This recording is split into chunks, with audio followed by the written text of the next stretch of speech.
Constellation, Last Stand Media's conversational podcast, is brought to you by you. If you want to learn how to support our podcast network, head to patreon.com/laststandmedia.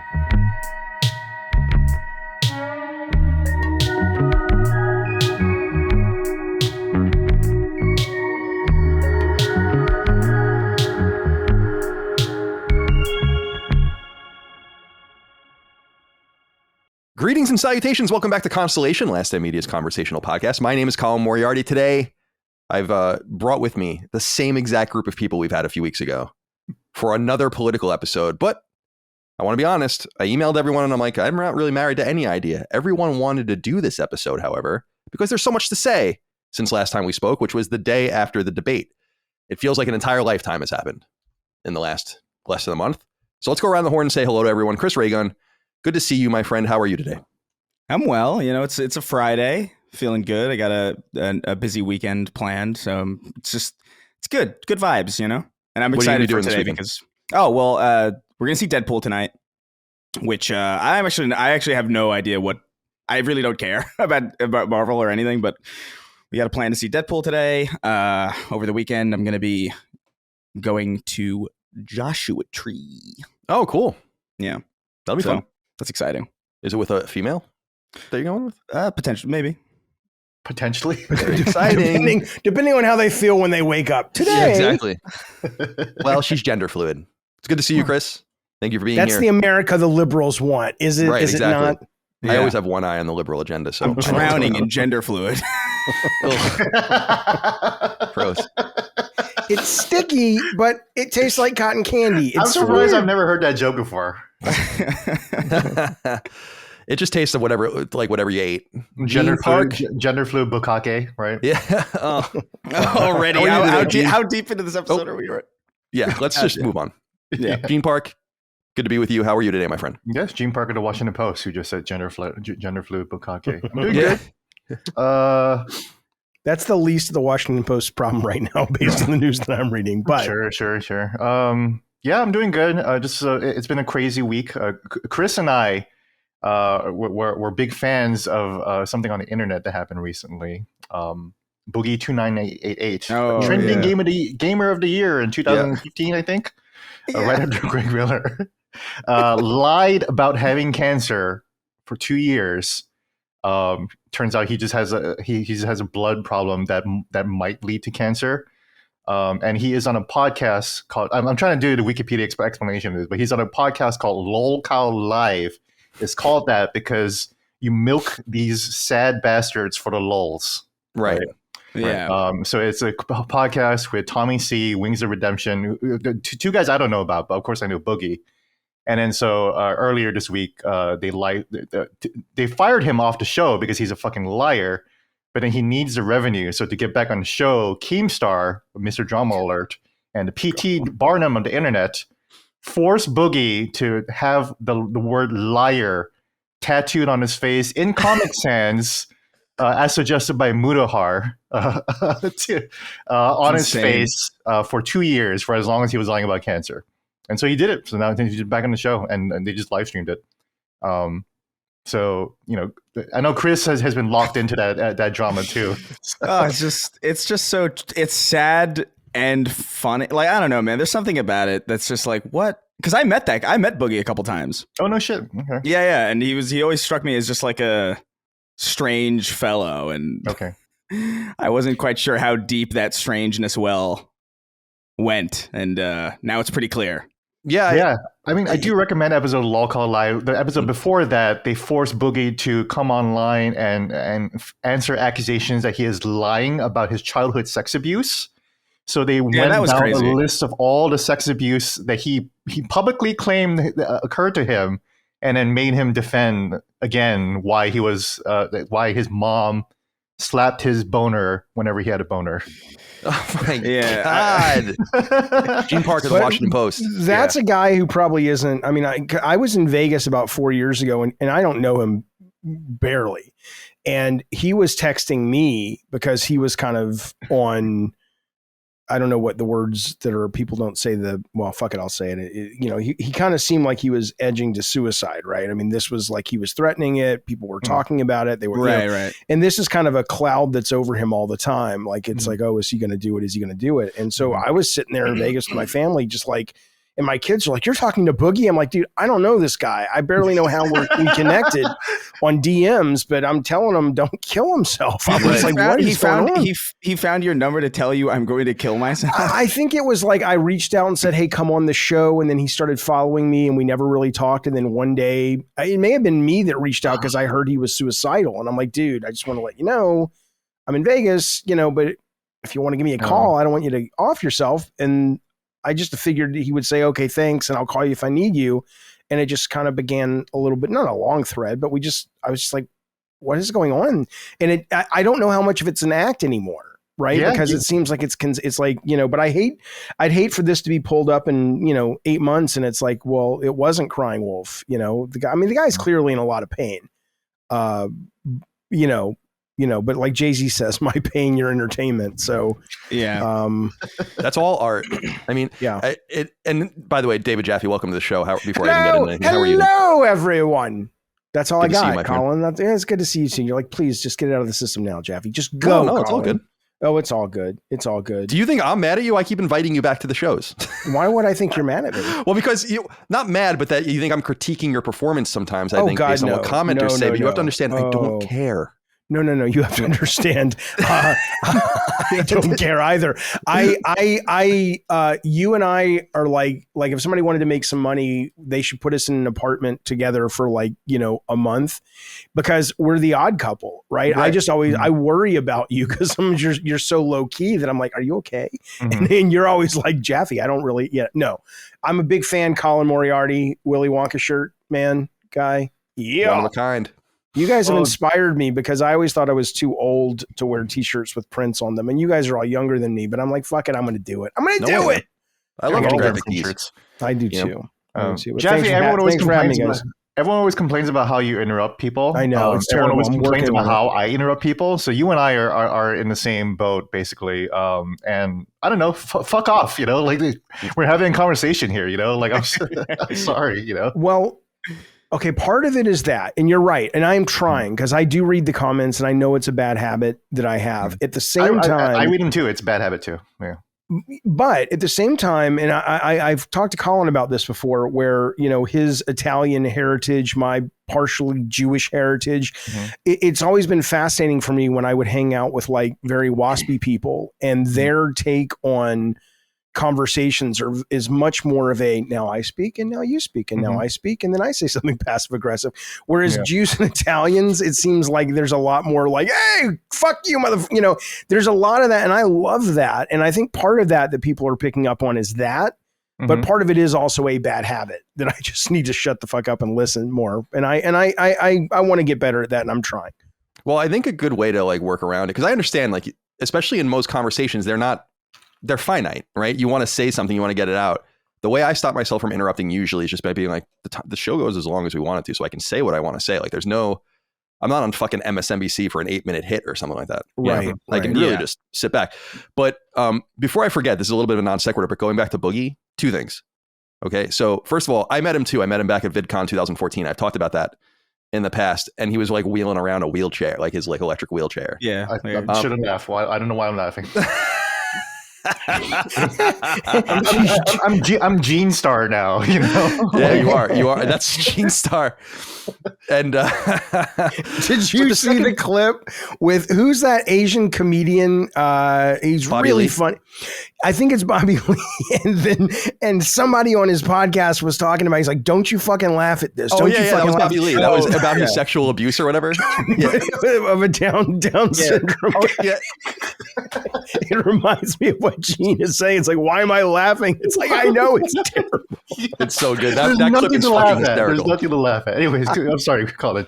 No, it's all good. I was just going to say, my wife and I were talking about this when the Boogie shit went down more recently with his like lying about the cancer and all that kind of stuff, which was, he blew it, man. I hate seeing shit like that where it's like, you were rich, like you were a millionaire and all you had to do was shut the fuck up, right? You could have just disappeared years ago and probably been fine for the rest of your life, and you fucking blew it. You bought all of that, like you lost all your money in crypto. Your house is in danger, which should have been paid off fully and not in play. Like that kind of shit bothers me so much, man. His house is fucking cheap too when you think about it. You know, it's well, he lives in Arkansas or something, right? Yeah, it's in Arkansas, so it's like less than $1 million. It's like that's so cheap. That shit pisses me the fuck off. I'm just being honest with you. Like, there's a great 30 for 30. Actually, Jaffe and I were talking about 30 for 30 recently, called "Broke," about athletes that have that lost all their money, and it's like, I want to just wring these motherfuckers' necks. I'm like, you had. Like you went to the NFL, you washed out after 4 years, but you made like $3 million, in net. It's like, and you blew it. That's like more money than a lot of people will ever make, And I see guys like him who didn't do much of anything, made a shit ton of money, and then just fucking squandered it. It's like, you are so stupid. Remember, Chris, you'll remember this, Chris. Remember when he walked out of his house, the guy went and visited him and he shot a gun in the air? Yeah. That was fucking hysterical. Dude, the thing I think is important to understand, though. Go ahead. No, I was just going to say. Go ahead. I'm learning. I just feel like Boogie, to me, that he lost all that money and that he lived where he lived is more infuriating to me. Mm-hmm. Where it's like your dollar goes so far where he is. You could buy a really nice house for $13 where he's from, and he lost $500,000 or something. It's insane. $600,000. That shit just bothers me. $600,000 all in crypto. Didn't he spend a lot of it on hookers too? Yes, he spent a good cool I don't know $1 million on hookers and stuff like that. He was taking them to expensive restaurants. Crazy. He would have 3 entrees at these expensive restaurants. Of course he would.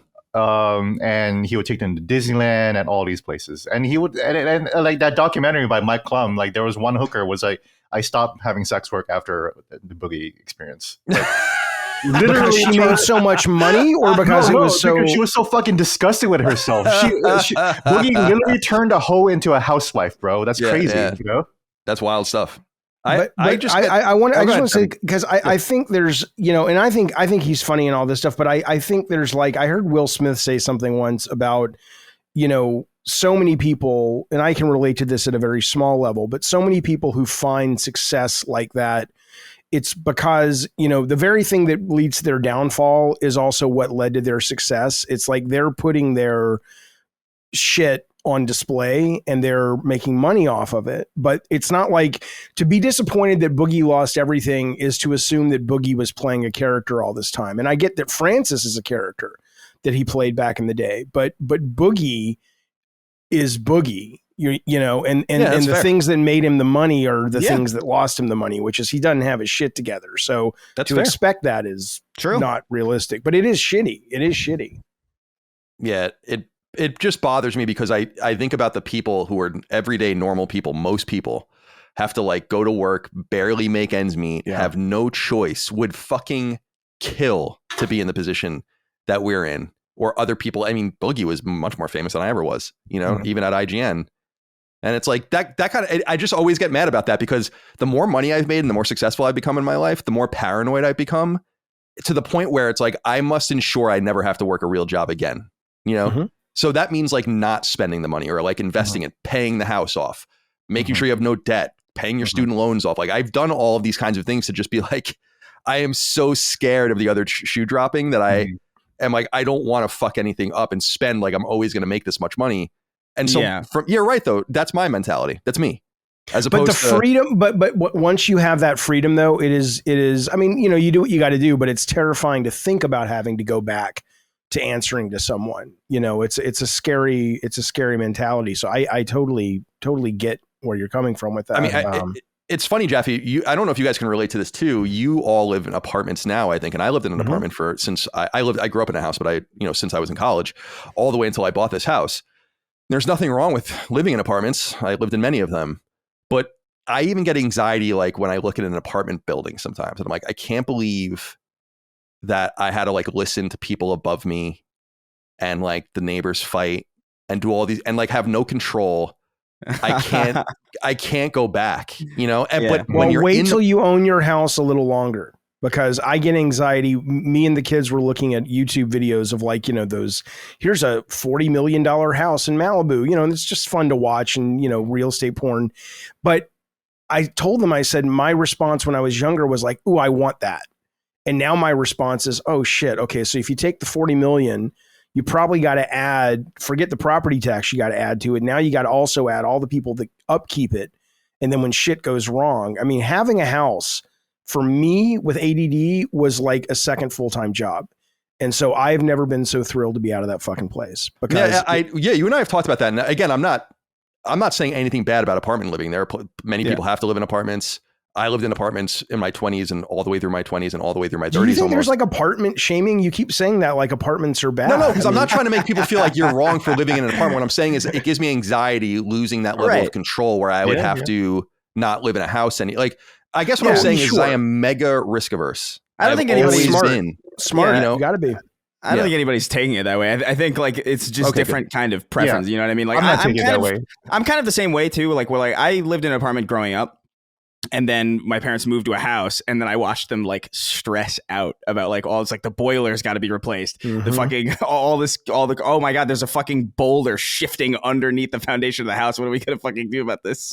Like crazy shit that I'm like, oh man, I don't need. I would like to have a big apartment. You know, that'd be nice. But like the idea, I remember seeing this video on Twitter because, of course, Twitter is the new live leak of a house exploding because the boiler fucking malfunctioned, and it looks like a fucking nuke went. It looks like Fallout, and it's the craziest shit. I'm like, last time I talked to Colin on Colin's show, he's like, oh, I just came in from cutting the grass. I'm like, who the fuck cuts their grass? I wouldn't cut my grass. I had to pay somebody to come do all that shit. I couldn't do that. I'm just saying, rip up the grass and replace it with just sand and mulch, and that's it. Let me just say something really quick. We had a pool in the back of the old house, and for 2 years it sat ruined because when I got Ace, my Labradane, I was going to work at Bartlett Jones, and we had a cover on it, and I was worried that he would chew through the cover and go in and drown. And so I had the pool guy come out, and he says, well, let's just drain the pool. And he sent this kid out who was like 20, first job ever, I don't know. And they drained the pool, but they drained it poorly, and the whole thing just popped up out of the ground. And I was just like, I'm not even going to fix it. I don't even care. It's too much work. I got my money back, and they paid for it, but I'm like, I'm not fixing it. I don't give a shit. That's how bad of a homeowner I was. Yeah. And finally, somebody said it's a Labradane. It can swim. I'm like, oh, already know much about nothing. Anyway. It's funny, man, because my house is new. I mean, it was built in 2020, and it's already. And I've been reading about stuff like this and talking to other people. It's like, yeah, man, things just start slowly breaking down. The house is in great shape, but like we're already dealing with a bunch of stuff. But the outside stuff, I love mowing the lawn. I've always loved mowing the lawn since I was a little kid. I just love landscaping and like upkeep. I just cycled out my flowers and bought new flowers and planted new flowers out there and stuff like that in some places. Plant my flowers, I water my trees, like, and my neighbors always compliment me, and I tell them, I'm like, yeah, because I definitely have the nicest grass in the neighborhood, I would say, and one of the nicest yards, I would say, but it takes a lot of work. And they're like, oh, you're always out here, the grass, you know, and I'm like, yeah, I just want to get away from my screens, honestly, because I can pay a neighborhood kid like $20 to mow the lawn. Yeah, but I like going out there and doing it myself. But there's other stuff that I would never do. Like, I don't work on anything in the house myself. If we need something done, we have to have it done, because I'm not like one of these guys. Jaffe, you'll remember this because you're older. No offense. I remember my dad, like before the end. By being older, A, it beats the alternative. You know, what do I want to be dead? And B, I would never trade being a kid of the 80s for anything. Anyway, go ahead. Well, I say that more for the benefit of the audience, I guess, because it sounds. Fuck you, audience, you fucking fuckers who act like being young is. Look, if you're lucky, audience, you'll get old too. Yeah. Gene Park is sitting here as a testament to how valuable and wonderful it is to survive as long as you fucking can. Exactly. Yeah, so exactly. Fuck off. Well, I'm really glad that both Colin and Chris touched on my anxieties of living in an apartment, because Chris just mentioned about that fucking house blowing up, and then Colin's talking about, like, you know, being out of control. I look at my own apartment building, and I'm just, there was this Chinese guy in Arlington, Virginia last year who was just like absolutely insane and thought that the federal government was after him. And then so he kept making all these claims. And then so when the feds actually came, he actually blew up his own fucking house. Why would the feds actually come if he was out of his mind? I don't know, because he had a bunch of guns, like, and explosives in his house, and he just fucking blew that shit up. And then so what if like some insane Chinese guy is in my fucking apartment and he just decides to blow us all up, and I'm just fucking here playing Demon Souls remake. A little racist. Little racist. Minding my own fucking business. That's a situation where like I would feel like, well, I got nothing to worry about now. You know what I mean? Yeah. That's kind of how I look at it. If something completely like really out of my control happens, like, okay, then that's the scariest part is like shotguns through the walls. That's what I worry about. If I'm domestic violence and somebody, I mean, we made sure to get a section that's very isolated, but still, somebody could have a shotgun underneath and it's the 4th of July. Why is everybody so everybody's so afraid of the craziest shit? Like, I know. Welcome to fucking America and the internet and 24-hour news. We there needs to be a holiday like the Purge, but for media, and it's just like for a week, no electricity works at all. We almost had it last week inadvertently, but no electricity works at all for a week, and we reset every year. But thanks to the media, I think that all these fucking houses are exploding. That's what you're right. Oh well, Chris, were you saying something? Nice thing. Go ahead. Sorry, I don't remember. Oh, I'm sorry. It's fine. My garden looks good too, by the way, in Stardew Valley. Oh, very good. Is it Stardew Valley? Yeah, the game. Yeah, Stardew Valley. Yeah. Again, this all started because I just get mad at people like Boogie for squandering an opportunity that people would work so fucking hard to retain. Meanwhile, I go to Publix, they're making nothing. They put a smile on their face and treat you with respect, and then they have to do this every day. It's just like, what is wrong with people? Yeah, it's funny you mentioned mowing the lawn too, because I just watched Boogie mow his lawn, his video, and they had to pay him $500 to fucking mow his own lawn, and he complained the whole time. It's just disgraceful behavior. It's a small ass lawn. I'm with you on the money stuff, though, man. I get so thrilled when I get down to the last 2 pieces of bread in the sandwich bag, because I'm like, ooh, I didn't waste anything. Right. I feel the same way. Actually, I feel like I'm a kid of the depression. Also, I get pissed because like all of these creators offered Boogie a sum of $80,000 to show a private party, privately, a third party, his diagnosis that he has fucking cancer, and he refused, of course, because he was lying. And I'm like, fuck, I would show everybody all my shit if I could get $80,000 right now. 80 grand, your reputation, Boogie. Oh no, you're gonna add you're a liar on top of all the other shit. So what? You're 80 grand richer. Christ, man, dude, 80 grand on one stream is insane. Yeah, to have like so that access. Yeah, it's like what I'd twist my dick on stream. Are you kidding? Yeah, for 80 grand in like a day. Like, what the fuck? Why would you show your fucking? Well, pay for that. Colin's like, I can go to the ATM right now.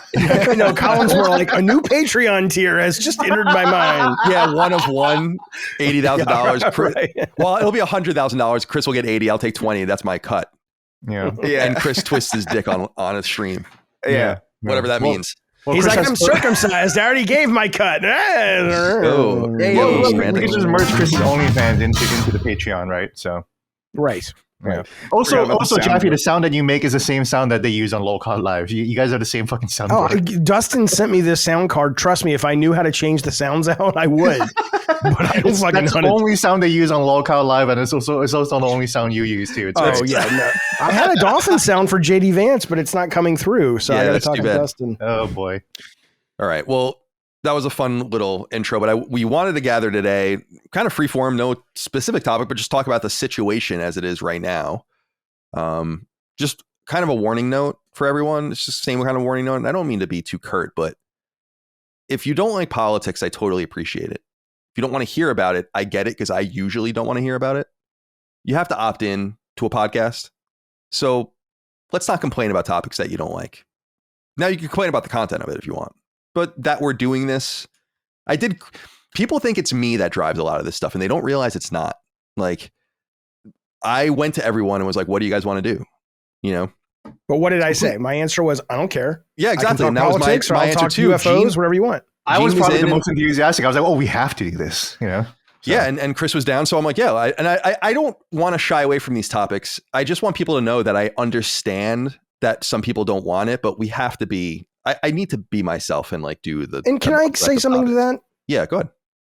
If you're out there, I mean, okay, I get it on any given day of the week. If you're complaining too many politics, fine.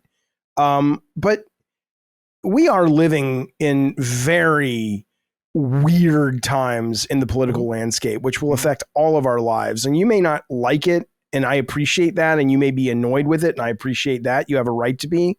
But to act like, oh, can't you just talk about Wolverine and Deadpool? And I get it. You want an escape. But to not be engaged at least a little bit or curious with what's going on right now, assuming you live in America, and I know not all the audience does. There were kids in Uganda, Rick, recreating the Trump assassination.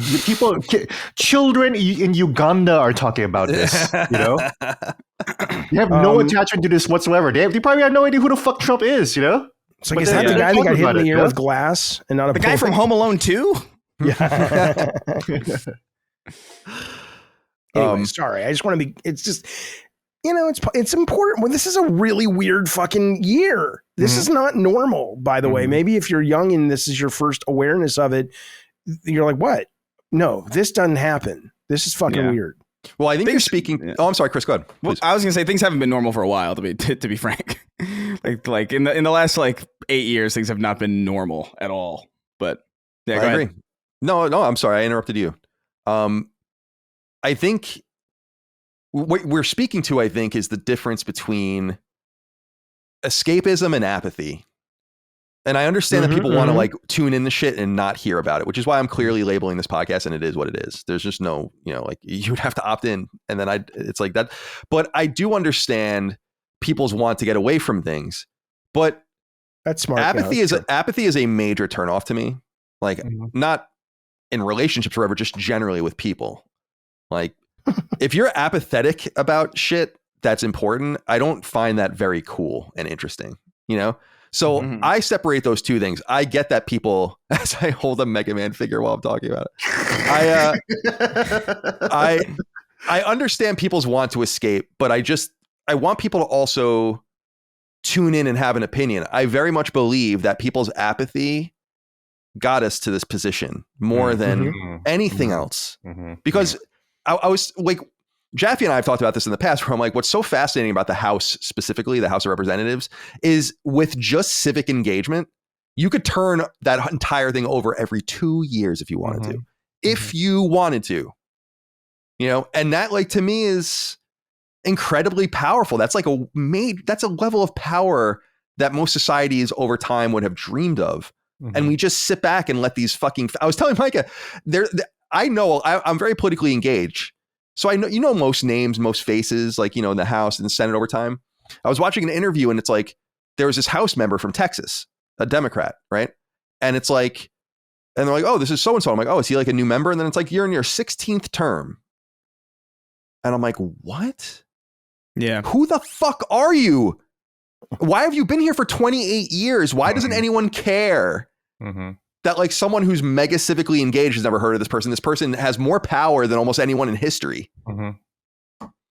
Just pay attention, please. Just in your spare time. I would like to push back though a little bit on the apathy thing. Well, two things on the apathy. One is when you say that apathy in a relationship is not a turnoff. You've never been with a woman who's you're like, what do you want me to do? What do you like? I don't care. Trust me, it's a turnoff. It's whatever. You like anal? Well, I was being specific that using the terms turn on and turn off indicates. I know, Colin. It was a bit. It was a joke. Oh, okay. I'm sorry. I know it didn't have the wacky sound effect at the end, and so maybe it was hard to tell. But it was just a bit. I'm sorry. But that's okay. But what I was going to say though, seriously, is the apathy thing. Though I agree with you, but I also do wonder when you say apathy is what put us into this situation. I wonder about. Can you really, how much of the blame is apathy and how much of the blame is people are so, like you said, at Publix, they're just scraping by. It's you think the guys at Publix that are making barely minimum wage, and do you think they have time to then, after all of that and putting up with people's shit all day, come home and it's I'm going to watch, I recorded all the Sunday shows. I'm going to sit here and see what they say on Meet the Press this week. Or they're like, fuck, give me some weed and let me fucking turn on, ESPN for a couple hours and fade away. I struggle with being judgmental at times because I understand that for a lot of people, it's just dude, it's a privilege to be that engaged. And it shouldn't be. And I understand that democracy is not free and all of those things, but aren't we all privileged. I mean, you know, we all do what we love for a living, and we got a fucking Washington Post journalist here. I mean, we're kind of probably not the norm. Yeah. Well, here's the thing. I actually have a lot of normal friends who have not gone to college, people who do work at Publix and stuff like that.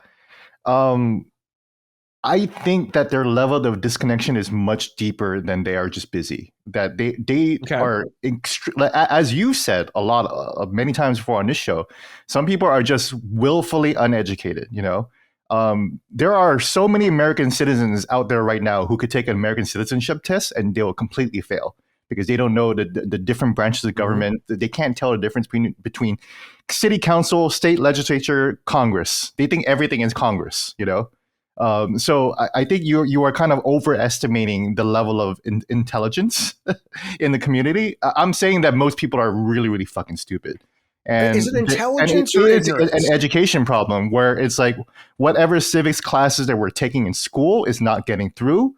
You know, and we know that there are studies emerging that we're just becoming a more illiterate society in general. You know, there are kids just passing grades and they haven't learned how to read yet. You know. There's a Chicago, and I saw a story that something like 52 Chicago schools have no one that reads or does math at the level that they're supposed to. No one, zero. Exactly. Yeah.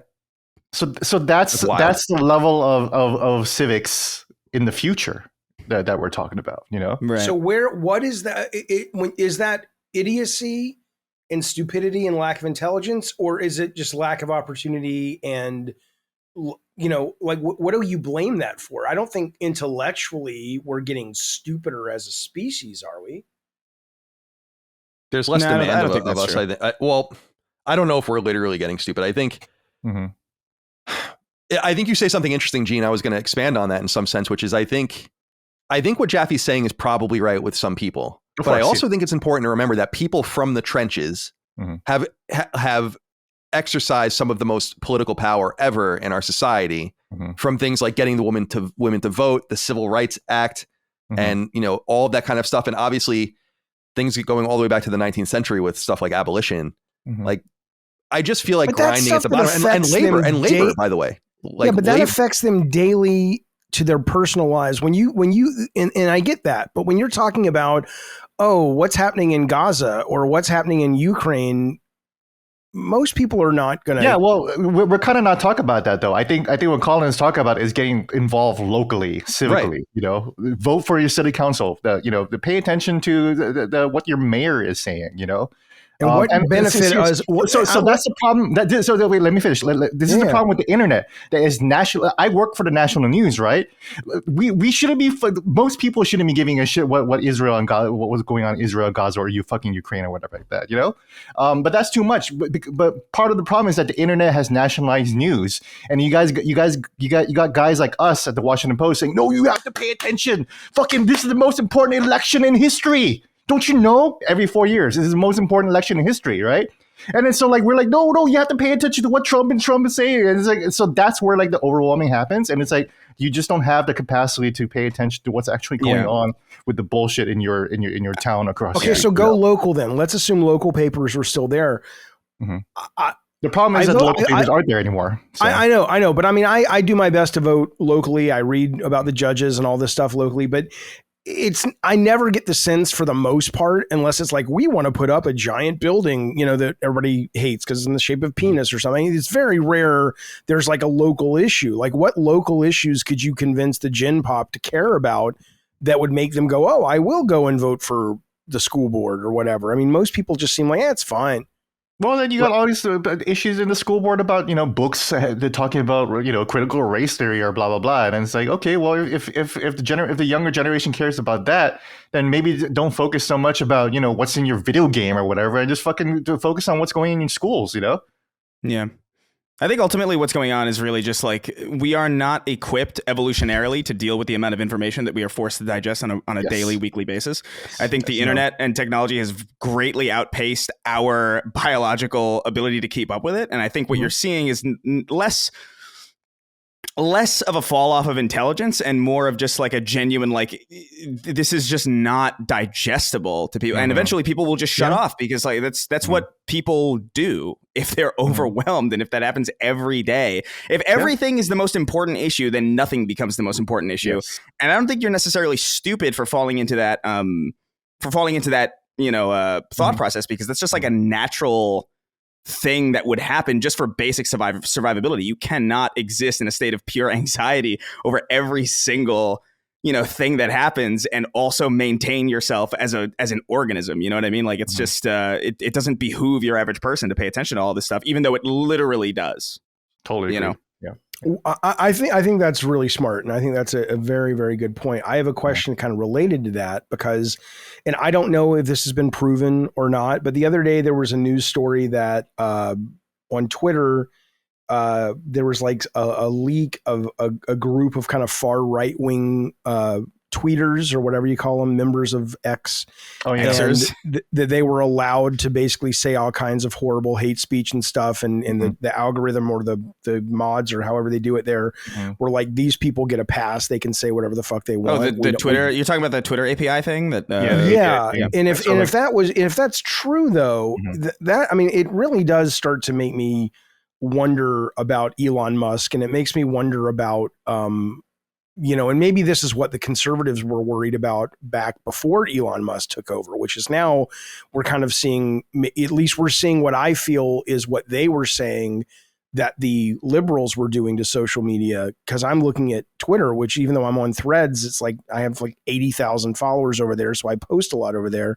And it's like, my God, it's like a cesspool of just thought that I fucking find deplorable.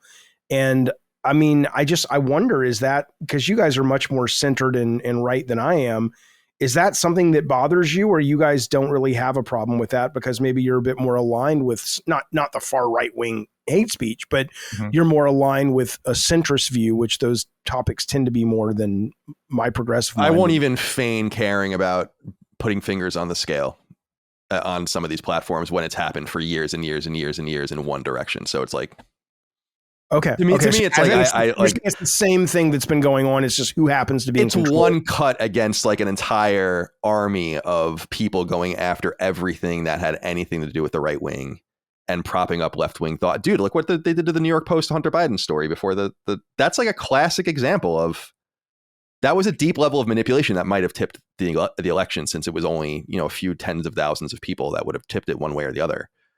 So to see, like, I saw that API story. I didn't read too deeply about it. It seems like I don't know if it's saying that those accounts can say those things or whatever. I don't know. Like, I think there's some connection between them, and it's very weird. And I wouldn't do that, obviously. But this has been happening for years in the other direction. So, and no one said anything. And we all know that. We knew that when people want to like poo-poo and shrug the Twitter files stuff that was released when Elon Musk bought the company and kind of broke everything open, but it showed clear bias, like levels of bias all the way up to the federal government manipulating Twitter, not to mention the people that worked there that were manipulating it. So who cares? To me, it's just I only care because I think it is a filter. A lot of these things are a filter, whether it's MSNBC or Fox News or Twitter or whatever, that, these things, it's nothing clever or wise about saying that these filters prevent us from seeing more of the truth. And because these filters make people a lot of money, they're not going anywhere. I think you see more of the truth on Twitter than anywhere else on the internet, personally. Yeah. I mean, here's the way that I feel about it is like Twitter, I guess if you can theoretically, Twitter is ultimately it's just a social media platform. That's all it was. And then Elon was like, well, actually, it's actually the public square, and it should be like there should be absolute freedom of speech.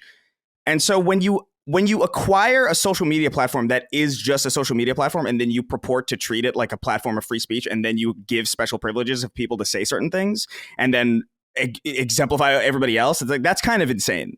I mean, I think Elon Musk is like, it reminds me of you know how Isaac Newton used to like ingest mercury? Yeah. And I remember those days. He was nuts, man. Yeah. He's fun though. I feel like Elon Musk has a very interesting stat sheet where I think he's very smart in very specific areas, and in other areas that I think are a lot more front facing. I think he's probably one of the stupidest people to ever grace the face of the earth. I think it's genuinely insane how he could be like, yeah, I'm gonna give Trump $45 million, and then like, actually, I don't subscribe to a cult of personality. Elon Musk doesn't subscribe to a cult of personality. My understanding is that 45 million. Yeah, that 45 million I don't think is accurate. I think he helped with the PAC, but I think he's gone back and said, yeah, I'm not actually giving. Well, no, dude, but that's what I'm saying. It's like all of it is off the cuff. It's all these like off the cuff. It's like, yeah, I'll buy Twitter for fucking however many $1 billion. It's like, oh, okay, cool, bet, really? Okay, right. That's true. And then he's forced to do it. It's like, well, what? Shut up. Did you see him being interviewed with Jordan Peterson? And Jordan Peterson does this like 20 minutes, like 2-minute discussion about some kind of deep philosophical, psychological topic. And he says, don't you think, Elon? And Elon's just like, yeah. Okay, he had no fucking clue what he was talking about. I mean, neither did I, to be fair, but still, it definitely makes your point that Elon might be real strong in some stats, but not so much in these. What I mean to say is like, I don't necessarily care that much about like Twitter being bent in one way or the other, because ultimately I think Twitter is kind of like just a cesspool anyway. It was before. It's especially bad now, just because like just some of the stuff you see like thrown up it's like live leak now in a way that it wasn't before, and that's kind of been I've really seen so many people get randomly shot on Twitter. Like, yeah, it's kind of insane how often I've seen that, and so like whether or not it's bent in one way or the other, it's like, okay, well, this shithole is bent in one way or the other. It's like that's not. I mean, that still is dumb and it's bad, but I think the biggest issue that I have with it really is just his stance on, well, this is the marketplace, this is the global town square, and it's like, well, you can't do that then, because that was never something that Twitter's previous ownership ever that was never like a mission statement for the so like you could argue that like, okay, it was bent in one way previously by the previous owners, but they didn't actively purport to like have a moral obligation to do the opposite. And that's kind of what bugs me about it. Yeah, I can understand. Well, I want to say two things. I understand these points of view. It's funny because I think I disagree with you guys profoundly on Elon Musk, and I'll get into that in a minute. But the one thing I want to say about Twitter, because I was saying earlier, like there's more truth on Twitter than ever. Like I feel like, and you said something, I think, Jaffe, like if you can find it, right? And it's like, that's kind of the whole thing that I really I think it's a deeply unhealthy platform for for individual people.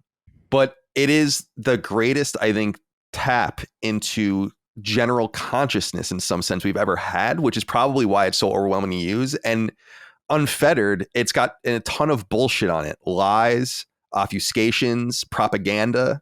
But in the cracks, I never thought I'd be so sick of porn. Not even but not even in the cracks. Like out there is like just blatant truth, just things that are real. Like, but how do you discern? Well, I think that.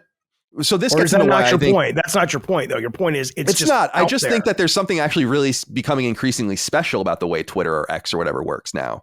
It's broken in a fundamental way, but it's because we've never seen something that's trying to do what it's trying to do. And I agree with Chris that having someone put their thumb on the scale in any way, like like I like the whole move towards being like, we don't want pornography on this anymore. Like that's a move they're trying to make, right? Like we don't want shit on here.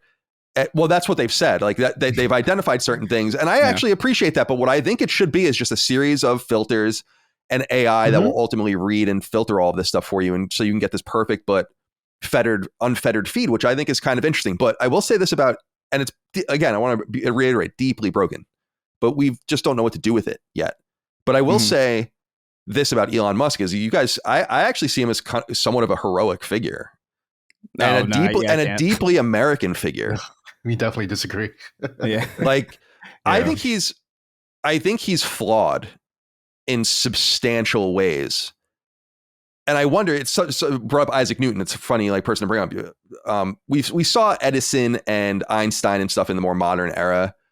So this kind of goes against what I'm saying, but I wonder if you had like the super geniuses, Copernicus, Da Vinci, like, and you put them now and they were from here, like, would they also have been crazy and embarrassed themselves and said fucking off the wall shit? We did have a guy like that in the modern era. It was Steve Jobs, and he was a fucking asshole, right? Right, exactly. He was like Elon, an asshole, but he wasn't. Yeah, exactly. He was an asshole, and he was an unreasonable taskmaster, right? Right, and he died basically voluntarily. But You know, how he dealt with his cancer. He was just like, "Oh, I don't want surgery." I was like, "Well, what a fucking idiot!" You know, he did have a pancreas transplant. He did do. No, it was too late. If you read, it was way later. It was way after the fact. He was eating fresh fruits and vegetables for 3 years, thinking that would fix it. Yeah, that's exactly. Yeah, it's fucking stupid. You know, because he got caught up in this whole fucking California hippie bullshit. You know, right? Because he was kind of crazy. He was abusive towards his family. He was abusive towards his daughter. Yeah. Like, yeah, go ahead. Yeah. Chris. Well, you said something interesting because like you talk about like you view him as a heroic figure, and then you're talking about like these older people that we view in like very high esteem. And I actually think what's happening is interesting in the sense that we get to see in real time now that we have Twitter and now that we have access to everybody's like, you know, instant impulsive thoughts whenever they choose to show them. Like we see a lot more of the humanity in people that we previously probably would have viewed like the people that we deify today, that they didn't have the opportunity to embarrass themselves in the same way. Boogie is a small example of that, right? He is the former Mr. Rogers of YouTube, right? No, that's why I think Isaac Newton and Boogie. Right? Whenever you mention Newton, you got to think of Boogie. Yeah. You got to think of Boogie. Well, I guess what I'm saying is like that kind of goes. Well, now you're presented with a choice in the fork or a fork in the road, right? Where it's like, okay, so do you continue to deify people who now are very clearly like, oh, they're just very, very deeply flawed people. And they're really not really worth the incredible praise that we foist upon them. They're not actually these godlike figures. They're just people who have maybe contributed something very like unique or special to society. Or do you go into the other direction where it's like, okay, well, even though these people might have been insane, we should worship them anyway. And it's like, I actually kind of feel like it makes it less special. And I feel like that's not necessarily a bad thing. I think people should be kind of placed on a lower pedestal than they are. And I think it's weird when people kind of like praise Elon Musk, especially because we've seen more of how insane he is than we've seen anybody that's been previously like deified in this kind of historically memorialized way. And so like, I don't know, maybe, you know, I think people like Isaac Newton and Albert Einstein are interesting and they're fascinating people, but like, I don't put them on. I don't view them as like heroic figures in the same way that I don't view Elon Musk as a remote. John Lennon, right? Avatar of peace, right? I think he would be the shittiest person on Twitter today. You know? Oh yeah, well he was fucking Donkey Kongaing his wife like all the fucking time. He was literally kicking his pregnant wife in the pregnant stomach. You know.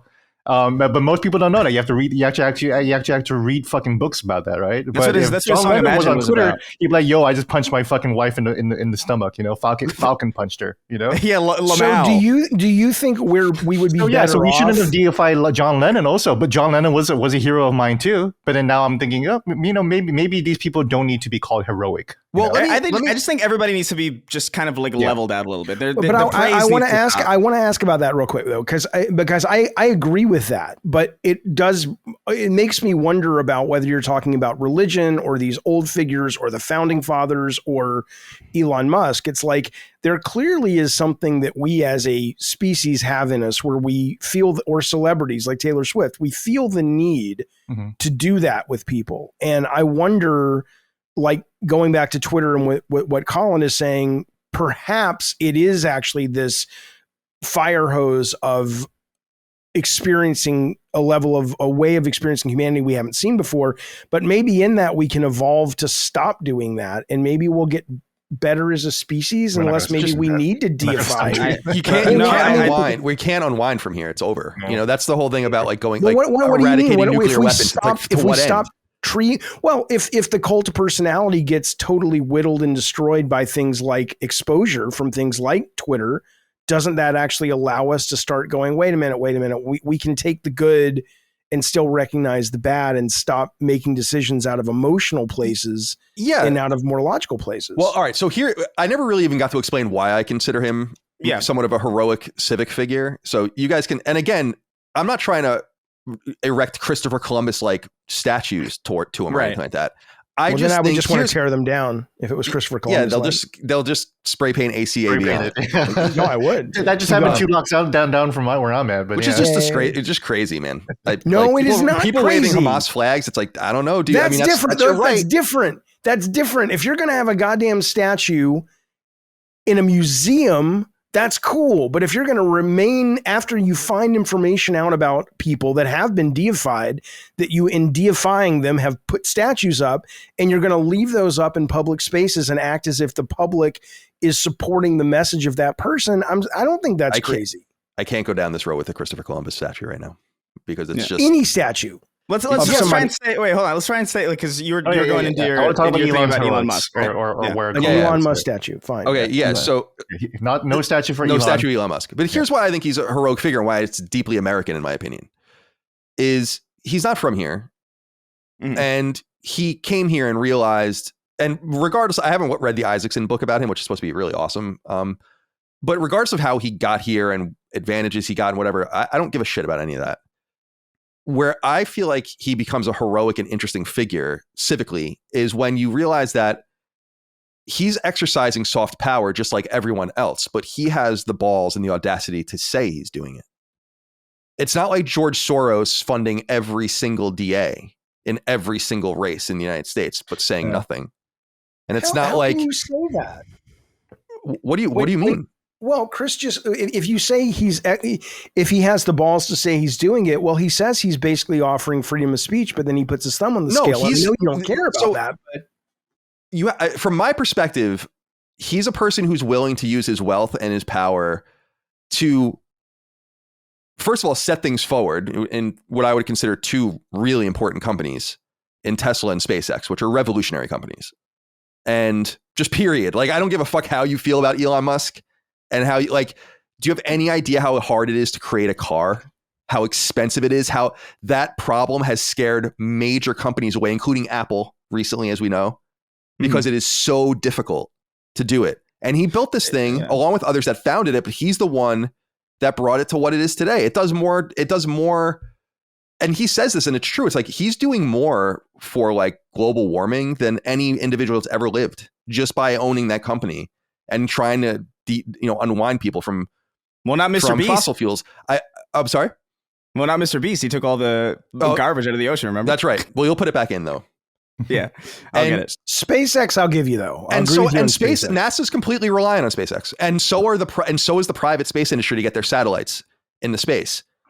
And I feel like this is a person who, and he co-founded PayPal and all that, which is obviously a revolutionary way to pay. That's a really important platform too. I think people kind of forget about that. He got kicked off the PayPal, but like PayPal's a revolution. He got kicked off the PayPal. They didn't want him there. So. Right, exactly. And so it's not that. It's like my argument with Donald Trump, where people are like, I think you can say whatever you want about Donald Trump, but calling him stupid, I think, is a very weird thing to call him. And I kind of feel that way about, you don't get to a certain position by being stupid. I really do believe that. I think you can get pretty far in life. I believe you can get to a very high position in power by being stupid. Look I live in Washington, D.C., Colin. Come on, But I would argue though, or I would question, I would ask if are they the one, if you get to a position of quote power by being stupid, are they really the ones in power, or have other people who are really in power put them there? Let me speak as someone who has actually dealt face to face, had actual meetings with billionaires, Pierre Omidyar and Jeff Bezos, right? And several others. Some of these people are really, really fucking stupid, who have no idea what they're talking about. And a lot of them are just skating on them by having good advice. A lot like a president.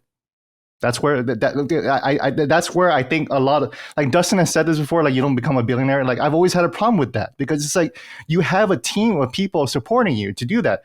Pierre Omidyar is a billionaire. He has an office of 50 people making decisions for him, Yeah. Well, it should be noted too that there are various types of intelligences. I think. Yeah. I think like somebody could be stupid, like theoretically, or like not theoretically, but like in a very traditional intellectual way, and then be like brilliant in this other like weird, like very specific, like nuanced, like very almost like savant like style way. But yeah, that's 100% true.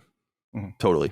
And I also think you're right, Gene. Like in my opinion, I guess I would say that being able to delegate at a certain level shows a sign of intelligence that you don't know. I've always argued that about running for president, and you see more people doing this now where it's like, I don't know. Like I would just have the right people, and like someone would ask you a very obscure question and it's like, I'm not entirely sure what I would do. It's like you and Dustin, right? You rely on Dustin for so much too. Right. Yeah. Because I don't know what the fuck I'm doing. I rely on a lot of people for a lot of things, dude. You know, but I feel like I'm smart enough to know that, you know, and not do it myself. But nonetheless, I don't want to get lost in the weeds there. The one thing that I wanted to say about Elon Musk and why because it's not all about these companies and all that, which are cool. And I do think it makes him a legendary American figure in some sense, like for all time, that, you know, private space industry, the electric car, after all this promise, like really getting off the ground, he's the conduit by which a lot of these things happen. But to me, I feel like he understands that the system needs to be broken. And I think buying Twitter, although he definitely overpaid for it and all of the rest, like the doomsdayism about Twitter, which I participated in a little bit here and there, it's not come to pass. Twitter is used by more people than ever and is an incredibly powerful platform with like 10% of the people that were working there working at it. And yeah, there are things that are broken about it. Again, I was saying it's deeply imperfect and flawed, but it's like when the president resigned, where did he do it? Yeah, they posted on Twitter. Yeah. You know, So it's, to me, I'm like, he understands that like it has to, Twitter is a small company compared to, you know, Facebook and, you know, Meta, Alphabet and all these companies, Apple. And he kind of just got a little chink in the armor. And it's clear how dangerous it is to the powers that be. And that's why I consider him a heroic figure, because like he broke the monopoly on information. Like he really was the one that finally broke it, you know? And while to me, I don't like the thumb on the scale. I don't like the manipulation he's a very vain person. Like you can tell that he wants the attention. It's clear that Twitter puts attention on his account. It's clear that they manipulate shit behind the scenes, just like they blamed old Twitter for doing and all the rest. And I don't like that kind of stuff. It's inconsistent, but like, damn, dude, there's like a breach in the hull now, and it's pretty fucking awesome. And it happens to be like one of the most powerful places of all in the nexus of information in the world. So that's why I consider him just like using his power in it's soft power, but it's overt soft power. It's again, not, you know, Berkshire Hathaway fucking buying companies and staying silent, or BlackRock secretly buying half your neighborhood. It's a dude saying like, yeah, I'll fucking use my money and send the spaceships to space, and I'll fucking make the electric car. And it's like, that's pretty, to me, it's almost confusing how people don't see that that's. I guess for me, those are not the same things at all. One is I'll use my fucking money to make companies that I like. And the other is a company I'll use my money to go in silence and affect the electorate. I mean, if you're saying Elon Musk is going to come out and say, and he kind of has sort of said this, but not really, I'm not fair and balanced. I have an agenda, and my agenda does tend to line up more with the right wing than the left wing. Nothing wrong with that. And I'm going to use my money to push that agenda.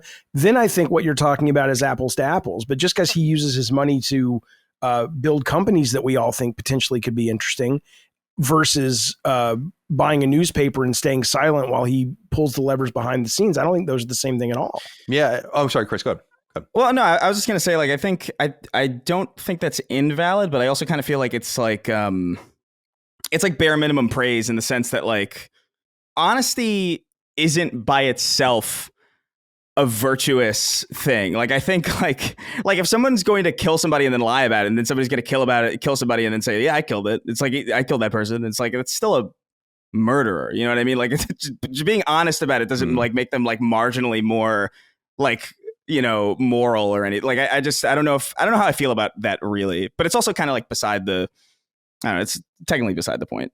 Here's where the rubber meets the road. Out of the four of us, who would sign up for the Neuralink with Elon Musk? Oh my God. No shot. I would, but not, as long as it's safe, I'll do it. No, see, that's the tricky, that's the problem right there. If it was coming, I get it. If it was coming from Cedars-Sinai and maybe Neil deGrasse Tyson, maybe I'd think about it. But I'm not going to have Elon Musk company, not because I don't think that technology is going to change the world. It will, and it already sort of started to do so. But like Colin said, this is a guy that's an attention whore. He didn't say it that way, but I mean, he's a guy who wants the press and he likes the adulation and all that. I don't think the individual who signs up for Neuralink to do a test, that guinea pig is his number one priority, the safety of that guinea pig. I think he wants to be the good version of Dr. Frankenstein, or Tony Stark or whatever. And when that works, he's happy. But you think he really would cry real tears if somebody who signed up for the Neuralink got massive brain damage? No. And that's fine. That's not his agenda, but I wouldn't sign up for it. But would anybody here sign up for the second trial? There's a Mr. Magoo like maybe third trial, but yeah. Second trial's going on like now. Quality to him, I think, where I feel like he just kind of stumbles into these like really fortuitous, like not through like complete ignorance. Obviously, he knows what he's doing on some level. Obviously, like to have done PayPal and Tesla and SpaceX and all that stuff, it's like it's not like pure ignorance, right? But I do feel like sometimes he like stumbles into situations and doesn't heed advice, which is probably sound advice, but again, like, you know, taking risks is also part of, you know, success too. And I just think he takes every risk and doesn't necessarily think about it. And he goes on podcasts and he like very so clearly wants to be liked. I think that to me is like the most unattractive thing about him. Yeah. Like, where it's just like, oh my God, like just why do you need to be so influential and so successful and so rich and yet still be so insecure is so strange to me. Like, I can't fathom it, like wearing the leather jacket, being like fuck the advertisers on that podcast, and then like waiting for applause and then saying it again, and then being like, oh, actually we care a lot about the advertisers. Actually, it's like I don't know. Yeah, but the thing is, you like gotta give him a break there. That was the day that his son died, so he was grieving. Yeah, well, don't go on a fucking idiot. He's a fucking idiot. He's an asshole. Sorry, he's not an idiot. He's an asshole. Ultimately, these are just people, right? And like, I just kind of, the way I feel about him is just like this is a person who's made a lot of interesting contributions to, you know, the modern world. I don't know if I think Teslas personally are terrible. SpaceX, I will give you, and you know, PayPal, absolutely, but like Teslas are fucking terrible. I don't know what the hell is going on with Teslas, but they're just not. They're terrible. I would really recommend nobody get a Tesla. Like, that's not like a bias against Elon Musk. It's just like they're genuinely terrible cars, and they're like built poorly. They run poorly. Like, they're just not very good. God bless him for trying. Here's my hot take. I would love a Cybertruck. I would too. I think they're fucking cool. The Cybertruck looks weird enough to it kind of crosses into that. Like, I think it looks kind of cool because it looks so stupid. Yeah. Like, it's like this weird. I don't know, like it kind of goes to the other end of the horseshoe where it's like it ends up kind of closer to the beginning. I think it looks fucking awesome. I think it looks like an unrendered Halo vehicle. Yeah. So it's like interesting. I mean, I'm just tired of cars that look like Corollas and Camrys, and here comes a Cybertruck, and it's like, oh, an interesting design for an automobile. It looks like something out of Logan's Run from the 70s. I'm like, I'm in. I want. I miss the old boxy. I miss like the the early 90s, late 80s Volkswagen Jetta, like where it's like boxy, like it's like a box looking. Yeah, those were legendary. Everyone wanted a Jetta and a Maxima. Yeah, those were the popular cars when I was a kid. When I was in high school, everyone wanted a Maxima. Everyone wanted a Jetta. Dude, a Nissan Maxima and a Jetta. Yeah. Oh my God, Jettas.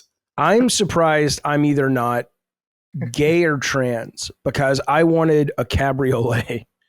That's what I wanted. Do you know what that is? I didn't know it was the girl car. I just saw it in the movies and I was like, that's cool. I want one of those. And people were like, dude, really? I'm like, I don't. They're like, dude, that's the girl car. That's being gender fluid all over your face, Jeffy. That's exactly what it is. It's dripping down my face. It's Volkswagen, right? Volkswagen Cabriolet? Yeah. But yeah, I don't know, man. I will tell you this. We should do because you mentioned, Colin, the book. I love Isaacson stuff. We should do you'll get like 8 viewers. I was going to say we should do a book club. Let's do a book club. Yeah, okay. I'll read it. I'm going to pick it up. But it's like, I want to read it. Colin, it's like the lowest rated Last Stand Media episode ever. I think people will like that. I think we did. Dagan and I viewers. Dagan and I covered a few books on not a few, probably like 6 or 7 books on Knockback and people did like those episodes. So okay, yeah, I'm writing this down. That's a great idea. I'm in. And yeah, like I think maybe it just goes without saying because I think this kind of gets into the more political nature of everything in civically today. Is just like I can comprehend really respecting the shit out of Elon Musk while disagreeing with many things he says and the way he acts. A lot of people just tie that all together and to being like you have to endorse it all, and I'm like I just don't feel that way about anyone really. So. Sure. I'm with you. I agree with that. But I will say this to close is because you were saying like just founding companies. It's like I think the common theme between the companies is they all kind of are trying to do something that really matters. And I think that's kind of it's kind of amazing. You know, I wouldn't get Neuralink because I'm not fucking doing anything like that ever. But I think it's kind of amazing. Like, it's going to help people. Like, it's going to revolutionize things. It's just like the reusable rocket, I mean, which was unthinkable. And watching these things just land on fucking ships, it's like, what the fuck, you know? And breaking the American auto industry's monopoly on helping to do it. The Japanese companies really did it in the 70s, 80s, but breaking it, the labor monopoly and like getting the Japanese companies to work with you to sell you assets to make cars in the United States and all that kind of stuff. I don't know. I just think it's so much more positive than like the shadowy shit that goes on, like the rich fucking people that manipulate the fuck out of things, don't do anything that matters, do it to their own ends. I just don't necessarily get that vibe. I do think the vibe for Elon Musk is that he wants to matter. And to me, that's almost better than wanting money. It does, believe it or not, it does go back to Boogie. I mean, and I'm not even making a joke. I'm not making a joke because it is the damaged people change the world. But and I'm not being silly about it. It's like the healthy people are healthy and they're not chasing after some, carrot that's dangling there to make their lives better and to fill the hole. And I think that's where that's why when we deify these people, we get disappointed, but they wouldn't be doing what they're doing if they were healthy. They'd be just happy and living and die, and you never hear about them. So I do think you have to take the good with the bad. 100%. Boogie, the icon of sin. The icon of sin, Boogie 2988. I think I agree, like, largely. I think for me, and it's largely a problem on Twitter, and it's why it bothers me so much on Twitter, but it's just like the sheer signal boosting of all the simp accounts bothers me, I think. Like, just the sheer, like, slobbing of the knob is so... Like, I don't know how these grown men aren't embarrassed to be doing this. It may not be real though, right? That's maybe it's bots. Maybe it's bots. I don't know. I mean, that's the thing, we don't know. I was watching a video. Nothing's real at this point. Then, well, no, I know, but it's like you don't even know anymore. Whether you're talking about actual AI bots doing it or you're talking about a bunch of kids in Malaysia with like 50 cell phones all hooked up into one account, which I've seen videos of, which is mind blowing. And they do one thing and it goes to all of these accounts instantly. Yeah. It's like, you don't really even know who you're talking to anymore. I'm Comic-Con's going on right now in San Diego, and, I don't like going anymore because it's too crowded, but I love going virtually. And even if you just go hashtag SDCC, you used to just get tons of feeds of all the cool shit at Comic-Con. And now you still get that on Twitter, and it's every other post though is like hashtag SDCC, watch this guy cream pie in my anus. And I'm like, or watch this man get Beybladed by a train, or just some nonsense. Yeah, it's or cream pie in my anus. That one was there. There's a lot of cream pies I see on Twitter now. In the anus. Definitely. It's unfortunate. Jesus Christ. Yeah. I will say that I do think... I just like to see Chris. I'm just like, he's just like, I heard you. It's not funny. I'm going to keep pushing it, Chris. I'm going to keep pushing the joke until I get the boulder up the hill. It's the Sisyphus of comedy. Boy, I will say one thing about Twitter. I do think that Twitter is not a complete shithole in terms of like the tech and everything like that. To Colin's point, they are working with lesser staff. And I do think that their For You algorithm is actually pretty good now. But I never go to it because it doesn't come up normally. You go to always, right? I would love it if that was the default, was For You. But you have to consciously click it. It's a default for me. So it's not for me. Can I actually say this? Can I say something about that? Actually, this is a very deep aside to like everything that we're talking about. But I actually think like the For You algorithm type stuff where it's like, I feel like we're dangerously training, and this is like not necessarily Twitter's fault. I think it's TikTok and other social media websites and platforms have done this as well. But I think we're dangerously training people to not look for anything anymore. Yeah. Like we have algorithms that know what you're into, and so they provide it for you. And so like there's no real incentive like there used to be. Like when we were like when I was a kid and like when you guys were younger, like there was obviously like if you liked something on the internet or like a content creator or like a site, you would go there intentionally to seek things out. And that's kind of gone now, and I've noticed it, and you can see it kind of in the stats when you're on the back end as a creator or something else, where it's like very few people come through subscription feeds anymore. It's all through like recommendations. It's all through just if it happens to snag the algorithm.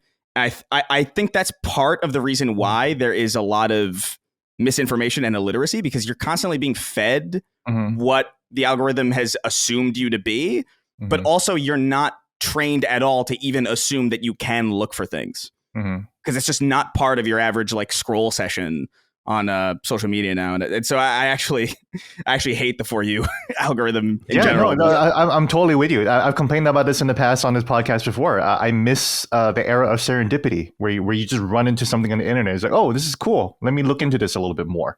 Right? Yeah. Versus like I'm just sitting back and having this just fucking slop just like fed into my fucking mouth. Like, oh, you like this shit, huh? You like Dark Souls? Well, here's some shit more than Dark Souls shit. Shut the fuck up. You're right, by the way. I was wrong. Bookie, this is all you care about, right? So here's all the bookie shit. So that's all I'm fucking thinking about last week, Yeah. For You is default. I was wrong. I meant I wish following was default. Yes, because yes, that is like exactly what I want. Right. The following is not default, yeah. No.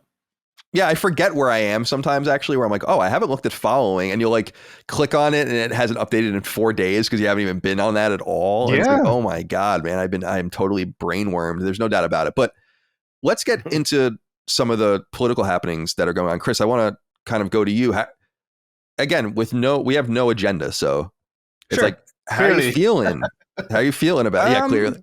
How are you feeling about the way things have gone since we last spoke? So we last spoke the day after the debate.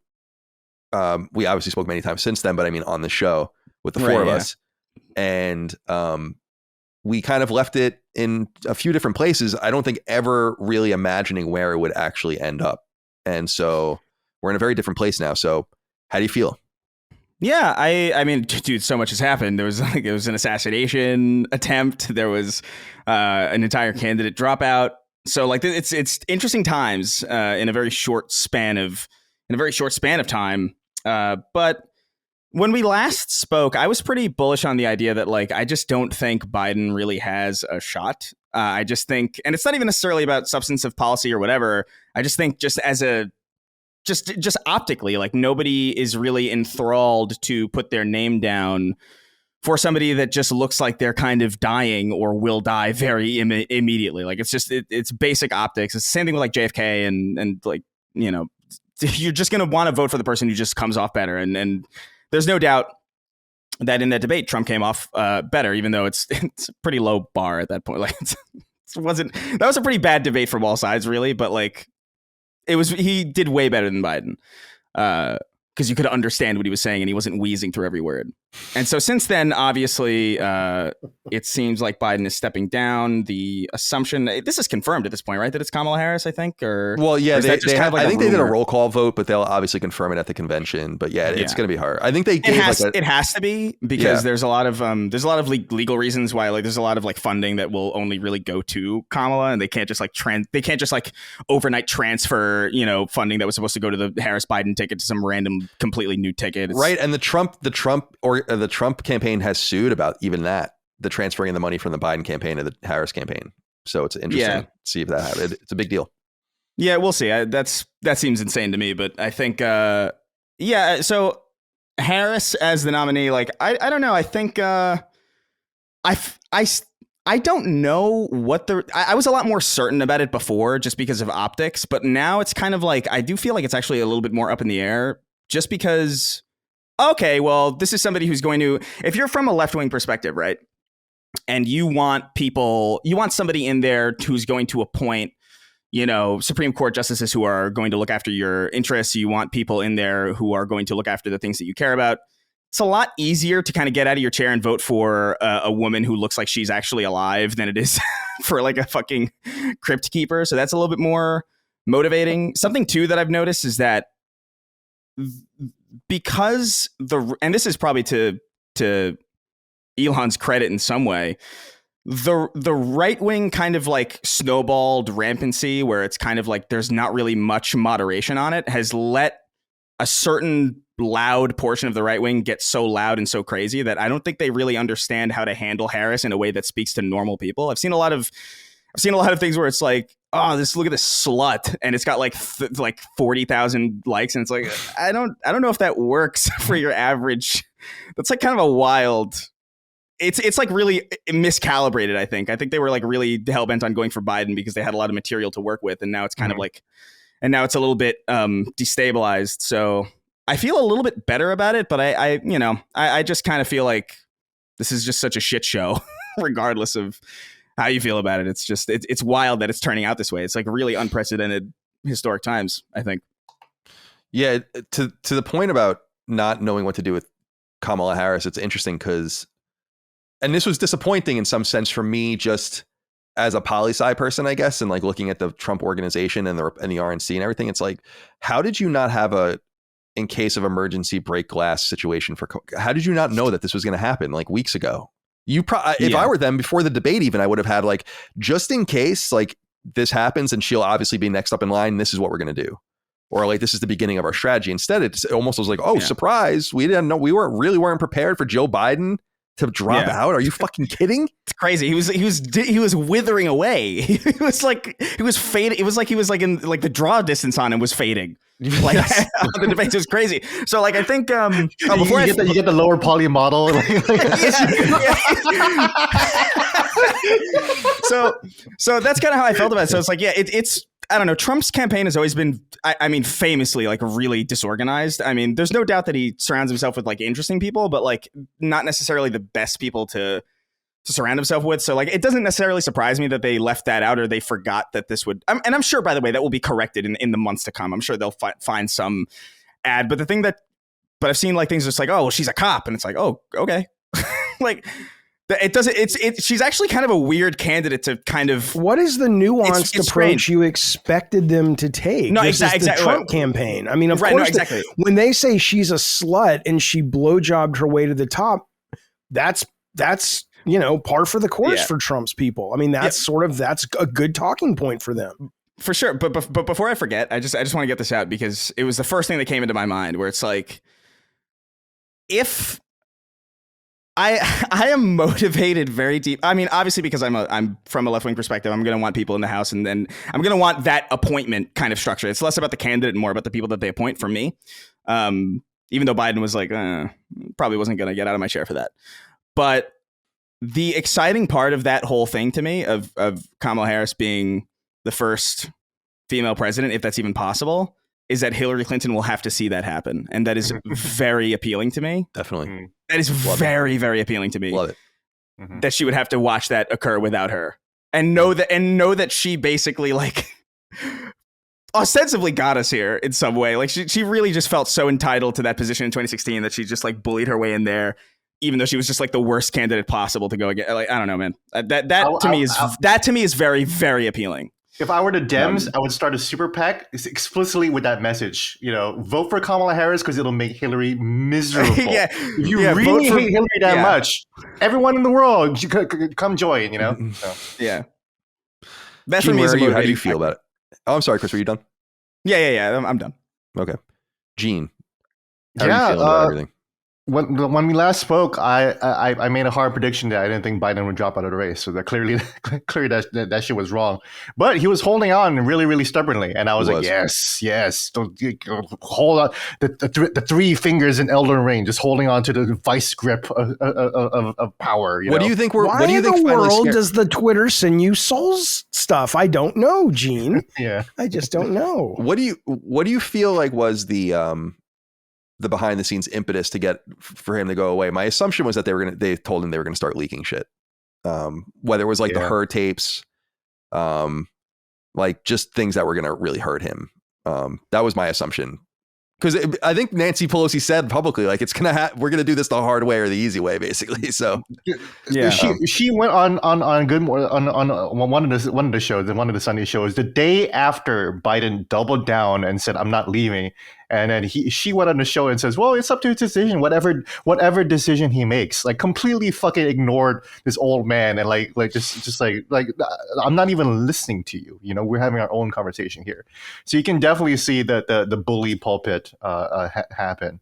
It's interesting because I think Obama was also part of that bullying too. And then now Obama just came out and of course endorsed Kamala. And a lot of people were wondering, well, why is it taking so long? I think it took so long because they're trying to stretch it out like a video game hype cycle, like a movie hype cycle. Right. Marketing. Yeah, it's marketing, right? Where if Kamala just if Biden just dropped out and Obama was like, immediately, I endorse Kamala, and then it's like, okay, well, the story's over, right? So it's like, just stretch it out. They only have how many fucking days? Like 10 days or whatever.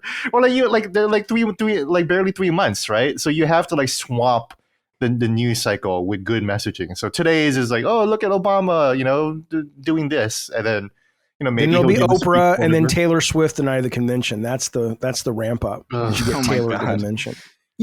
Come on now. She's going to endorse it. They're going to use Katy Perry's fucking terrible new Woman's song. World. Dude. No, that'll go for Trump. The Katy Perry is going to endorse Trump. Just, No.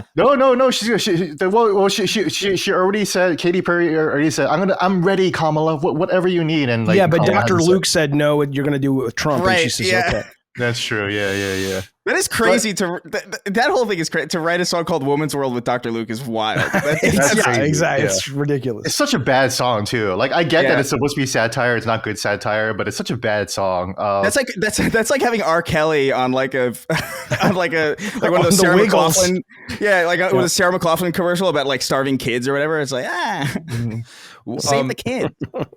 I will say this about, I was talking to Mike about this when we were making dinner a couple nights ago. I was like, my esteem for Barack Obama has gone up a little bit. I never really had a huge problem with Barack Obama. I think there's a lot of revisionism from the right about how left wing he was and all this. And I'm like, oh, he's very really. I think and I was saying, first of all, I was like, without the 22nd Amendment, we would probably be in our fourth Obama term right now, going into a fifth Obama term. Yeah. Well, I would have voted for him a third term. But my esteem for him has gone... a movie. It's a line from a movie. Gene got it. Sorry. My esteem for him has gone up just in... and this is what I was saying to Michael, was that I was like, he is the ultimate kingmaker. Mm-hmm. He's basically one of the last widely respected political figures that's alive right now. That's cogent, and I respect the shit that he didn't do anything with it. Really. Yeah. Now he was pulling things, but he was doing things behind the scenes, no doubt. But he could have very easily just released a statement at any time and torpedoed Biden and chosen a candidate. And and I think part of the reason I do think a lot of it is marketing, but I also think that he was one of the people behind the scenes that are like, we need to have a primary. I don't think he really likes Harris. So I just wanted to throw that out there, that I respect that he. I don't know that I would be that strong if I was like, oh, you motherfuckers like me. I have an idea of what we can do, but he never really did that. And I thought that was kind of restrained. Jaffe, where are you right now? What's on your mind?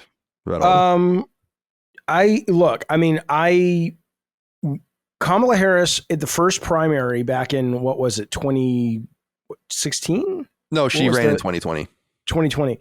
So it would be 2019 primaries, like the 2019 debates, rather. Right. So she had a moment in the very first one where I remember turning to my kids and saying, okay, she's going to be the president. And she was talking about a narrative where parents would pull up to the ER because they had a really sick kid in the car. I mean, it's all scripted and stuff, but a sick kid in the car, and they had to decide, it's like, do we go into the ER and pay for this? Or do we just hope the kid gets better because we really can't afford it? It was very poetic and very romantic. And then she just kind of cratered after that. Like, she never really recaptured that moment in the debates, and I kind of forgot about her. Honestly, I would have voted for a sack of potatoes over Donald Trump. And I would have been there as soon as I could to vote.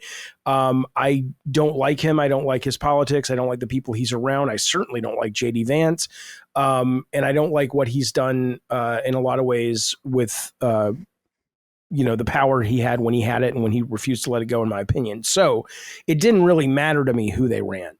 I like Kamala Harris as a personality. She's got energy. She's got a little bit of youth. I mean, she's almost 60, but still, comparatively speaking, when everybody was going around going, Biden and Trump, are these the best we have? This is ridiculous. It's nice to go, oh, okay, there's somebody, there's somebody here who can actually speak. And you may not agree with everything she says, but there's clearly, to quote Hamilton, which is really quoting Aaron Sorkin, there's a mind at work.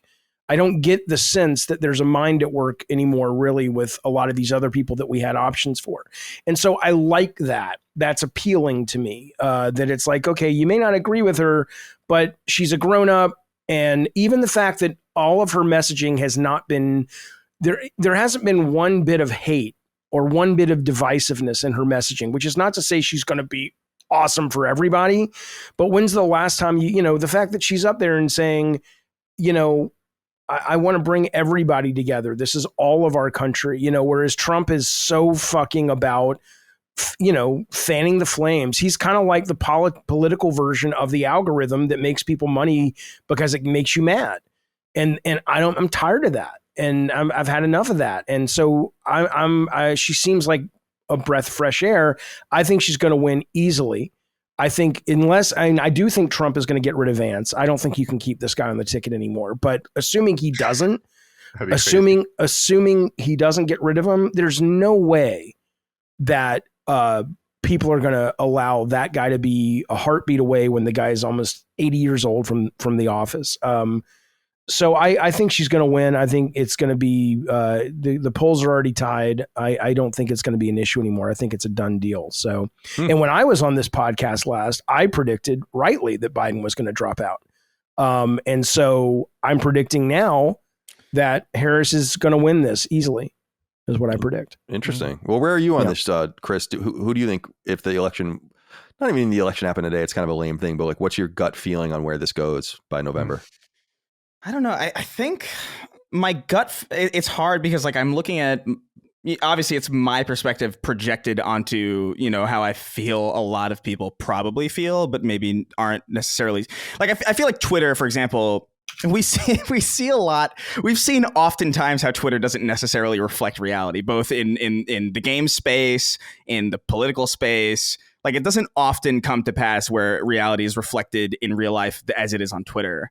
And so if I like take myself away from that, I do feel like people are just generally tired of this weird cycle that we are in, of where this wildly unstable, like this political instability just is very exhausting for a lot of people.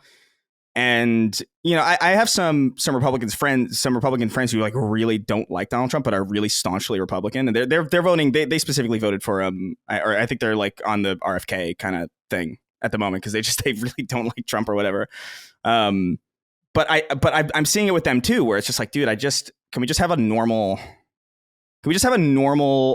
few years without like an elderly freak or a megalomaniac? Like it's so I feel like that is a very widespread kind of feeling, even if it's like maybe under announced. I feel like it's kind of brewing underneath a lot of people. So my gut, I don't know how steep it will be, but I think Harris has a way better shot than I think most people would give her credit for, purely on the sense that people are always going to be voting against Donald Trump. Like there are people who are going to be voting against Donald Trump more than anything. But I do think there are people who would have voted against Donald Trump who weren't really satisfied with Biden or who were angry with Biden just by the nature of why do we have a zombie in the White House?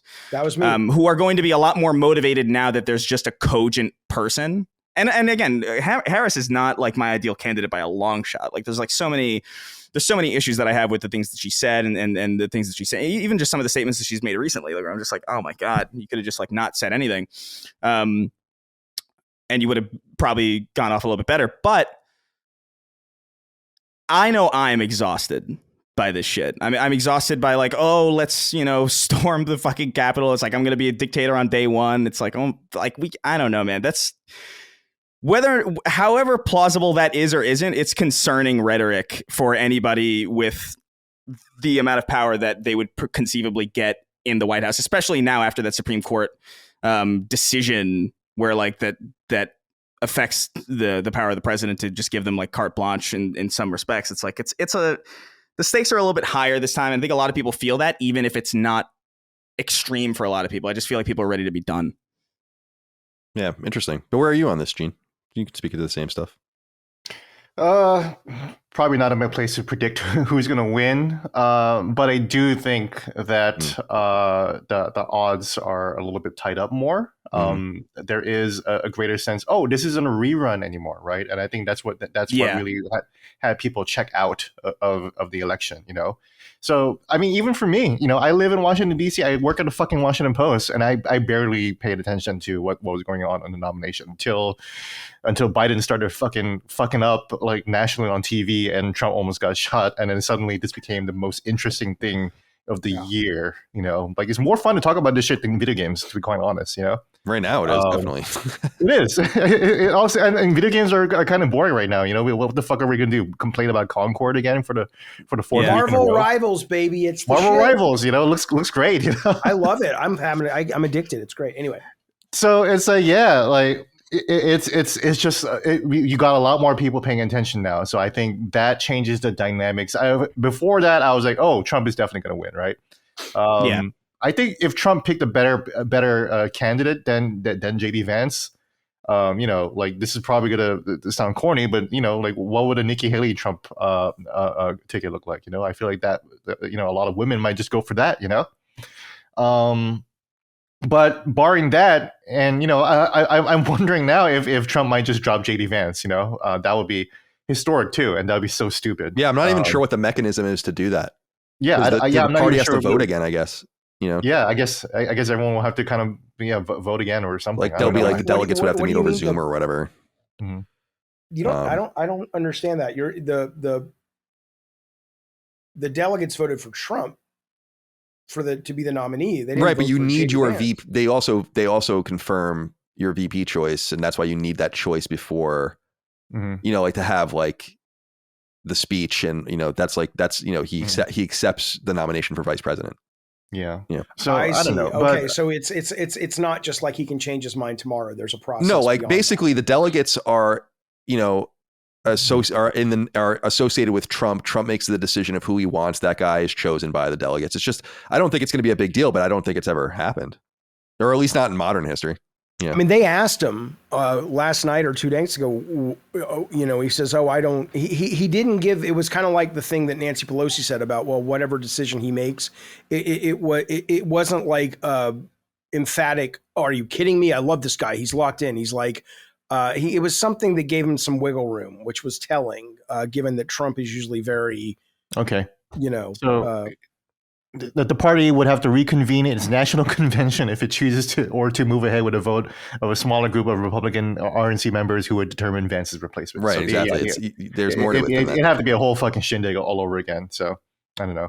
So there's that calculation to make. Is that worth it? I don't know. I don't think Vance is weird, right? But I you know, he's also a white guy. He said about women is. You know, yeah, of course. Yeah, he's just kind of a weirdo. I never read Billy Elegy. I don't mean weird. I mean, I don't just mean that he's weird. I mean, do you not think between the stuff that he has said about women, and unmarried women or childless people, and the slut shaming of Kamala Harris, given that, you know, she's running against a sexual predator, I mean, that really does create a woman problem, right? I mean, there is kind of even though I know that Trump does better with men than women historically. I mean, I wonder if that's not going to be between those two things. Well, I mean, remember, it was mostly white women that voted for Trump in 2016 too, right? So there's that. So, and then obviously this was right after, you know, grab him by the pussy. So I think as far as like gender politics goes, I think it kind of doesn't matter unless, like, you know, again, Trump had Nikki Haley instead, and then the gender politics of this whole race would kind of change a lot, right? But I think I wanted Tulsi.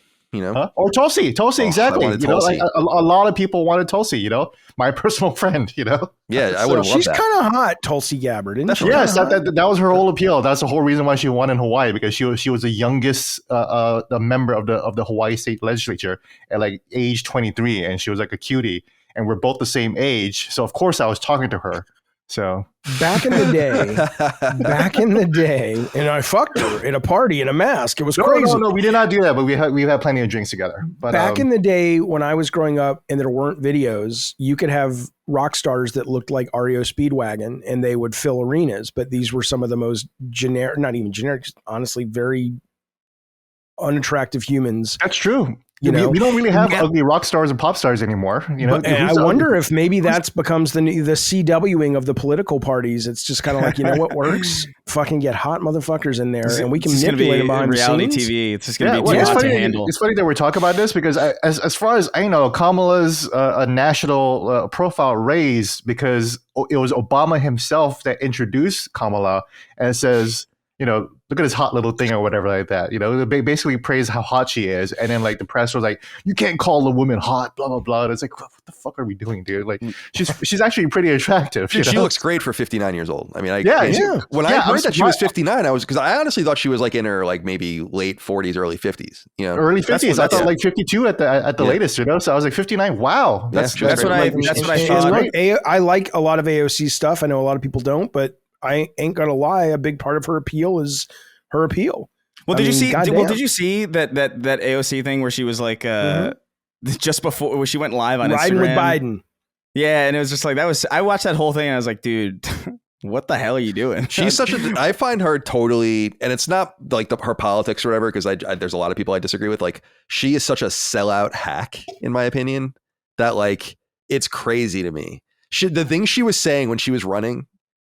And what she is now are two totally different things. Like, you are a sellout, you know? A lot of the people on the left are kind of navigating that, where they're like, okay, what is she doing? Like is she trying to like win favors with the Biden-Harris and the eventual Harris administration or whatever? I don't know. She's definitely making some political calculations and make people see that she's kind of stepping back or, you know, compromising her original vision. There's a game that's to be played, obviously, when you get into politics, and it is really, I was watching that Instagram live that she was talking about, where she was addressing concerns about Biden or about the party sticking with Biden. She was like, the whole time was just like, no, I'm not saying you're wrong. I'm not saying like a whole time was just like sitting back. It's like, I'm not saying this is the right, maybe I'm wrong or whatever. And it's like, dude.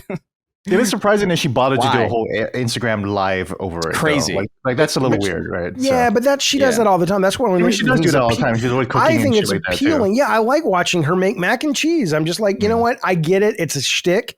It's kind of like the Jennifer Lawrence of politics. Hey, I'm just like you. But I still think there's something appealing about it. Whereas, you know, I don't see that with a lot of these other people. I get what you're saying. Like, she seems like I would have drinks with AOC. I think she's like probably like a decent person. That's an option for you. No, I'm just saying, like, she seems like a nice. She seems like a reasonable, nice person, but like, it is disappointing. I know exactly. I feel kind of somewhat what Colin feels, where it's just like, oh, come on, dude. Like, I met her, you really kind of sold out, and we're mutuals on Twitter, so you know. Yeah, that's cool. I don't mean to insult your friend. I guess she's just a. I'm actually closer friends with Tulsi than AOC. That's for sure. Yeah, well, I love Tulsi. So. Yeah. So. It's interesting. I guess I'll jump in here and just share some of my high level thoughts, which is I think this obviously mixes the election up. I think it's basically a tie now. Yeah, I find your confidence incredibly interesting, Jaffe, because if anything, the bounce that she's received, I still think Trump is the favorite in most polls. Trump within got the margin of bounce after the convention. Think about that. How rare is it for the nominee to not get any bounce? Well, because I think it's all baked in with him. I think his major problem in this election and in all elections, and why he's a bad candidate, in my opinion, even though I agree with a lot of the things he says, like I do. Like, I just wish it was someone else, like some other conduit by which we could have this populist republicanism that could win. And there are like, could you imagine what Ron DeSantis would be doing right now? Ron DeSantis would be up like 15 points. You know, that's like what annoys the fuck out of me it's like, it just would be. And that's what I wanted to say about the Democratic situation, is that this would probably be over-ish if it was almost any of the other candidates that could have been in. Whether it's Gretchen Whitmer or Josh Shapiro or Pritzker or others, even astronaut dude from Mark Kelly from Arizona, like just some normal person unassociated from the Biden administration, young, interesting, moderate in some sense. I don't really care for many of those people. I think Mark Kelly's fucking dope because he went to space, but any of those people I think would win this election. I would put money on them beating Trump, because Trump has a ceiling.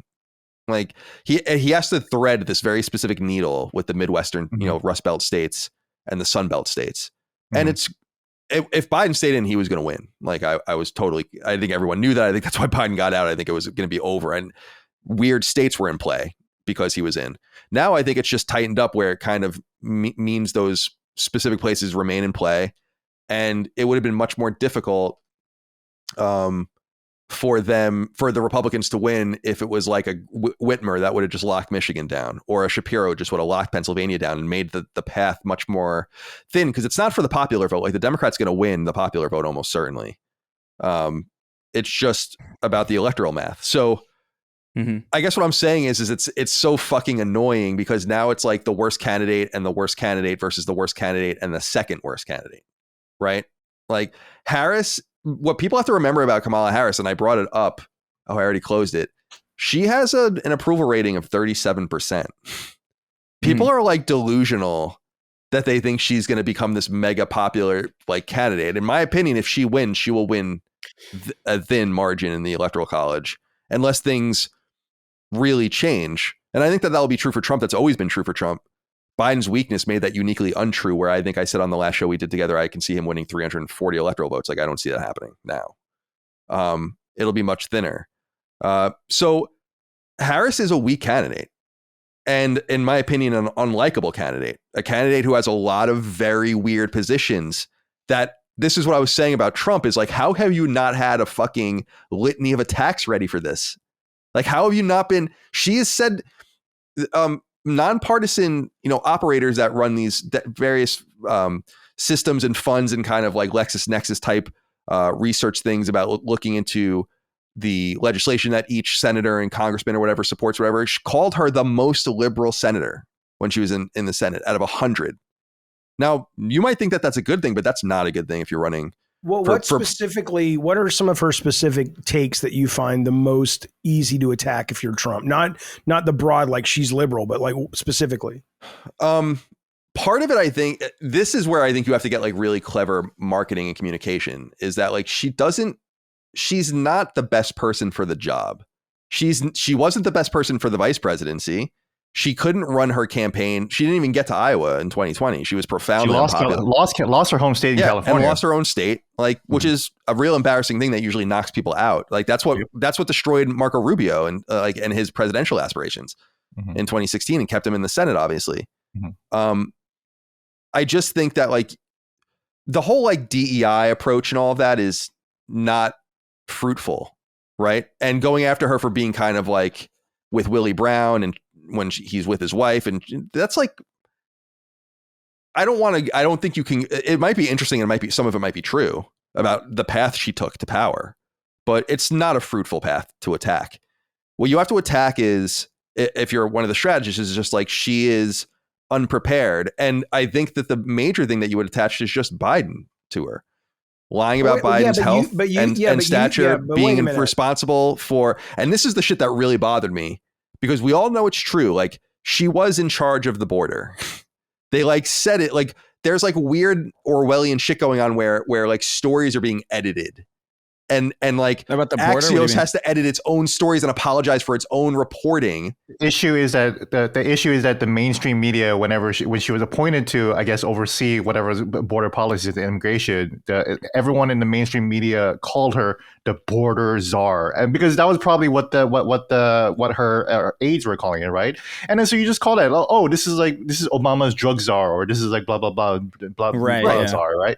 And then, but for some reason the media is walking that back. I don't understand what the fuck are we doing. So I mean that kind of speaks again to what Colin was saying about the scales being tipped, right? Oh, definitely. Like that's why he doesn't care about what's going on Twitter, because like look at what else is going on everywhere. There was a whole conversation among mainstream newspaper photographer journalists, right, who are saying we're worried that the photograph that the AP photographer took of Trump raising his fist and the American flag is being used for propaganda. And it's like, that's not your responsibility. That's not our responsibility as journalists to worry about that shit. I'm sorry. We can't control that. Is an attempt to control the media narrative and to control. Okay, but wait a minute. Okay, wait. This is all. Let me finish. That is an attempt to control the public's perception of it. If the public thinks that is a heroic shot, if the public thinks that they want to worship this, you can't change that. That is not our role as journalists to change that and manipulate that. What we can do is we take the photo and we show it to people. That's our role, right? But then the fact that we're having conversations like, well, we can't be allowing this. It's public. It happened. It's a historical draft, and the public will make of it what they think of it. Anyways, I forget what I'm saying. Well, no, I got to address some of this because I don't know how much I understand, because the propaganda thing, I agree with you. It is not the job of the journalist talking about the news of the day to have an opinion and put that into the reporting. But are you talking about op-eds or talking heads on Fox and MSNBC? They're not journalists. No. There were internal discussions among newspaper photographer journalists, right? Saying, okay, but did that actually affect anything? The picture's out there. Yeah, exactly. No, but what he's saying is that the fact that they would even entertain a conversation about manipulating the photo. Okay, sure, but that's such inside baseball. That no, it's not. I agree with that. Not inside baseball. That's fundamental to the reporting of the news. No. Wait a minute. Let's be clear. The API stuff is also inside baseball too. Wait a minute. What the fuck is an API, right? No, most people don't know about that, right? So wait a minute. Wait a second. You, as a journalist at one of the biggest newspapers and most influential newspapers in the world, talking about stories that anecdotally of journalists having these conversations, is not the same as a story that the New York Times refused to run that picture because the final word that came down was that's propaganda and we're going to put our finger on the scale. Do I think they have their finger on the scale? Yes. But just because I assume these discussions happen all the time about if you don't have journalists debating and arguing, are we doing our job and being non-biased on a daily basis, you probably have a problem. Because isn't that always something you're always looking for, that boogeyman over your shoulder that you've got to make sure you're being honest? I mean, don't you want those conversations to be happening? I don't know. I feel like that's so academic in the sense of, like, I was looking this up to make sure I got the guy's name right. Uri Berliner, the guy at NPR. Yeah. Do you know this whole story about this guy recently? Oh yeah, that dude. Yeah. Yeah, like he basically was like the senior editor of NPR's business desk for like 25 years and wrote an essay saying how deeply and profoundly biased and corrupted the NPR's operation is. I remember this, right? And wrote about how, like, there would be conversations about how people wouldn't write stories because they didn't want to help Trump. Like, these aren't classroom conversations. These are things that are, like, affecting the news in major ways. It's saying it's important to understand. Yeah. I am not denying that. I am very aware that there is bias in journalism. I'm just saying that in this case of that photograph, to act as if that was a thing that affected the news, I don't think that's accurate. I know that there were people having those conversations, but the fact that it didn't affect anything, I mean, it did, yeah, but I mean, that's again, that's a window into the mentality, right, of how journalists are trying to frame what's happening, right? Sure. And I think that's bad. But let me ask you about the borders are thing, because this is what is a little confusing to me. So I understand they called her that. I also understand, at least this is what I have heard, now this may not be true, is that she was not in charge of border policy. She was in charge. They basically said, look, we want you to take more of a diplomatic look and do some investigation and research and be in charge of what can we do with our relationships, maybe with Mexico? What can we do with our relationships diplomatically with these other countries that could improve the situation at the border? But they are now painting her as if she was the woman who was like, let these people in, that's not what she was assigned to do. And I just want to be clear on that at least that's what they have said. Are you guys saying, no, she was 100%, or not 100%, but she was literally the border czar, even though they called her that, she was actually doing that job? Well, I would argue that because they obviously have no approach at the border to stop people from coming in, which is why so many millions of people have come in. So their entire focus on stemming the tide was by going to the Northern Triangle countries and having diplomatic relations with them and trying to figure things out. And thus that was their entire approach to immigration. And so she was in charge of it. It's just a weird, well, this is what I think Gene is talking about, is like, there is and this is why I'm just kind of a hard no on Like, you're not going to remake Kamala Harris to me. Like that. Well, like, I know you didn't answer. Wait, but because of the border situation? Is that no, the reason? Because of the whole like. Well, no, because he was asking what the most fruitful ways to attack her would be. And I said, well, no, you said that she was really bad with her positions in politics and she's the most liberal senator. And I said, can you name me the 2 or 3 things that she has done, like policy wise, that they would go after her beyond just sort of blanket statements? That's what I was saying, is that that's how we got into this conversation to begin with. Because, what I'm saying is, I don't know if she was the most liberal U.S. senator. The people that are known to make those standings or whatever said it, and then they went back. Just said, and then I won't hold on a second, and then Kamala they went Harris back for you, and then they went back and edited that, and then Axios, and that's bad. Of course, I agree. I'm not asking. Yeah, they're doing it to protect the candidate. This is what I'm trying to say about her, is she is not a great politician. She was never a great politician. People have to, I don't know if you remember this, when she ran for the Senate, she almost lost. Mm-hmm. It was one of the closest, like, Republicans never get that close, or I'm sorry, not for Senate, for when she ran as a statewide attorney general. Yeah. She almost lost to the Republican. And then she was in the Senate for 2 years, ran for president, washed out, has really bad relationships with the people around her, not her family, but the people that work for her, churns through staff. Not a good sign for a person. So does Trump. Trump just makes bad decisions. Trump is a force in and of himself, I think. I don't know that. And I'm not saying that as a compliment. I just think he's kind of, it's not, I don't mean that as a compliment. I think that he comes off as someone who, it doesn't really matter who's around him. The decisions don't really change. He clearly doesn't listen to anyone. But a normal political operator has a solid team of people around him. Those are the people that were protecting Biden from all this, that were with him for decades. I just don't think she's an effective choice. And what's ironic about it, and this is another thing people are trying to erase, is that she was chosen because she was a black woman. It's not to say she's not. Every politician is chosen for what they can bring to the table, what state they're from, what they look like. The reason Shapiro isn't the VP frontrunner is because he's a Jew. And he might give you Pennsylvania, but he's going to lose you Wisconsin. Right. I mean, that's the weird anti-Semitism that's going on. They're right now. all DEI candidates in politics, just like in movies. It's who can get butts in seats, who can get people votes. It's to act like Kamala Harris is a unicorn because she's a black woman. Well, how many people get voted for because they're a white straight male? That's the game, right? Well, that's why Colin said the whole DEI approach is not the right way. Oh, I know it's not, but to say, but he's using the approach right now.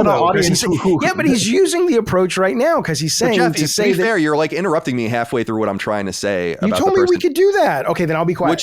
Which is like, Jesus Christ, which is like, so what I was saying was that she was chosen because fundamentally she was a black woman. They said it, that they were looking for a black woman. I mean, that was they did say that. They did say that. Which of course they're also going to try to memory hole that as well. Mm-hmm. It's not what I was trying to say was, it's not to say that she couldn't possibly be the best candidate or the most qualified or whatever. It's just that didn't matter to them. They put that on her. Like, instead of saying nothing and just picking Kamala Harris and saying she's the best choice for us, they qualified her as that. And so it's kind of like asking people not to notice that was a qualifier for her to be VP and therefore getting into this position. It's what we were saying about Assassin's Creed Shadow on Sacred Symbols, Chris. It's like, I don't really give a fuck or whatever, but don't ask me not to notice what you did when it comes to, making a racial message or making a message that appeals to a certain segment of your audience or whatever. The same thing happened here with Kamala Harris. And so she was what I was trying to say was put at a fundamental disadvantage by being foisted in that position because she was a black woman, as opposed to being the most qualified candidate. All they had to do was not say that. Okay, so make the same exact choice. Wait a minute. I just got to point out briefly, and I'll shut up for 5 minutes, I promise. I'll set a timer. But I have to point out the inconsistencies that when Elon Musk comes out and says, I'm going to do this, and this is the reason I'm going to do it, you respect it. But when the Democrats come out and say, we're going to put Kamala Harris in, and this is the reason we're going to do it, somehow it's kind of a sketchy thing. How is that a good argument, Jaffe? That would be like saying someone can say anything, and as long as they said it publicly, I would agree with it. That's basically the argument you're making. That's what you said about Elon Musk, though. You're like, at least he's not like one of these companies that goes in and does it behind the scenes and doesn't come out and say why we're doing it. What I'm saying is that it's positive to try to break the power structure up, which is what he's trying to do. It would be negative to judge someone based on their immutable characteristics. It's not positive to try to, get a candidate who has never been viable before because of maybe racism in America. But okay, I'm done. 5 minutes. I think it's about being the most. This is. Race and gender are distractions. I agree with that. What I was trying to say, I want to have a thought that's more than 2 minutes long. I'm sorry. Like, I'm going to set a timer. It's just like, what I'm trying to say is this put them in a pincer in a certain position where they put this category on her. And then they ask everyone to ignore that was a major reason why she's there. So in other words, it could be that she's the most qualified. And it could be that those things are important too, that we want to have a black woman specifically, but then don't ask people to say like, well, then that doesn't matter when it's bad for us. When someone points out the hypocrisy in that, or when someone points out how that could be a downside or the immutable characteristics don't matter. You're not allowed to talk about it from that perspective. And it's asking people just to not notice certain things. And I don't think it's a fruitful thing to attack, but it put them in a position where the only reason it took Biden so long to drop out is because everyone knows she's a bad candidate.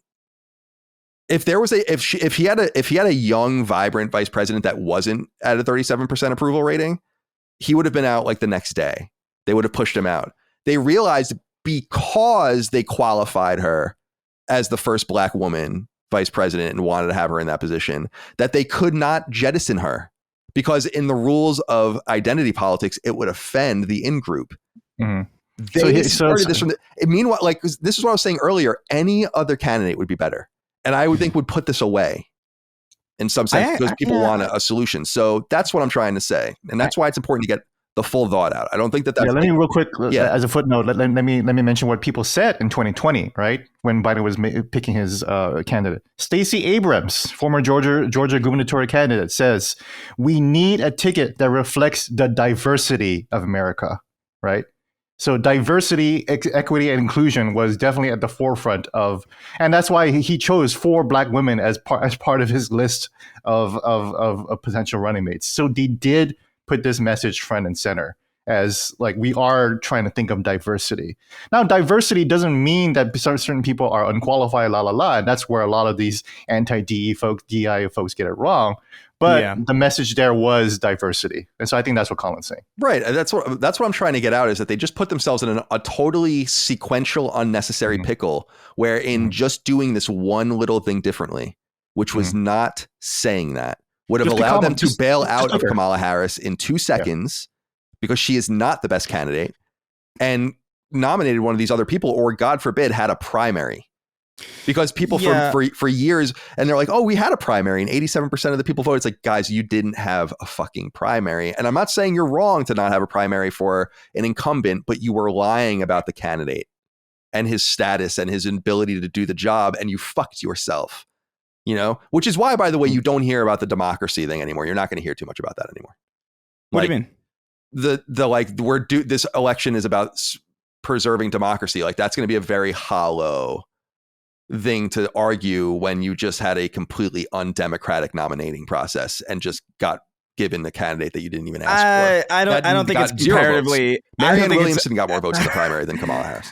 Yeah, I don't think it's as close to undemocratic as like directing a crowd to the Capitol building with a guillotine chanting to hang Mike Pence. I think it's like a very distinct. Like I would agree. It's like it's not.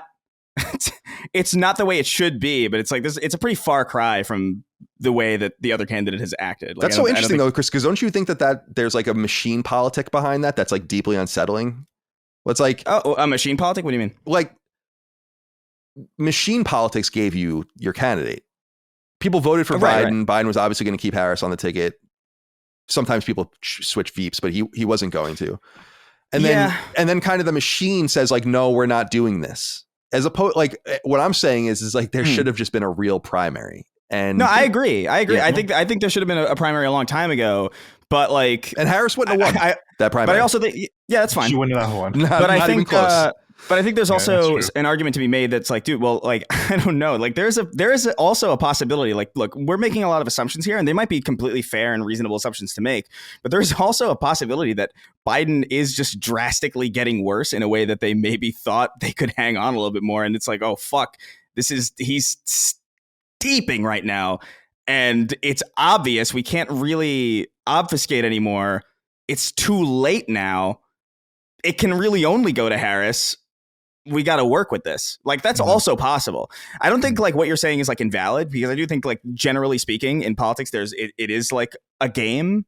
There's huge games being played in politics all the time. I think the border issue is like one of the biggest things, where it's like there was a bill specifically proposed to stem the flow that was blocked by Republicans, specifically so that the issue could get worse and so that they would have an issue to run on when they ran their candidate in this election. Like, I think there's like a lot of sacrificing the good of the country for political gain. I think that's fucked up.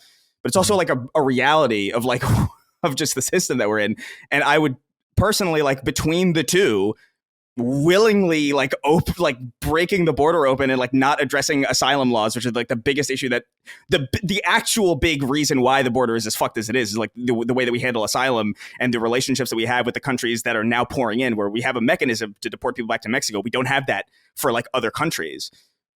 To sacrifice the entire border for political gain, that's a lot more fucked to me than like, oh, our candidate is literally dying. We kind of have to make this switch. Like, I don't think they're really, I think I'll put it this way. I think a game of politics is being played. And I think a game of obfuscation is being played, but I think the degree to which they're being played by each party is drastically over compared when they're very, very different.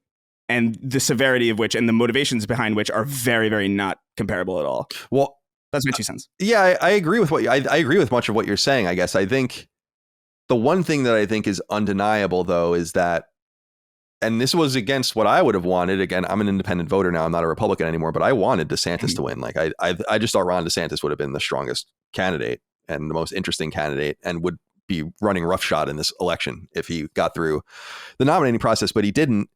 And so Trump wasn't my choice, but the voters definitely chose him, you know, and by hook or crook, like, they chose him overwhelmingly against all odds, really, because everything was against him. Like the media was against him and all of that. I thought it was going to be way more competitive than it ended up being. I didn't think it was going to be Nikki Haley. I thought it was going to be like other interesting people, because Nikki Haley's like fucking gross. Like, it's a cult of personality now. Like, you know, yeah, it is. Like, we need to, and people be like, why do you not like Nikki Haley? I don't like Nikki Haley for her war hawkish, completely outrageous foreign policy. She's a sellout too. So. Yeah. Oh, totally. Yeah. She's totally. When I couldn't believe her at the convention. The RNC. Yeah. It's ridiculous.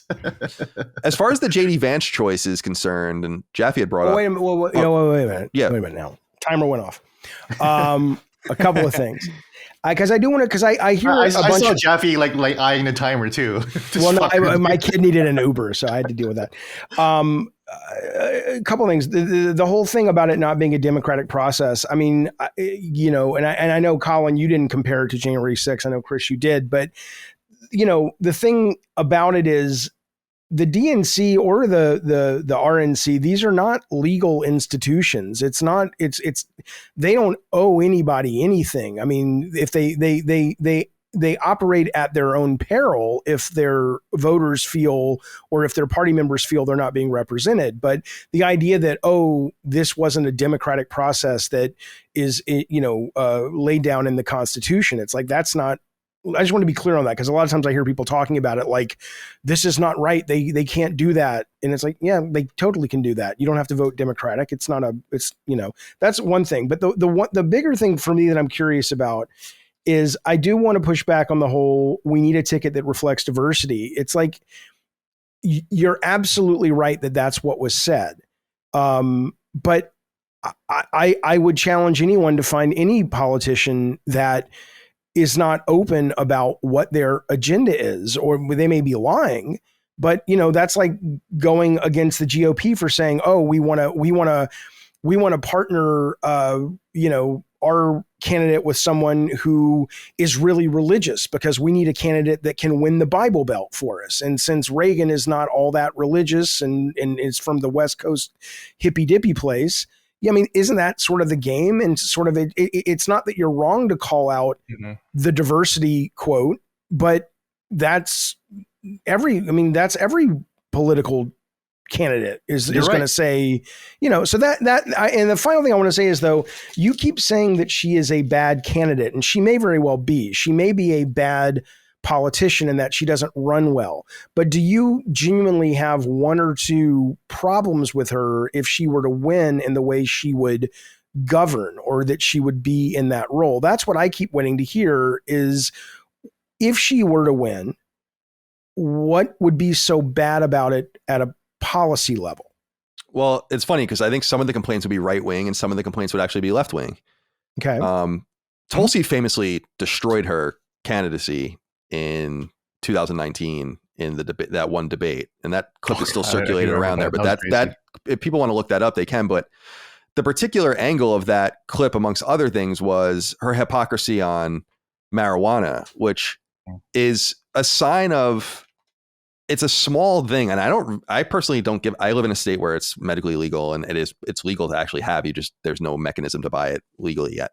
But I don't care. Like, states can decide what they want to do, and I don't think it should be a federal issue really at all. But it showed, like, wow, this woman, even on the smallest and stupidest issues, would be a chameleon, putting all of these people away for marijuana distribution as an attorney general or as a prosecutor before that, and then herself admitting that she smoked marijuana. It's like, well, that's just hypocrisy. It goes back to like prohibition and people that the cops that used to get popped for fucking drinking. That was a common thing that happened. It's like, you're going to go around and fucking stick an axe in this barrel one day and leak it all into the ground, and then the next day we find you at a speakeasy or something like that. It's hypocrisy. And it shows that if it happens at a small level, it's certainly going to happen at a big level. So I would say that that's a left-wing complaint. A right-wing complaint would be like, and this is a thing that I think is, until this is figured out, there's going to be this constant complaint about left-wing violence in the streets. Is like, what happened in 2020 we're so focused on January 6th, which is fine. It's a riot and a horrible thing that happened, and people should and are paying the price for it. And I never felt any different. But what happened in cities around the summer of 2020 around the United States was insane. Way, in my opinion, and I've said this in the past, way worse than what happened on January 6th. Like, because it was in the fucking heart of people's communities. It wasn't in the Capitol. It was like burning. Real people were dying. Real places were getting destroyed by the billions of dollars. And no one paid a price, or very few people paid any sort of price for that. And there were politicians that supported it tacitly and explicitly. And Kamala Harris was one of them. Like, she had a fund set up, or gave money towards a fund, I should say, that was paying people's bail, like, indiscriminately from getting arrested at these certain events. And it's like, well, so now you're not a law and order guy. Like, just based on your political convenience and all of that. And as far as I understand, people that were bailed out by that fund went on to do some shit. So there's that. And then I think that, like, there are two other domestic or not one foreign policy and one domestic policy as vice president that I think you can focus on.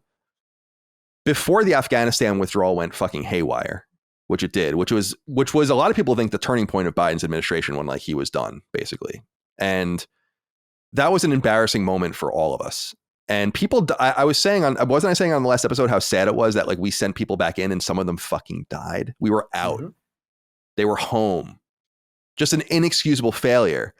But before it all went off and we knew that we had this timeline or whatever, she gave an interview, I think it was with 60 Minutes, where she was bragging about how she was the last one in the room with Biden making that decision. So you should own that decision, which was a fucking catastrophic and horrible decision. And then domestically, we brought it up earlier, the border. It's like, okay, even if you're responsible for the fraction of it, as they say, or the slice of it, nothing has changed. The problems have gotten worse and worse and worse and worse. You've failed. And this is a pressing issue for us. I think the reason she's a bad candidate is not fundamental to necessarily who she is. I think she's relatively personally unlikable to a lot of people, which is, I think, what drags her ratings down. And maybe they'll be able to revitalize that in the coming months. I don't know.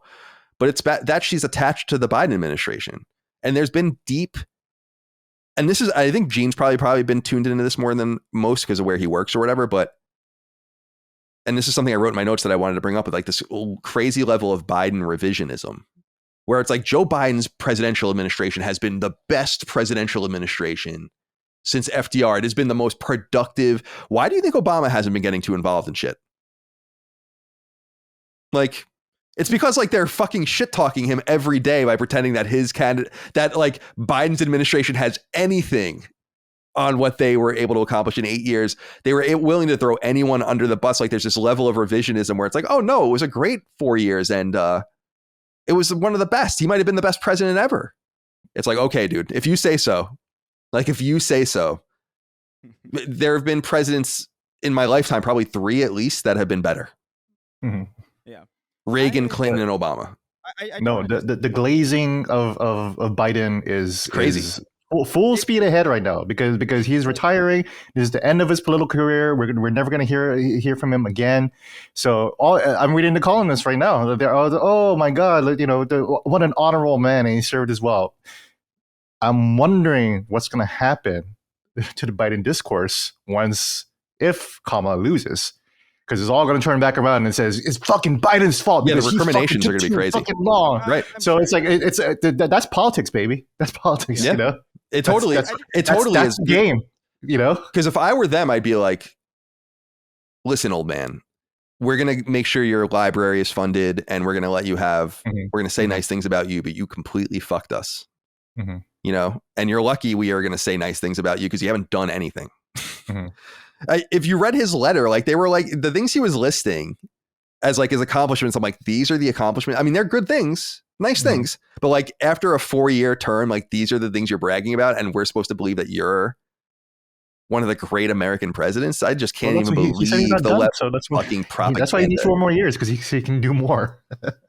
Like the propaganda is just crazy to me. That's why I'm having a really difficult time with this election, guys, because like. I can't believe that this is the choice.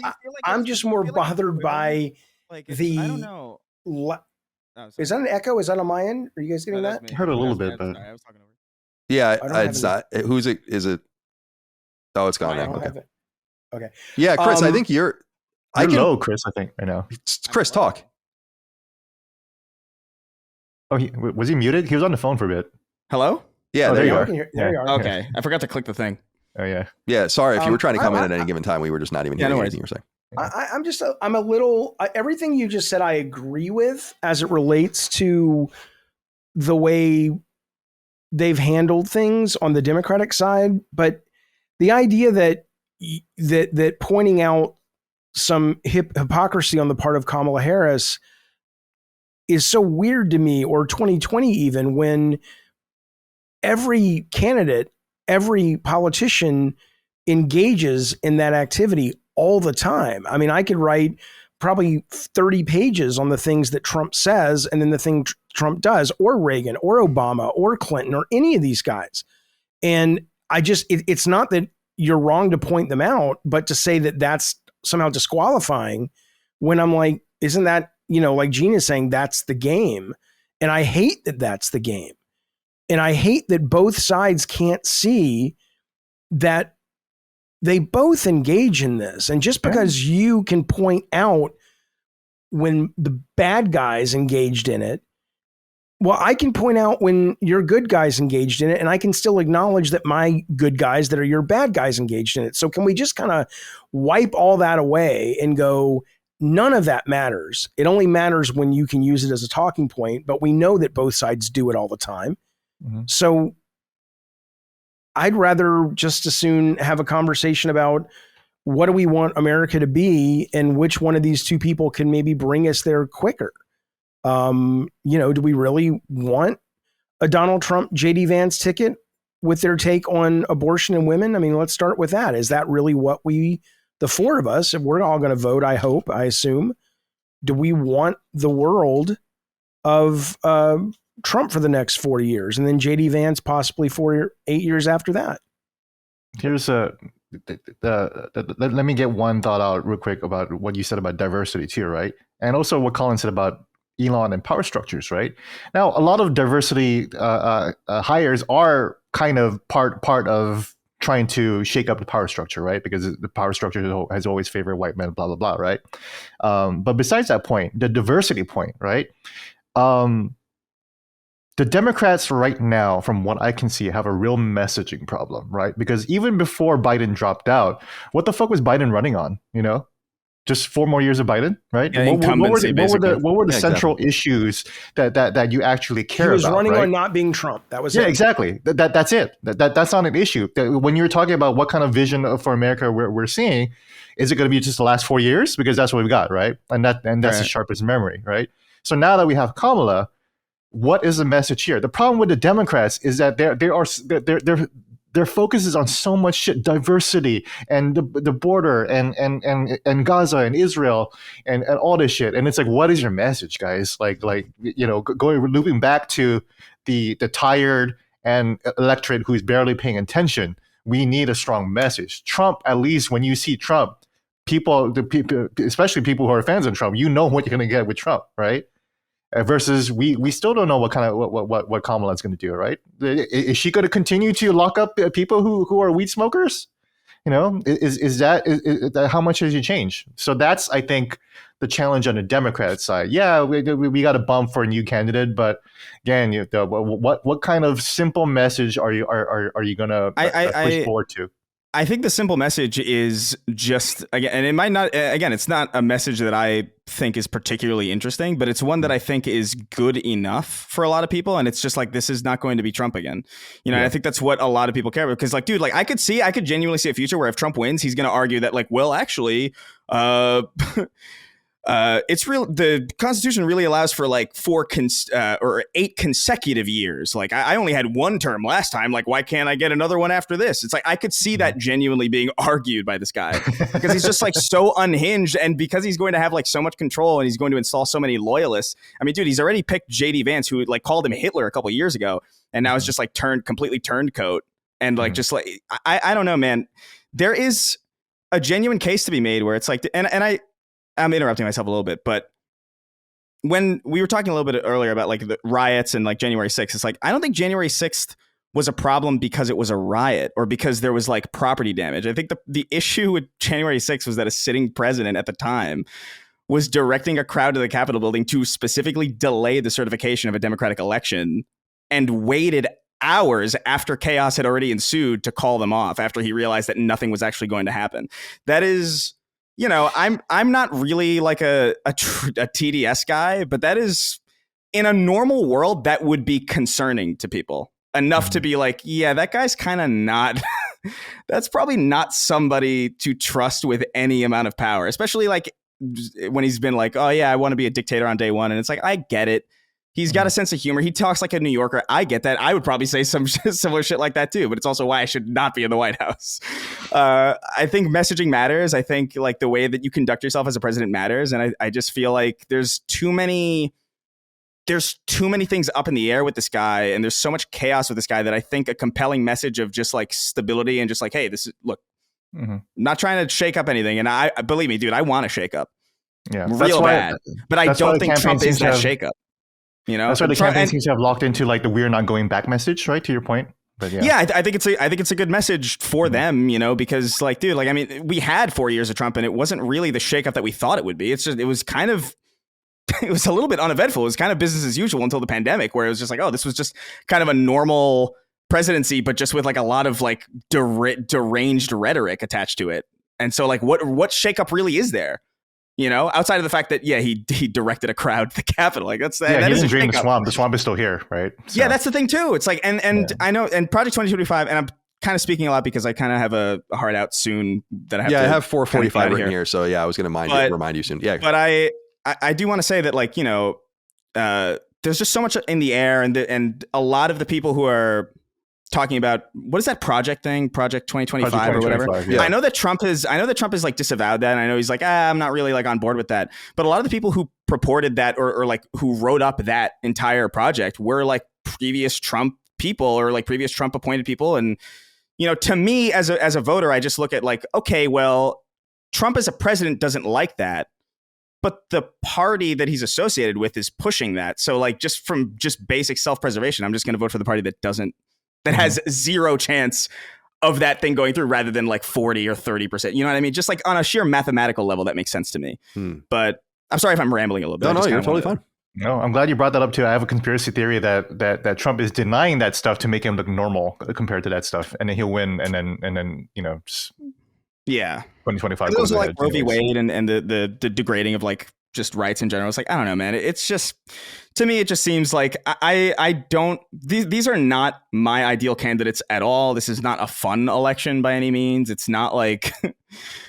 This is a really begrudging election yet again. And it bothers me that I feel like in my lifetime, I have not had an exciting election, or anybody that I've been excited to. Oh, I see. Yeah, this is an exciting election. But you know what I mean? Like somebody that I would be excited to put my. Somebody you actually give a shit about, yeah. I mean, I remember voting in for Bernie in the New York primaries when I was in home in 2016 and watching that whole thing, which Obama actually had a part in completely derailing that as well. So I don't love Obama either, but aren't you from New York though?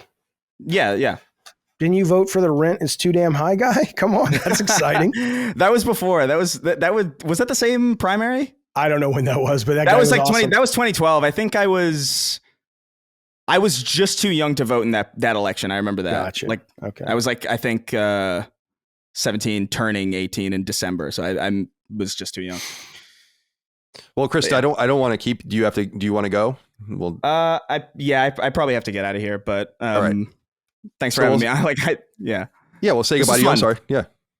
This was fun. I appreciate it. I love these conversations. I think they're interesting. Mm-hmm. I don't really get to have them that often. So thanks for having me on. Apologize for me having to make an early exit. But no, it's okay. We started later than we usually do. And yeah, I agree. I don't have these conversations with very many people. Like just when my dad calls, we only talk like once a month or so, or not even. And then we just go on complete diatribe. And then, and then that's it. And then no one else hears about it. So no, I'm glad to have you here. We'll do this again soon. I'll stop now so that we can say goodbye. All right. We've said goodbye to Chris. It's just the three of us now. Chris has to go. No worries though. We did start later than we usually do. But I was glad to have him when we could. So, all right. So what were we talking about? JD Vance, I guess, a little bit. I completely forgot. Well, I mean, Chris brought up 2025. I do want to ask you guys about that in that, again, it wouldn't surprise me if it's a scare tactic, but it's a good one. I mean, how real is this? I just don't take it very seriously. There's been, I'm pretty sure, I don't know if they had the same names, but I'm pretty sure there was like Project 2021, Project 2017, and so on and so forth. The Heritage Foundation does all sorts of shit. I just don't, it's like opening up another front that's just going to become a problem for everyone later on in the war, like this political war, where it's like, so now you're going to own what your ex people do at think tanks. That's now, are they're all doing it because they want to get picked up. They want this stuff to be influential. It's not like they're doing it for their fucking health. I'm not saying that, but you don't have to take him at his word. He lies about things as you say, all politicians do or whatever, but he's disavowed it. He's like, I'm so frustrated with him as a candidate because he could just make these really minor tweaks and be much more effective. And what I would be doing with this 2025 thing is being like, there's good parts of the Project 2025, bad parts, but we have our own platform at this website, or this app will tell you, or whatever. Like, just constantly say, like, we have our own platform. This is our platform. This is what we stand behind. We don't endorse that. We endorse this. Mm-hmm. Like, be active and aggressive. Mm. This is what we believe in immigration. This is what we believe with the economy. This is, and you can find it all here. Like, whatever that says has nothing to do with us. We can't control that. I'm standing up for my conspiracy theory. You're correct that if the conspiracy theory was to work, then Trump would say, "Look at our platform," versus that. But he's not doing that. He's just saying whatever. So he's being Trump again. So it's just annoying because it's like, why don't you just make these little edge changes, and you'd be so much better? Like, how is no one around to impress that upon you? That you just need to change like 10%, and you would be. To be a politician, though, is the thing. I don't think he's right. I mean, there are people like Beto O'Rourke or whatever the guy's name was, who was like, I want this, I want to do this. And so it's like, what is the path? But I don't think Trump expected to win. I don't think Trump's ever really been that all interested in being a governance or a executive of things like that when it comes to politics. So you're right, but I think you have to have somebody who actually cares about becoming a better politician. And I think he just wants to win. And, he's, well, this worked before. That's what I think. Oh, the baby. Look at the baby. Oh, beautiful kitten. Mm-hmm. Yeah, no, I think first of all, I agree with you that he didn't expect to win. I think he found it intoxicating. Yeah. In some way. But I just, so and I think Biden had the same thing. I'm sure it's an intoxicating thing to be president. Very difficult, unthinkable job. And I would never want to be president. Oh my God, dude, I would never. Yeah, clearly Biden wanted to be president. He didn't want to let go. He was like, dude, I waited 78 years to be president. That made me so pissed. That made me so pissed at him because the facade fell. It's like, it's all about democracy. I'm like, dude, this is the right thing to do. And he did let go, whether he was forced or not, I don't know, but maybe we'll never know. I'm sure we will eventually, but it was not a good look. Even, we were sitting around having dinner a couple of nights before he dropped out and we were all pissed at him. Yeah. It's like, you selfish fuck. If you really care about this, like you say you do, get the fuck out of the chair, man. Yeah. Did you guys see the photos of inside the Oval Office, like right as he resigned? It was like the end of Civil War where they pull him out and he's holding. No, it's all his family, standing around crying and looking solemn. And it did get me for a minute. And then I saw Hunter Biden like looking normal, and I was like, man, I've seen more pictures of Hunter Biden smoking crack than like him like being a normal person. That's crazy. Anyways, good for them. All right. What else do I have here? Oh, so Project 2025, Vance, right? What'd you say? Oh, sorry. I thought you already read that. I was going to say you were talking about JD Vance, but yeah. Oh, yeah. Well, yeah, we had brought him up and then I guess never really spoke too deeply about it. But I think that this choice is what this choice signifies is obvious. I also think it was a choice that was like way too aggressive. It's a great choice if Biden was going to stay in my opinion, because like you just want to amp up the Trump. You're going to win based on the ineptitude of the person across from you. And so you don't have to really worry about too much and you can kind of get your protege in there and all that kind of shit. But knowing, again, this is why I'm like, why is everyone so back-footed right now? In knowing what was inevitably going to happen, it's like, you got to make a different choice, I think. The Vance choice, when it first happened, I was like, oh, all right. I mean, I don't think it really matters. But it was through a different lens. It seemed like we had a stubborn Biden. Maybe he was going to stick it out. Although it always seemed inevitable that he was eventually going to get kicked out, that people were just going to start. That's why I asked you earlier, like, what do you think they were threatening him with? Because what I read, and I think it was in the Times, was the New York Times, was they were saying it was like he was getting threatened that no one was going to pay for his library, like his presidential library. Basically, that was like the threat that kind of pushed him over the edge. That's a big deal. You need your own library if you become president. That'll be fucked up if you don't get one. Yeah, totally. So they were going to get to him eventually. But with that in mind, it's like, I don't really know what the right choice would have been. It couldn't have been Nikki Haley. Like, you can't have a choice that's anathema to your core base. That's true. It has to be one of his acolytes that's been around him for a while. Like, I kind of would have dug like a Vivek Ramaswamy personally. I think it would have been interesting. I said Tulsi was my number one choice. And in fact, Tulsi purportedly turned RFK down in anticipation of, there was reporting suggesting that in anticipation that she might get the nod from that. And I think that would have been perfect, but it was clear she's not like in his direct orbit. She's like, she goes out sometimes, but she's not one of like a Tim Scott or something like that. That's true. So I think Marco Rubio doing it would have been really stupid. And he would have maybe even had to resign from the Senate because there's like some stuff about running from the same state and all of that. So JD Vance made some sense, but I'm also of the mind, and I know Trump feels this way because I've heard him say it many times. It's like, I don't know that the VP choice really matters that much. It's very interesting for inside baseball stuff, but people have reminded me, and I've thought about it in the past. It's like there have been comic book level bad VPs or VPs that like definitely made the ticket look bad and they still won or they still were okay for a while. People bring up Spiro Agnew before he resigned for Nixon, but Dan Quayle more recently was looked at as a clown by a lot of people. Well, Palin, Sarah Palin is the most famous one, and the unfortunate thing was that she was bad enough that it sunk McCain's election. That did matter. I mean, that was the reason. I've said before, that's the reason I voted for Obama in 2008 because I was open to McCain, and I was like, I'm not voting for fucking Sarah Palin, dude. Like, I'm not voting for this nonsense. This is a fucking weird ass pick. And I've said before, it's a pick you make when everyone says no. Like, she must have been unvetted so far down the list. What the fuck was wrong with him that he picked her? What the hell? I think in what's that Double Down, the book that Mark Halperin book about the 2008 election? No, that would have been about the 2012 one. The first one they did. The famous book that they made the movie about or whatever. I think he suggests that Romney was the first choice, obviously. And he said no, because he's like, you're going to fucking lose. Like, why would I, because McCain Romney would have been an interesting thing, but Romney's a fucking chameleon. He's a weird dude. I used to really like him. And I like him less just because he's like so malleable and strange. It's just, you're the governor of Massachusetts. And then like 16 years later, you're the senator from Utah. Yeah. And then you hate Trump, and then there you are having, that famous picture of them having dinner together, and like it absolutely looks like Keemstar and Boogie, like there's an absolute like power dynamic of a master and the cuck, right? Totally. And, like how can you respect anyone after seeing that? It's like seeing Ted Cruz like phone banking for Trump after Trump called his wife ugly. It's like. Or Chris Christie, who's like, get back on the plane, Chris, go away. Chris Christie has been the locale of politicians for sure. That's he had like a really interesting thread to needle to thread in when he ran for president, because he was like a very popular figure in New Jersey. He was, yeah. He just wasn't able to. It's like Jeb Bush, like they just for some reason they just were not able to take a huge advantage and really make it work for them.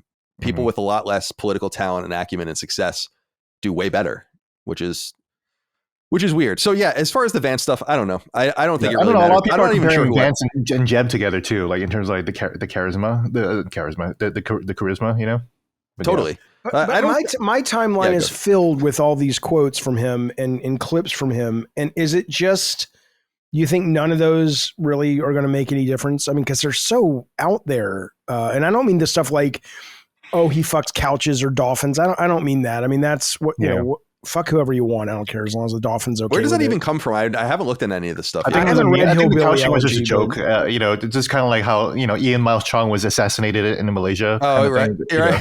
Like it's just like just virulently spreading like a shitty rumor just to but when he's actually on that's record, why AP had this whole fact check about whether he fucked a couch. I thought it was something from Hillbilly Elegy. Guys? What the fuck is this shit?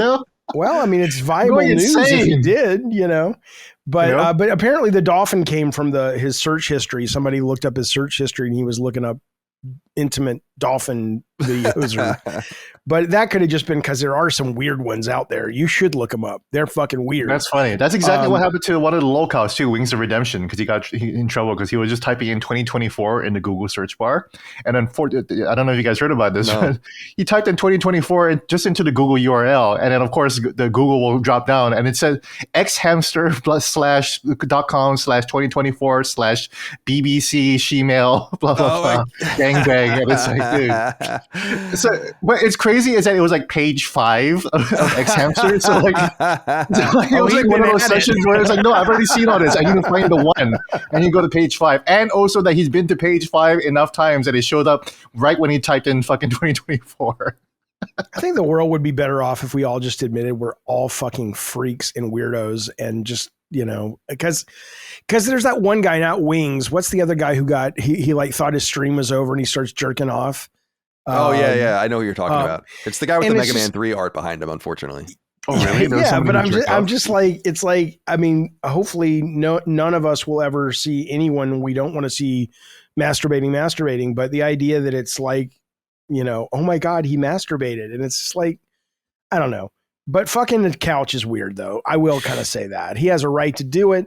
But no, I think it's more to do with the stuff where he's talking about, that people who have kids should have more their political weight when they vote. Their vote should have more.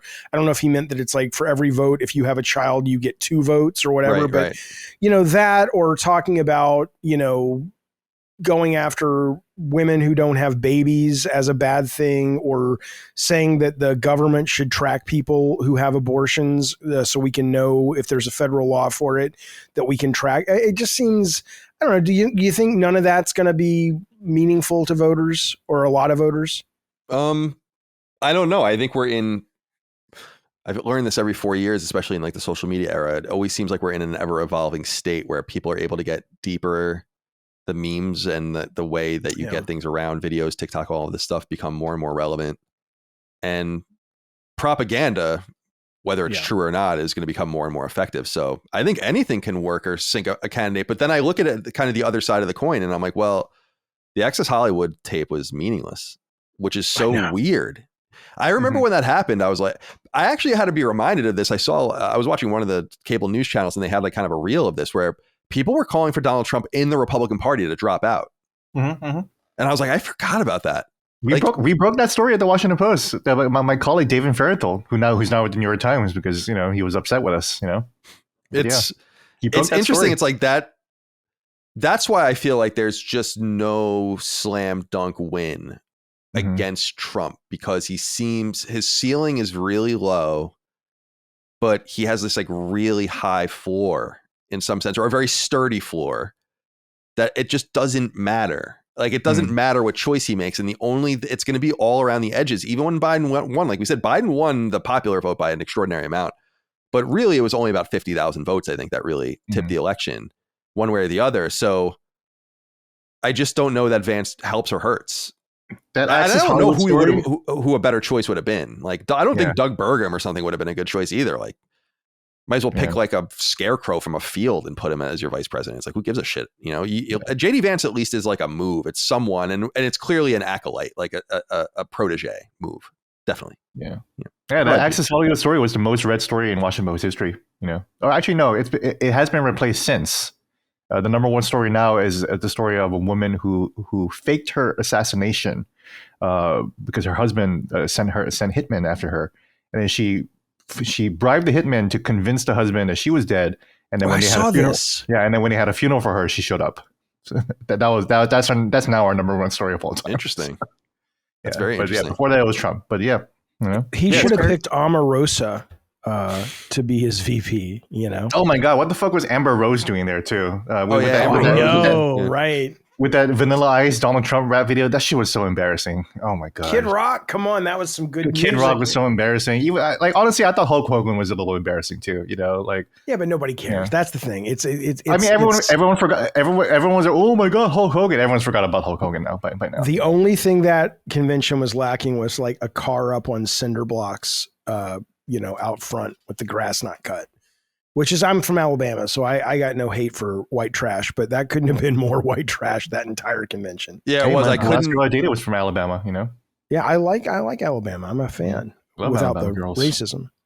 I couldn't. It was funny because I knew that people were going to make fun of his speech. I watched the speech, much of the speech at the RNC, but even I was like, this is so long. But then I was like, what do we expect? Like, this is what he does. He just pontificates for 2 or 3 hours at every one of these rallies. It's crazy. He has a top 3 longest presidential nomination acceptance speeches of all time. He owns all 3 slots. That's so funny. You can't blame the Secret Service. That's why he got shot. Is because look, we're used to people speaking for 40 minutes. We can contain that. With Trump, he just goes on and on and on. It's giving like lectures and shit. Exhausting. So, Oh, the Secret Service is a whole another ball of being dropped. Whatever. I'm glad she resigned. I think that was she resigned. But even before that, they sound like an incredibly incompetent organization over there. So totally, man. I couldn't believe her nerve in not this is the worst thing that could have happened. Yeah, you have to go. The next day, I would have been like, I'm resigning. You had one job, right? That is your job. I don't know what the fuck her deal was. Her one job dude. is protecting Biden, not Trump. But still, I mean, you're right. Though. You protect the lives of these presidential candidates. That's literally all. To me, I just feel like, did you personally do something? I don't know. But you've got to go, and the buck stops with her. Right. Think about though, what does that mean? That probably means these guys don't get a lot of assassination attempts. Maybe. I mean, it's like if this fucking kid couldn't do the job, right? I mean, how easy would it be for fucking quote professional terrorist or military folks from Russia to come over and kill any of these people? We saw during the first Bartlett administration when the skinheads attacked President Bartlett. At the end of season 1, in The West Wing. But we saw what? No, I just wanted to bring that up. That's the only other presidential assassination that's ever happened in my life. Well, and then we saw Butterfield say, "I'm sorry, we don't comment on Secret Service functionality." Yeah, I guess Reagan happened in our lifetimes, but I sure as shit don't remember it. So did you see that Aaron Sorkin, before Biden dropped out, they asked him, they said, "Okay, well, if this was the West Wing, write the Democrats," and he says, "Oh, I would have them nominate Mitt Romney for I saw that. Yeah, that's fucking so corny, dude. He's so out of touch. I love him. So corny, but I love the corny. I love the Newsroom. So out of touch. The West Wing. So I love Studio 60. I don't care. To quote a bad movie, but I don't remember what the movie is. I like a little corny. Oh, I think it was The Holiday. I got no problem with corny at this point. Dude, the beginning of The Newsroom is the corniest shit ever, and I love it. Like where they're at that seminar or whatever, or like that speech. Yeah. About politics and civility. And he's like, it's like the most eloquent, amazing thing you've ever heard anyone talk about politics, and he's just railing these things off. But then he says something about the girl, right? Yeah, the blonde girl. Oh yeah. But then she becomes an intern or something. It's like that's like classic Sorkin. I actually get, like my adoration for the Cybertruck. I get how it loops around and it's like, oh, I love this because this is so corny and so saccharine that it's like, okay, fine, this is what it is, That's why when I first moved to DC, I asked everyone like, oh, should I be watching The West Wing or House of Cards? Or like, don't watch any of that shit. All of that shit is so inaccurate. The only shows you need to watch are Bird After Reading, the movie, and I was like, I love that movie. I know that. Is everyone that stupid? I was like, yes. And Veep. And I was like, oh, okay. That's it. Veep is prescient, isn't it? Holy shit. It's crazy. It really is. Yeah, it's so crazy. I love that show. Yeah. Really, really funny show. I never finished it. I should finish it. I've never watched it. I need to watch it. Really? Oh, it's so funny, dude. Oh, you would love it, dude. Yeah, you'd love it. Oh my God. It's so funny. It's really mega good. Inappropriate too. Like I think that's part of what's so fun about it. It's like it's really, really raunchy and fucked up. Yeah, but it's very like accurate. They're like, oh my God, the president's tweeting. Oh my God, I will watch it this week. I want to see it. And then there are so many people like Matt Gaetz is basically a Jonah Ryan, right? And there are just so many people that act exactly like Matt Gaetz and Jonah Ryan. Like the city is filled with people like that. It's crazy. Yeah, it's a really, really great show. Oh yeah, I'd be very interested to see what you think of that, Jaffe. But yeah. But yeah, and then House of Cards. You brought up House of Cards, which is funny too. I loved that show, and I just can't stand that we never got a real resolution to it. It's like, oh. That's such a bummer, dude. Yeah. What a bummer. Well, that show was so good. I loved that show. I don't know why they don't just recast Frank Underwood. I get it, Kevin Spacey, blah blah blah, but it's like, you know what? The story's the story. The character's the character. So keep telling the story. Just killed him off screen, dude. Holy shit, man! Like I couldn't do it. I couldn't finish it. Yeah. How could you watch that show afterwards? Because didn't his wife become the president? Yeah, did Robin Wright become the president? I think. Yeah, Robin Wright becomes president. Yeah. You know what show I like, which is also corny, but I don't give a fuck, is Madam. What's called Madam Secretary? Oh, I've never seen that one. It's the one with Tia Leone where she. It's very mainstream, vanilla. Tia Leone, but it's so good. And then there's a show, by the way, called The Diplomat with Kerry Russell on Hulu or Netflix. And I've seen an ad for that. Is that good? It's really good. Did you see Designated Survivor?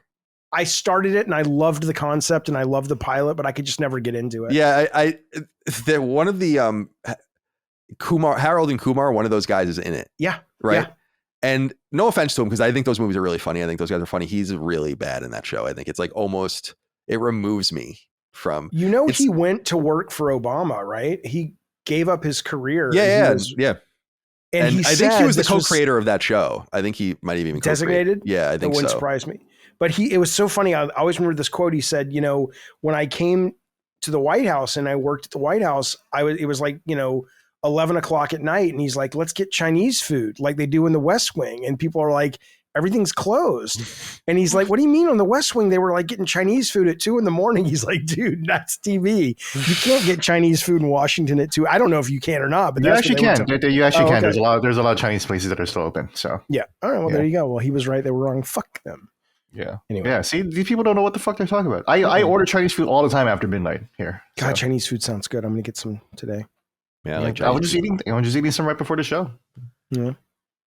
So I have some things, but yeah, go ahead. No, okay, they're all over the place though. So if you guys are on it's just three of us, so yeah. Okay, well here we go. There's no in particular order, and we don't have to spend any real time on them. But what do you think of the what's her name, Supreme Court Justice Kagan saying yesterday, which I thought was great? You know how the Supreme Court has said we're going to have a code of ethics, and she came out and said that's great, but a code of ethics requires someone to have oversight so that if we break these laws, you know, or these not laws, but these rules, there are consequences. And she's advocating for that. I think that's wonderful. I don't know if there's going to be any teeth to that. But she was saying other justices need to be able to kind of sit over them. And I know that Harris and Biden have both been talking about some kind of Supreme Court overhaul. He's saying the last 6 months of his presidency, one of the things he wants to do, and I don't know if that means expand the Supreme Court or if it means actually trying to pass an amendment so that the rules they just passed or the laws they just said were legal, constitutional, to let presidents have all this freedom. Where are you guys on all that? I'm curious. You want to go first, Gene? I'm just reading up on it right now, but I mean, I feel like, you know, I mean, just in general, I feel like any accountability for any person of authority, you know, like the Supreme Court just said that the president has a lot of immunity, and that's crazy, you know. That's why a lot of people were like telling Biden, like, you should just do some crazy shit for the last 4 months, you know, 6 months, because who cares, right? Yeah, you know, it's a little weird that we have so many people in power that can just kind of just do whatever, you know. So I don't know. The systems are in place to keep people in power, to not punish people that much, unless like it gets really, really bad, like 20 years later, like P. Diddy like did all this, you know. But it's like that shit was like 30 years ago, man. He's had a pretty good life for the past 30 years before he faces any consequences, you know. So I don't know. It's just, you know, it just takes forever for any kind of justice to happen here, you know. But yeah, for me, I'm as far as like reform for the Supreme Court, I'm not crazy about the idea of external reform. Like, we have to appreciate separation of powers in some sense. They're supposed to be a co-equal branch, and obviously each branch is beholden to the other two branches in different ways. You know, the Senate confirms your cabinet appointments in the executive branch, and the president nominates, you know, this Supreme Court justice that then has to be confirmed by the Senate. And then like, so there needs to be like a balanced approach that makes sure that, because this is being done for political reasons, but the outcome needs to be unpolitical because it's supposed to be untainted by politics. I think like reforming the Supreme Court would be fairly easy, in my opinion, which would be to just, first of all, I would cap it. Then it's true that it wasn't always 9 Supreme Court justices, but we shouldn't expand the court, like, because it's being done for political reasons. And if you expand it for those reasons, then it will never stop being expanded. And there is that whole thought exercise, like, what are you going to have? You're eventually going to have like 100 of them, you know, like whatever number they needed to install to get what they wanted at that moment is what you're going to get. Then it'll just become a whole Senate, and then there's a whole power structure that we set in place again now, right? That's unelected, by the way. Yeah. So yeah, exactly. You want to keep this number as small as possible, and I think 9 is perfect. But like, obviously, there's all these ethics complaints against a couple of the Supreme Court justices in particular, like Thomas. But apart from that, like, we might want to consider a term of service for that is an even number, but in between presidential elections. So you don't really know when it's going to become available again. So like 14, I think, is a number that's thrown around a lot. And I think that would just solve a lot of problems. It would reduce the power of the Supreme Court in some sense, which I think would be good, and make it so that you're going to be removed in 14 years or whatever number you come up. Like, so you're not going to be there forever. Don't get too comfortable. You're going to have to work probably afterwards. But isn't that the reason that they don't have term limits, right? Which no, they don't. And that's to keep it apolitical. But it's always been a political appointment. If you read about the early, I thought it was to keep it ethically. So it's like, you know, you're going to be out in 4 years. So, hey, grease the palm of this case so you can get a job. Well, yeah, I would say it's one. I would argue that that's kind of one and the same. Yeah, we're making, I think, similar arguments. It's like you'll be unmolested from remove. Like, no one will be able to remove you in any way. So don't worry about the ramifications. of what's going to happen, and there's no real way to like. There's nothing after this if you don't want there to be. It binds you to the court in some sense. It's cool, and I like that idea. But people are living longer, they're being installed younger. And what I was saying about the early Supreme Court, like the John Jay Court and everything, is like they barely had anything to do. They were deciding, like Marbury versus Madison is like the first meaningful case that the Supreme Court oversaw. And in my opinion, it's just like the court has become so powerful that we need to regulate it in a way that keeps the numbers static and reduces like individual power, because it still serves a really important function, you know? Mm-hmm.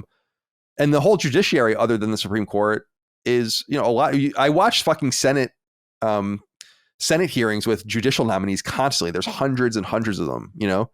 And so you still have, the executive still has a lot of power over the judiciary.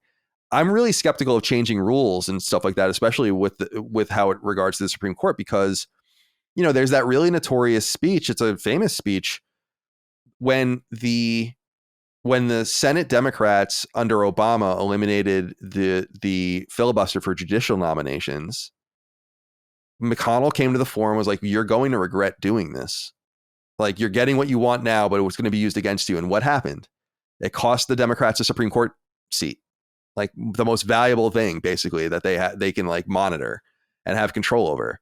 So there's unexpected consequences to making any change. And so I just think we have to like codify the status quo and then start talking about term limits for. But you agree term limits probably make some kind of sense. It's the most sense. It's none of it's ideal, but it's the most sensible way to kind of like stop the court from being expanded, which I think would be really detrimental. It's like, just as like have a lot of new blood in there.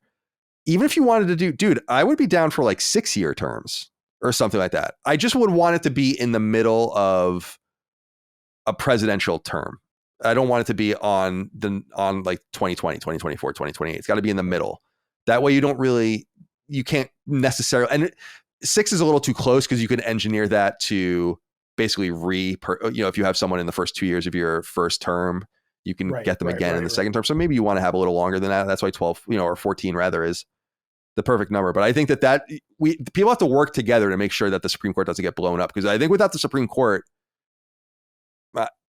that's like the last institution in the federal government that anyone has like any respect for. And I would argue that a lot of people don't have respect for it already. But it's way less popular, or it's way more popular than the Congress, you know? Yeah.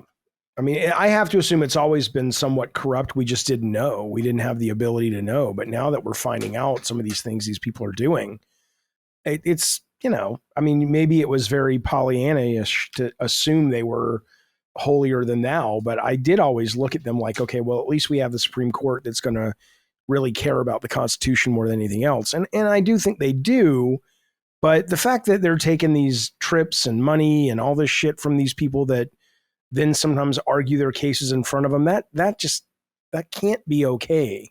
It cannot be allowed, I don't think. I mean, it kind of destroys the whole point of it, but okay, one more. I have another question. Electoral college. Are we over it? I mean, I understand why we had it, but doesn't it seem a little weird? Does it still serve isn't it like daylight savings at this point? Do we really need individual states at this point to have that level of control? I'm a big supporter of the electoral college personally, because I think that it checks the tyranny of the majority.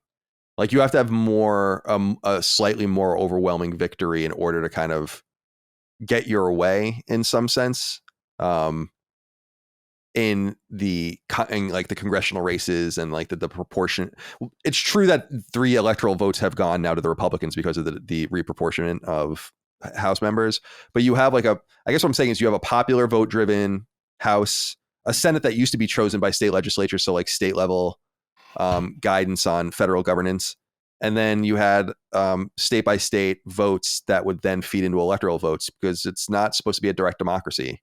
And I know that that's like a very trite thing to say now, but it was never structured to be that way. So I personally dig the electoral college. And if we had a popular vote only mandate in the United States, I just think that it would really disenfranchise, rural people in redder states. It's just not ideal. They would have not only few House, they would have not only the least House representation, for instance, 1 House member for all of Wyoming. but then they would have basically no say in federal and presidential politics either. It seems odd to me, though, that there's not a better way to say, when you've got a number of these issues, whether it's abortion or gun rights or Supreme Court justice or whatever, where yes, we vote for the people to vote for us, but it seems there's so many clear-cut cases where the majority want something and it just doesn't happen because of these, whether it's the Electoral College or money in politics. I mean, like marijuana and stuff. Most people on this planet, in this country, are totally fine with marijuana being illegal in every single fucking state. And it's just, it's insane it takes so long, and it's insane it's not going to happen. So maybe the solution is not the popular vote wins it, but it also seems that we are giving some of these states way too much fucking power that almost disenfranchises other people. It's like, you know what? The fact that there's 3 battleground states that control it all, even though you've got all of these people that don't want what those individuals want. Oh, well, tough shit. You don't live in Wisconsin, Pennsylvania, and Michigan or whatever. That seems disenfranchising as well. Yeah, maybe the country's too big to naturally exist. You know, I agree with that. I don't know. Like, I don't know what happened. It would be interesting to hear your guys' opinion on like what, like it's almost like a Harry Turtle. Oh, Harry Turtle would be more like alternate history, but like a future look, a near future look at what how the United States might break apart, or like what would happen. You know, I wish that would happen, and it would be peaceful and civil, and it would just be like, you know, yeah, we're never going to all agree, and it's clear the lines have been drawn, and some people, you know, if people cannot get hurt over it, you know, in terms of, well, I have to now live in some shitty place that I want to live in. But, you know, if there was a practical way to snap your fingers and make it happen, I absolutely. I think it's clear there's part of this country that doesn't want to have to deal with what the other part wants. And I think those lines are relatively broad clear. So why the fuck not? I'm down with that. Yeah, I think it's difficult personally, just because, like, if you the way I think a lot of like fiction writers would imagine it is like a balkanization of the United States in some sense, and it's just not that clean, because that's like an ethnic thing, as opposed to here it would be more of a political thing, and like every state has a blue enclave city. Yeah, you know? I mean, and every rural, there are more Republicans in California than in any state, but they would go into the blue state or whatever. It's just, that's why I don't know how it would.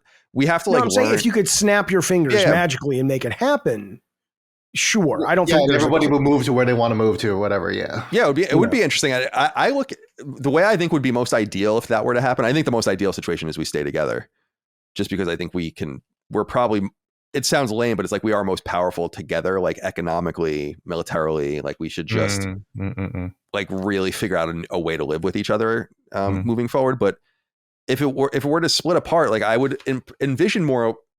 People forget that the U.S. Constitution is our second constitution, that we had the Articles of Confederation as our first constitution, and it was much looser about like the relationship, the power of states and the relationship of the states to each other and all the rest. And it would be interesting to have basically a different either states kind of all being relinquished of like their union from the union and then joining together in new permutations, or being individual units that are kind of like pre-unification Italy or Germany, where these are like little mini states and micro states that are all together, and we share a currency, and maybe we have a common military, and we have a parliament or something that exists, but we basically make our own rules and go our own way. But it's all fantasy. Like it's not going to happen. States' rights, though. Yeah, right. States' rights. Mm-hmm. You know? Right.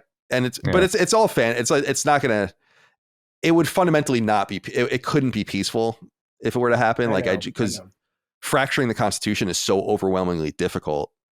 You'd have to have so many of the, a major portion, 3/4 of what the states and the 2/3 of the Senate and the House, something like that. So it's just not going to happen. So it would be some horrible thing. And that's why I don't want it to happen, because it would be like some terrible situation. I don't know. But I also just don't think the split is, the American Civil War had an obvious split.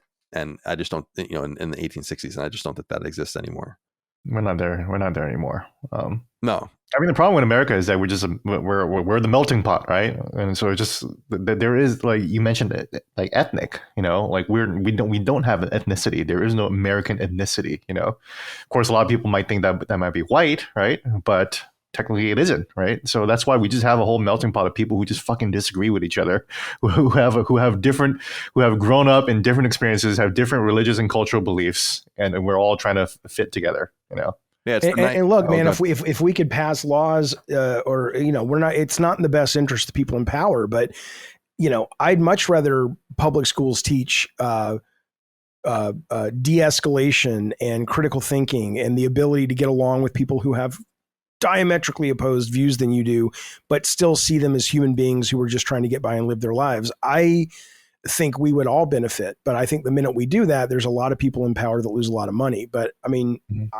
I would love to see something like that happen, but that's becoming a more and more impossible task these days because the laws are written by the people with the money, and the people with the money know that division sells, and drama sells, and being kind to each other and being open-minded, while I think that's the natural state of things, does not sell newspapers. Not that anything sells newspapers anymore, but I'm saying online newspapers.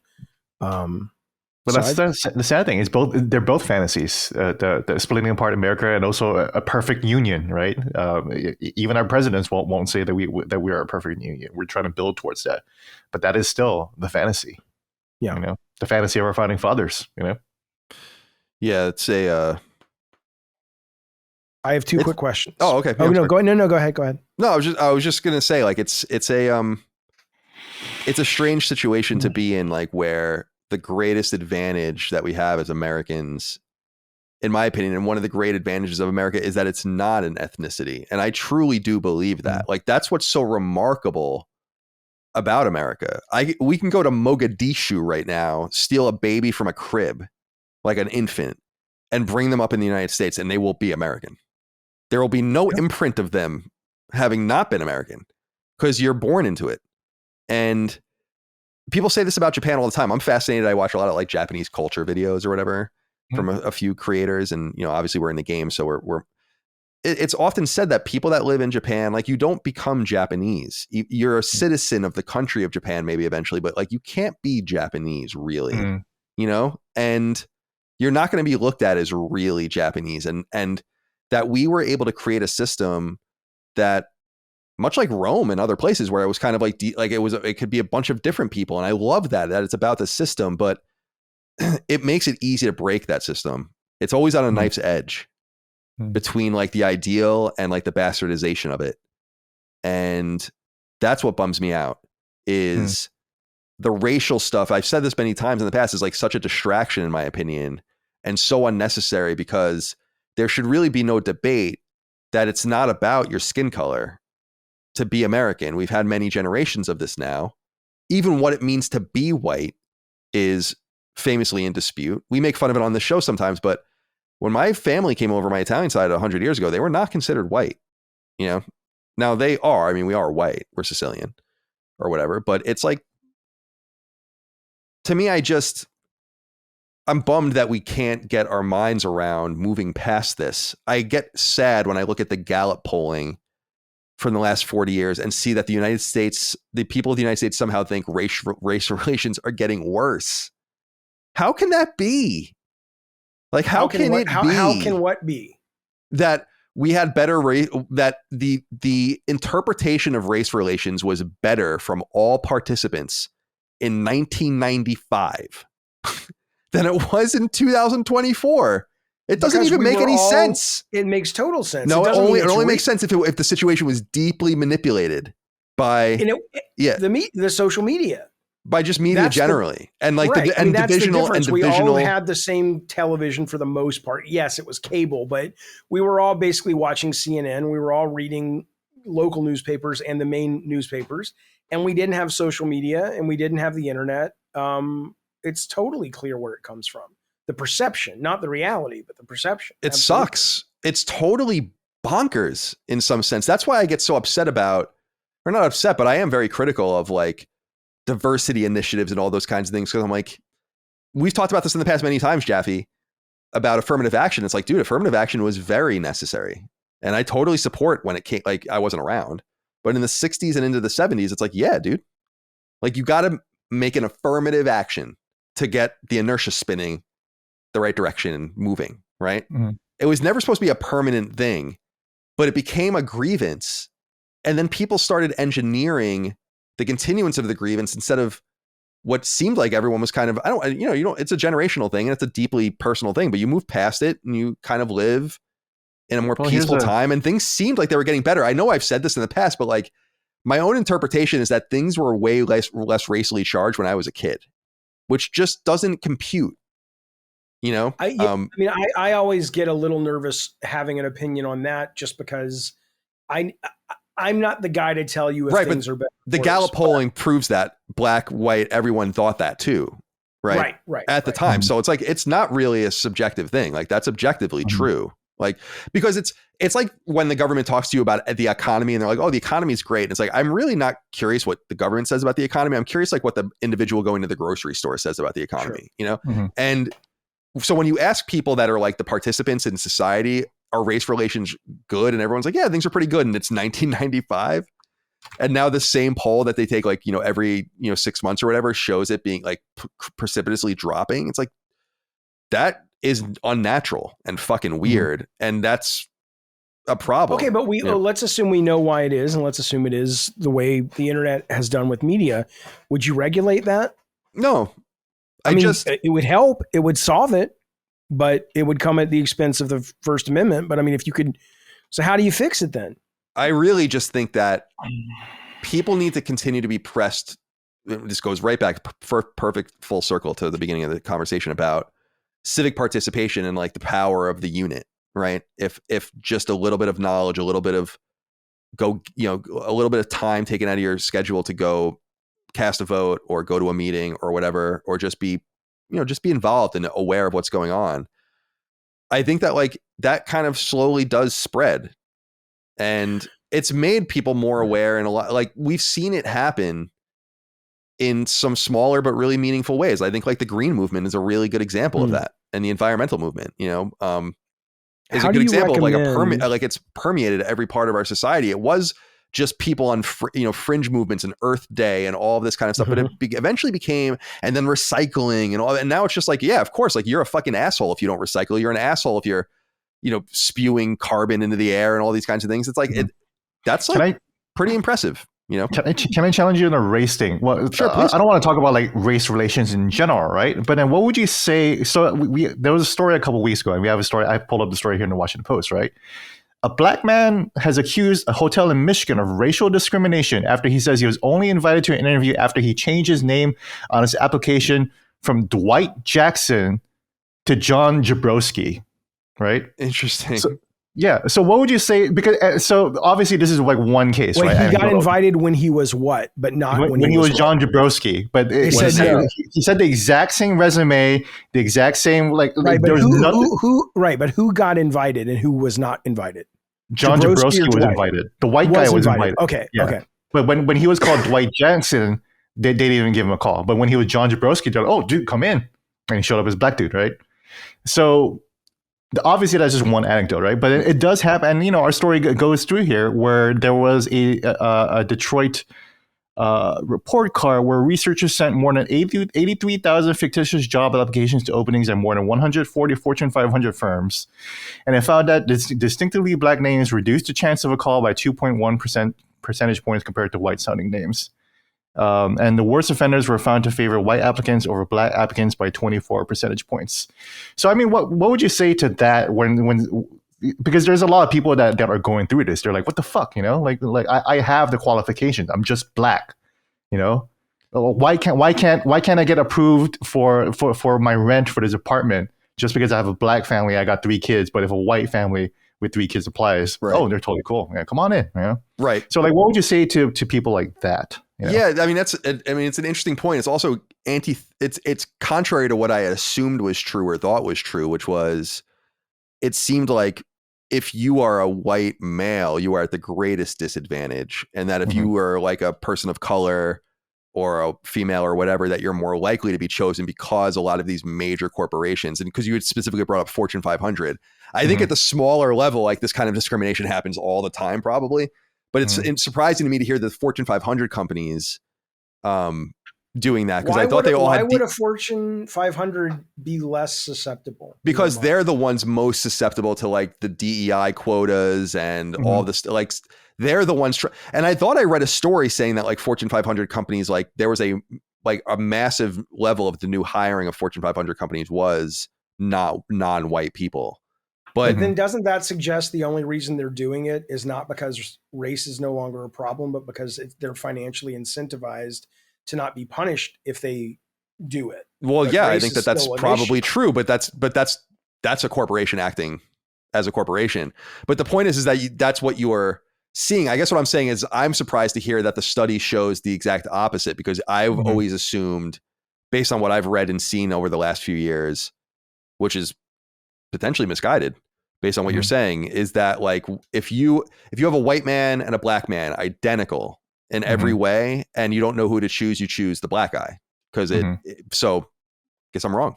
You know? Yeah, no, and this is Sage Hospitality Group, so this is a big like hotel firm, like nationwide firm too. So and it happens in the Washington Post. The Washington Post does have a DEI initiative, right?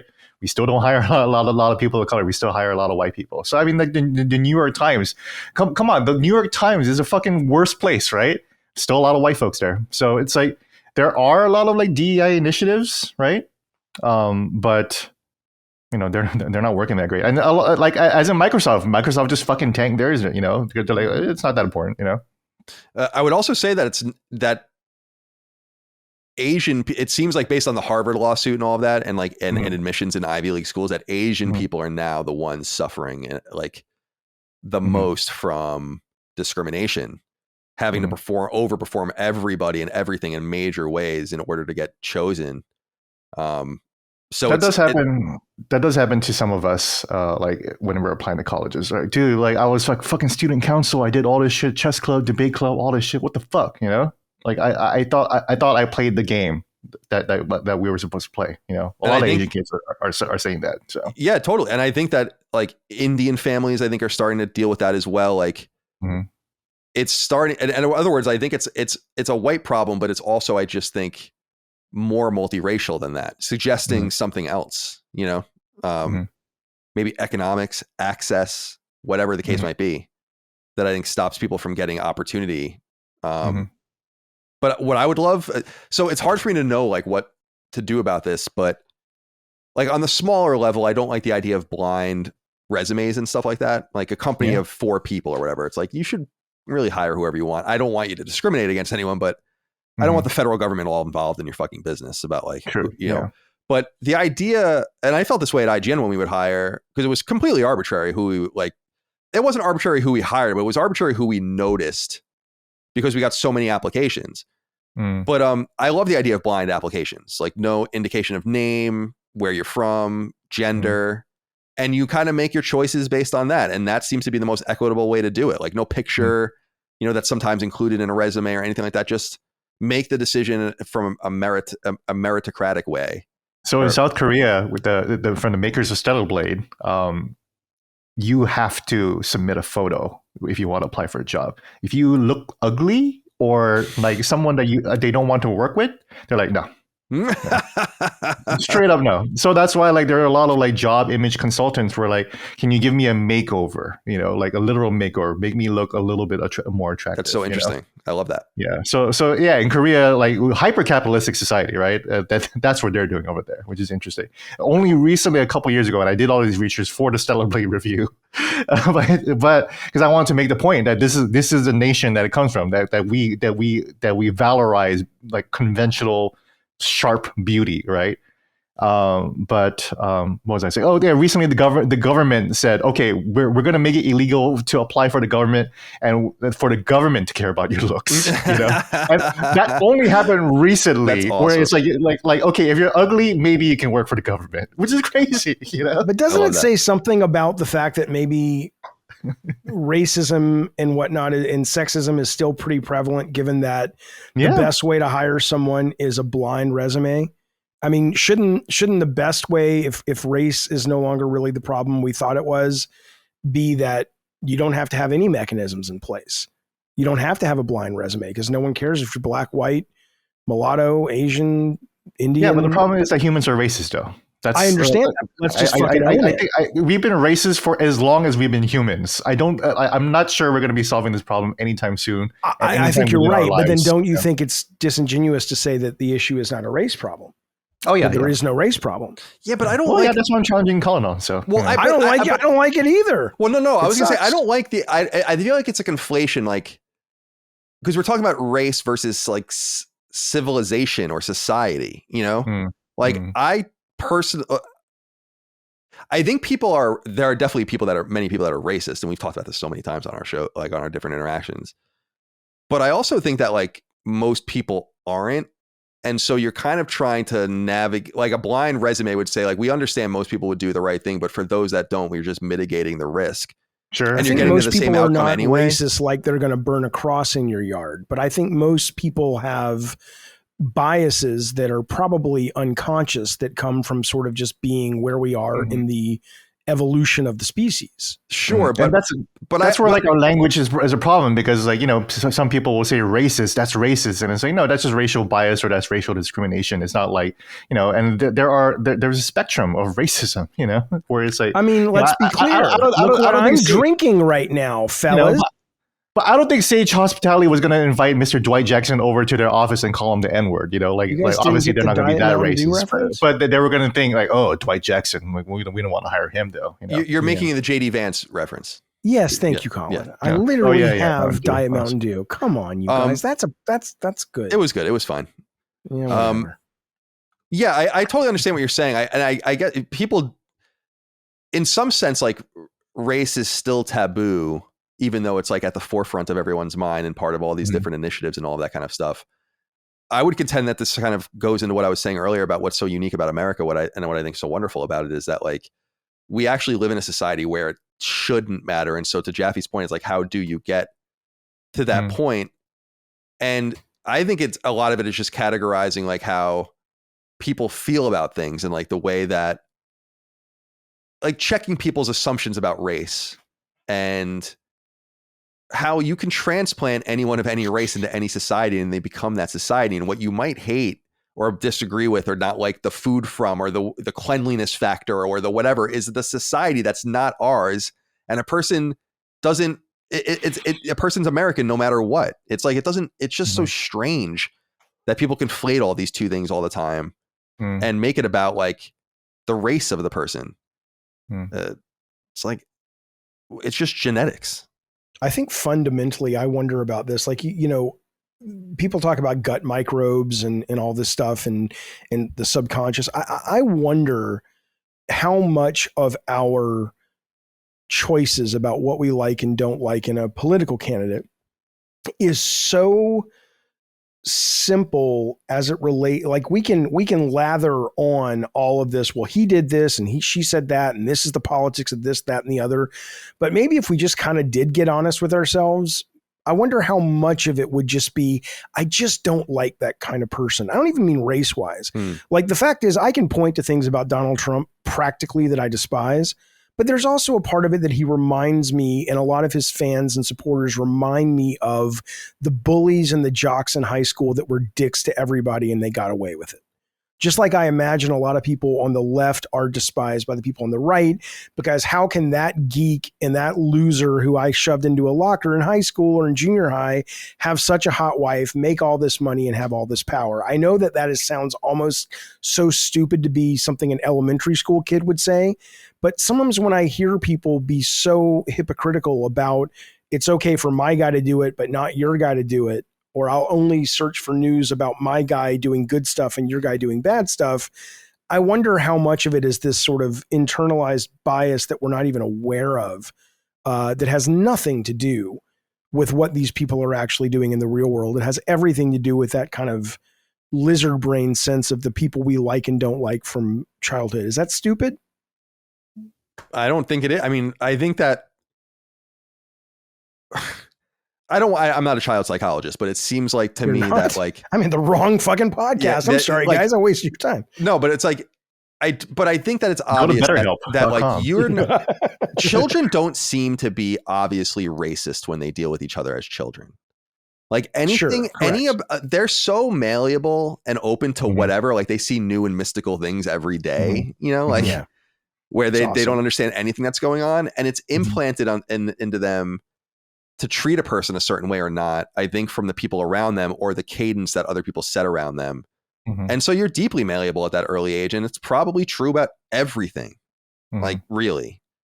And so that's why everything, it's true about everything. Like anything that we like or dislike as adults can be traced back to some degree. Right. There's probably some weird, I think we're probably a more linear creature than we give ourselves even credit for, where there's a million or billion different kind of permutations, but really that's like what's like psychology is and all that. It's like, it's the repetition of things that you think are kind of mystical, but they're not really. We know and I've learned that more about myself the older I've gotten, where I totally understand myself so much better, for better or for worse, than I did when I was 30 or 20. I know exactly why I'm the way I am in a lot of different ways. I know fucking exactly the reason that I feel and am the certain ways. It's you can't necessarily fix it, but you know why. That's totally. That's the trick of therapy. It's like, and it was not even obvious. It was not only not obvious to me as a younger person. I never even thought about it, you know.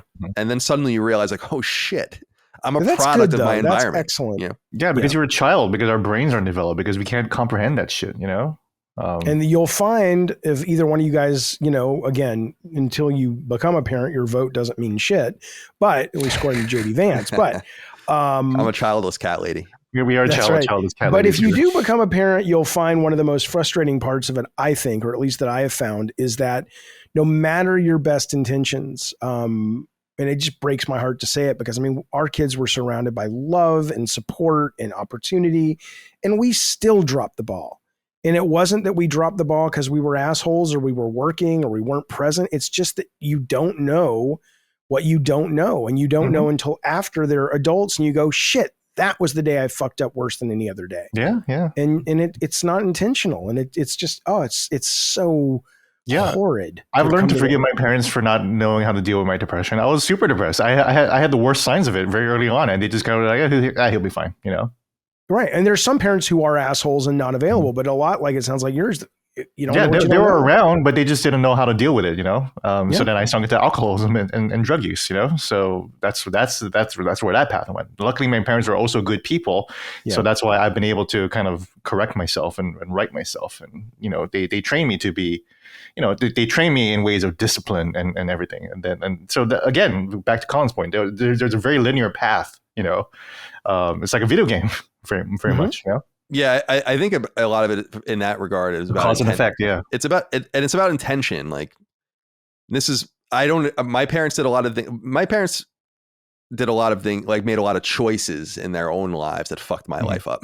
You know, and that you learn to just forgive them, and you realize that the intention was, it had nothing to do with you really, for better or for worse. It's kind of a sad thing when you think about it. It's like no one was really that concerned about how this might affect you, but nonetheless, you're in this situation now, and you realize that people like work hard to make it better, and you can't let them live and wallow in that, because I don't think they did it. They did the things they did maliciously, but I understand that it's those formative years that reinforce so many different things about me to this day, and that's what I was saying earlier about. So like, yeah, the malleability is deep, and I just that's why I think that like our racial struggle is so strange, because it's not about race. Like I was saying earlier, it's really about like civilizations and the way people are treated in those civilizations, the fairness of the economy, how democratic a place is, the cost of like there's all these different ways to judge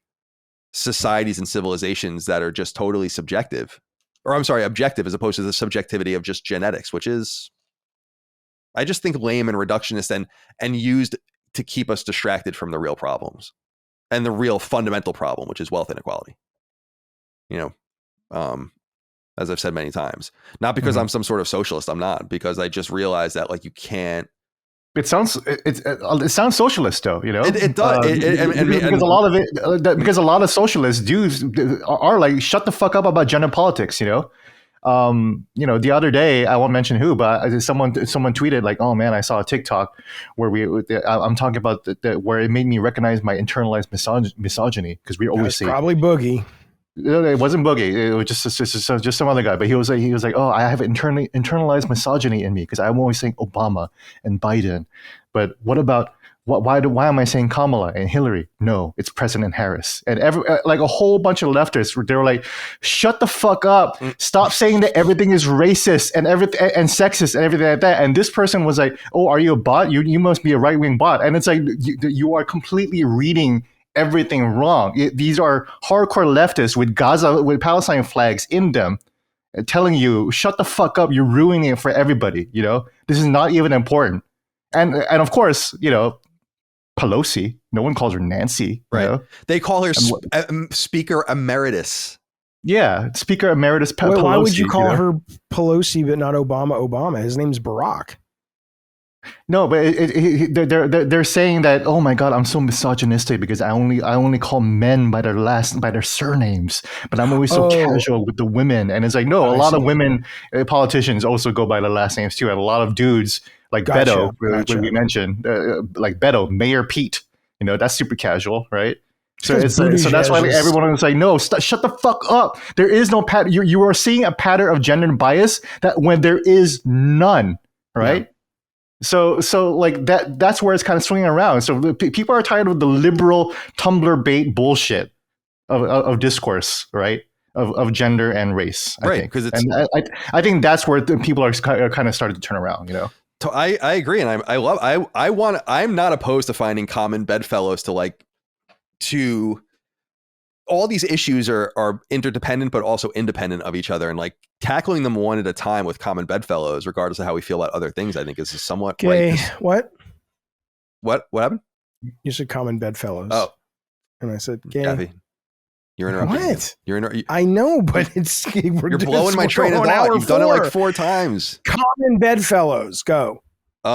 So I just anyway, what else is on your list? I forgot what I was saying. So, no, I forgot what I was saying. I don't remember. Okay, so I will tell you. I'm sorry that I didn't know I was going to blow your train of thought. Gene was talking about Pelosi, and that you can basically use it's not a big gender thing, and you're making it worse than it really is. Oh yeah, I was just going to reiterate. There is racist and gender bias, but like there are some people that are seeing way too much of it in places where there isn't, right? And it's like, so that's why a lot of leftists were like, "Shut the fuck up!" Like you're this is Hillary all over again, we didn't vote for Hillary because she's a woman. We didn't vote for her because we fucking hate her.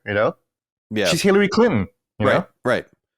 And okay, and then Colin, so that's why, like, even like when I so many of these gaming people in the gaming industry like misread this stuff, right? When I was like criticizing Hillary Clinton, they're like, "Well, why are you criticizing Hillary Clinton? Why not Bill Clinton?" And I was like, "Bill Clinton hasn't been fucking president since 1998, in 1999, whatever, like what the fuck." Yeah, I agree. It's just a massive distraction. The same people that got mad at me for being on the show or being friends with you anyways too. So whatever, it's like you guys don't even understand politics well enough, to navigate these complex issues. You're just saying shit because your friends will prop you up, Right. And retweet, you'll be like, yes, go. It's so different now because like there's no power or energy in that space anymore. It's so crazy. It's like you're performing for like an audience of very few people at this point. But yeah. But what I was saying was just that there's something powerful about reducing it down to class and understanding that regardless of the politics you hold, like my whole thing has always been like, hey, assholes, if a person doesn't have any money and they're living with 5 different roommates and they work 60 hours a week, they can't have a fucking family. They can't feed in all of this shit that you care about. They're not going to go to church. They're not going to, you can't help them at all until you get them out of that situation. Yeah. And a lot of that comes from just a better standard of living for everybody. Mm-hmm. And I think that's like where the United States, that's an unachievable goal in most of the world. It's never going to happen. We are a rich enough country where we can do much better. And a lot of it comes from just focusing our money and our efforts and our energies on things that are actually domestic as opposed to foreign. And we went into this a great deal in the last episode. We haven't talked about foreign policy at all here, which is fine. But it's like, I don't care what happens in the rest of the world as long as this place is fucked. Mm. And when this place is unfucked, I will begin caring about what happens elsewhere. Mm. But until that time, like, you know, I'm tapped out. And so I understand this real isolationist bent, which has always been very attractive to me in most of my adult life, you know? So I don't know. We'll see. Anyway, Jaffe, what else is on your list? Okay, real quick. I just have 3 very, very fast things. But the first one is really important because maybe you have a solution to this. You were talking about how all of this to get, you know, people get more civically engaged.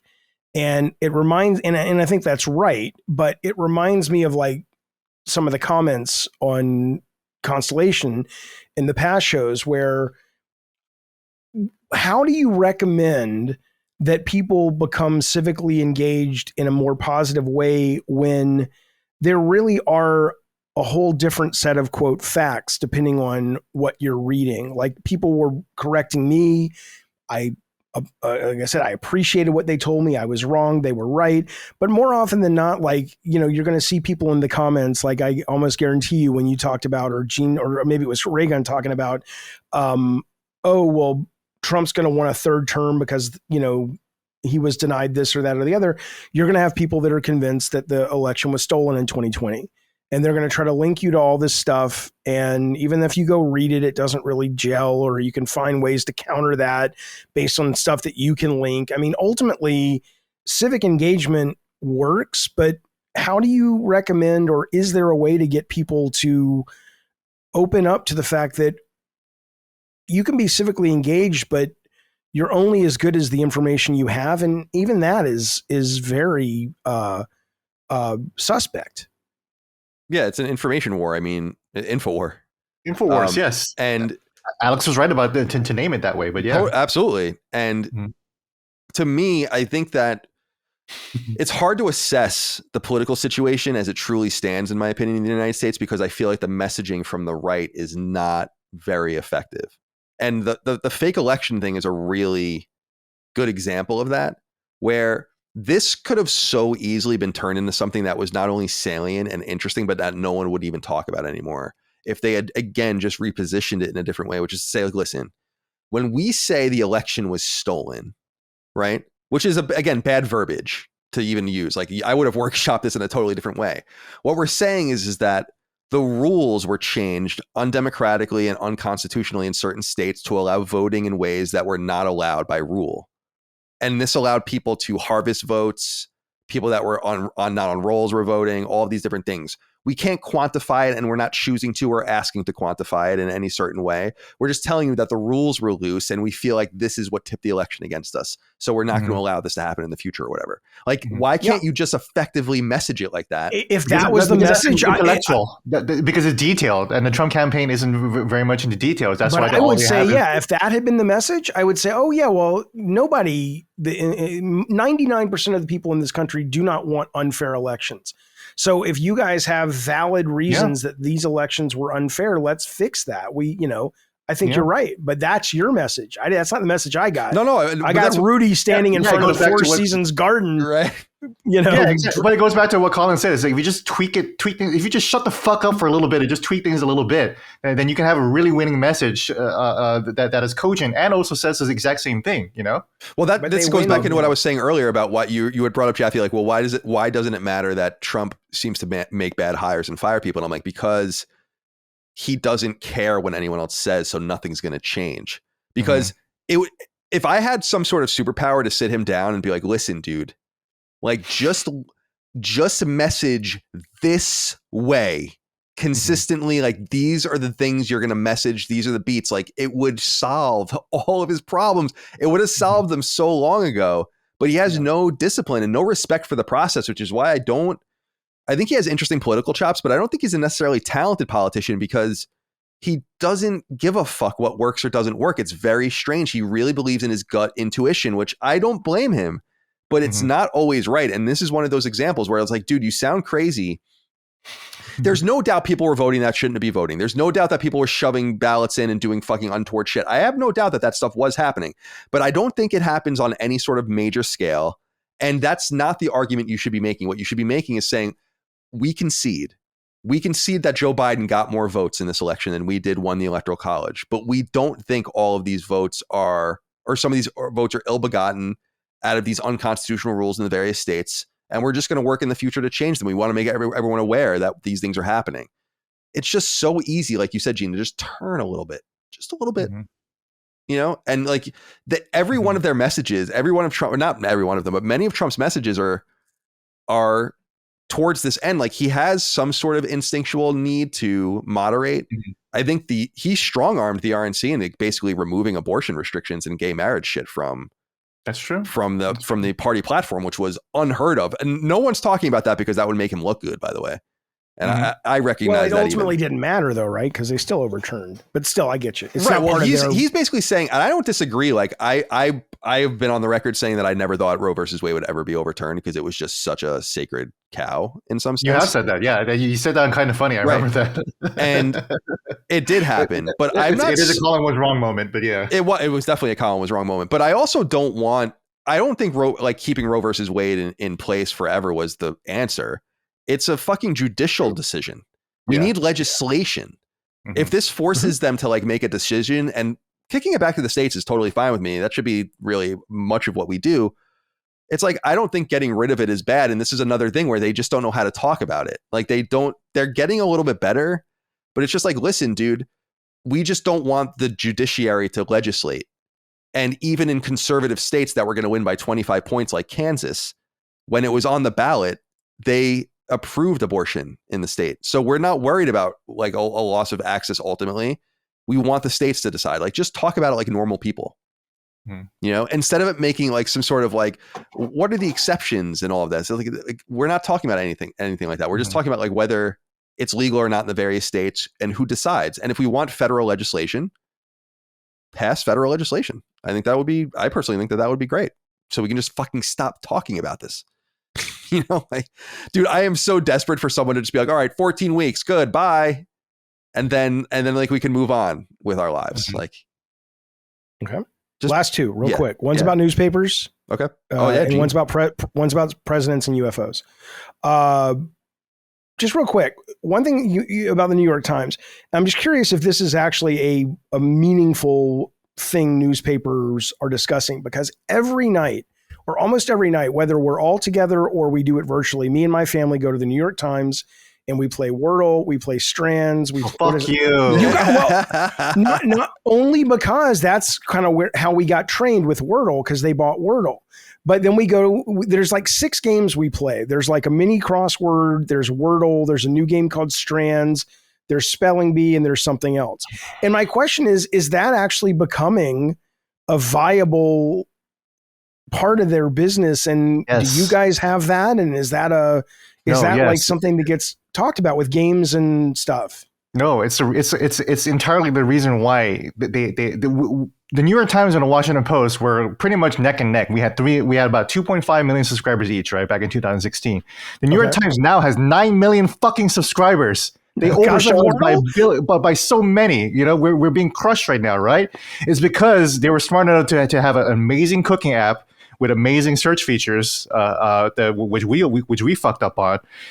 The person who's in charge of New York Times Games and started that whole revenue source is my fucking former boss. Okay, but you agree though She's that it's meaningful. She's my fucking boss, and we warn everybody, dude. As soon as everyone stops caring about Trump, we are in trouble because nobody cares about anything else we cover, right? They didn't listen to her. So she left and she was like, fuck this place. I'm going to go to New York Times and start a game section. And now look at that. She's on fucking like The View talking about how successful she is, you know? So I told, it is working. So why don't, do you guys have that? So I told Jeff Bezos' interim manager when she came in to us, I popped off on her. I got just as angry. I was like, that's my boss that they took. And then they have a whole new revenue source and they're killing us. And she looked at me and she was like, that's appalling. And then she so she asked for the name and everything like that, you know? But it's like that's what's been happening, you know. So yeah, I'm sorry. So it is a meaningful reason for their success. Yes, that's why I said fuck you, because you're contributing to that success. Yeah. So, well, fuck you for not competing. Well, I mean, do you guys not have a competing thing on Washington Post? That's what I was asking. No, because I'm so frustrated with my God. I could talk for years about this, and I literally. Okay, so no one at the Washington Post has said that's a good revenue source. Let's do our own stuff.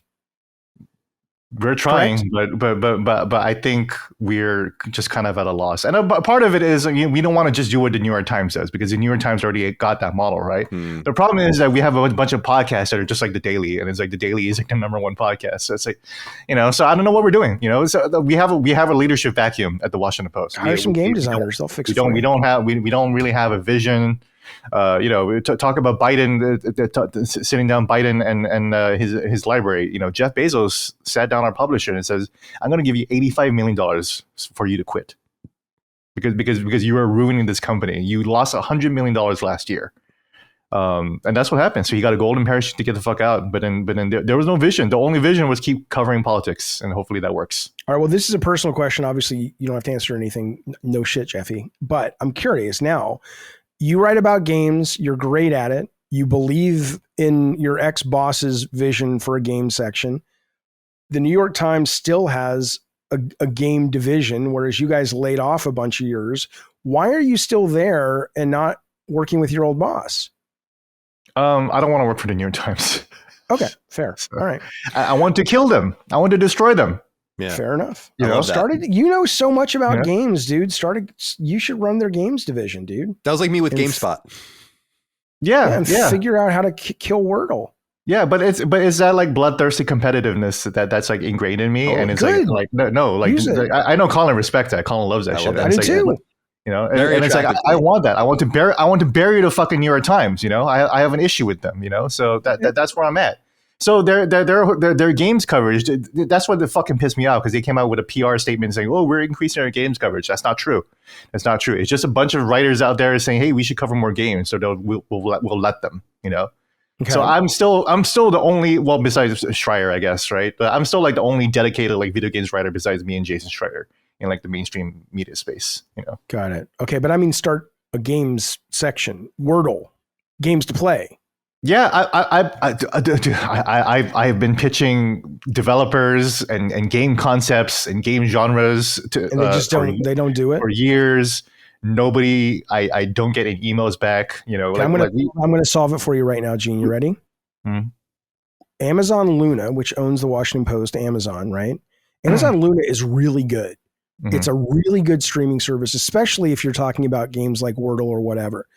To basically put Luna on your game, and I don't mean games like Devil May Cry, which they run. I mean getting casual games that stream directly into the app or into the website using the Luna tech, which is awesome. It's one of the best streaming services out there. You guys could be off to the fucking races, man. You already got a bunch of that shit. Yeah, that'd be great if we had any kind of synergy with any of the other Jeff Bezos companies, but we don't, you know? Yeah, that's fair. You know? Okay. That's by design probably too, right? Probably, yeah. You know, like Kendrick Lamar had this amazing concert on Amazon Prime, and we weren't even part of that rollout or anything like that. You know, there's no synergy. You know. So.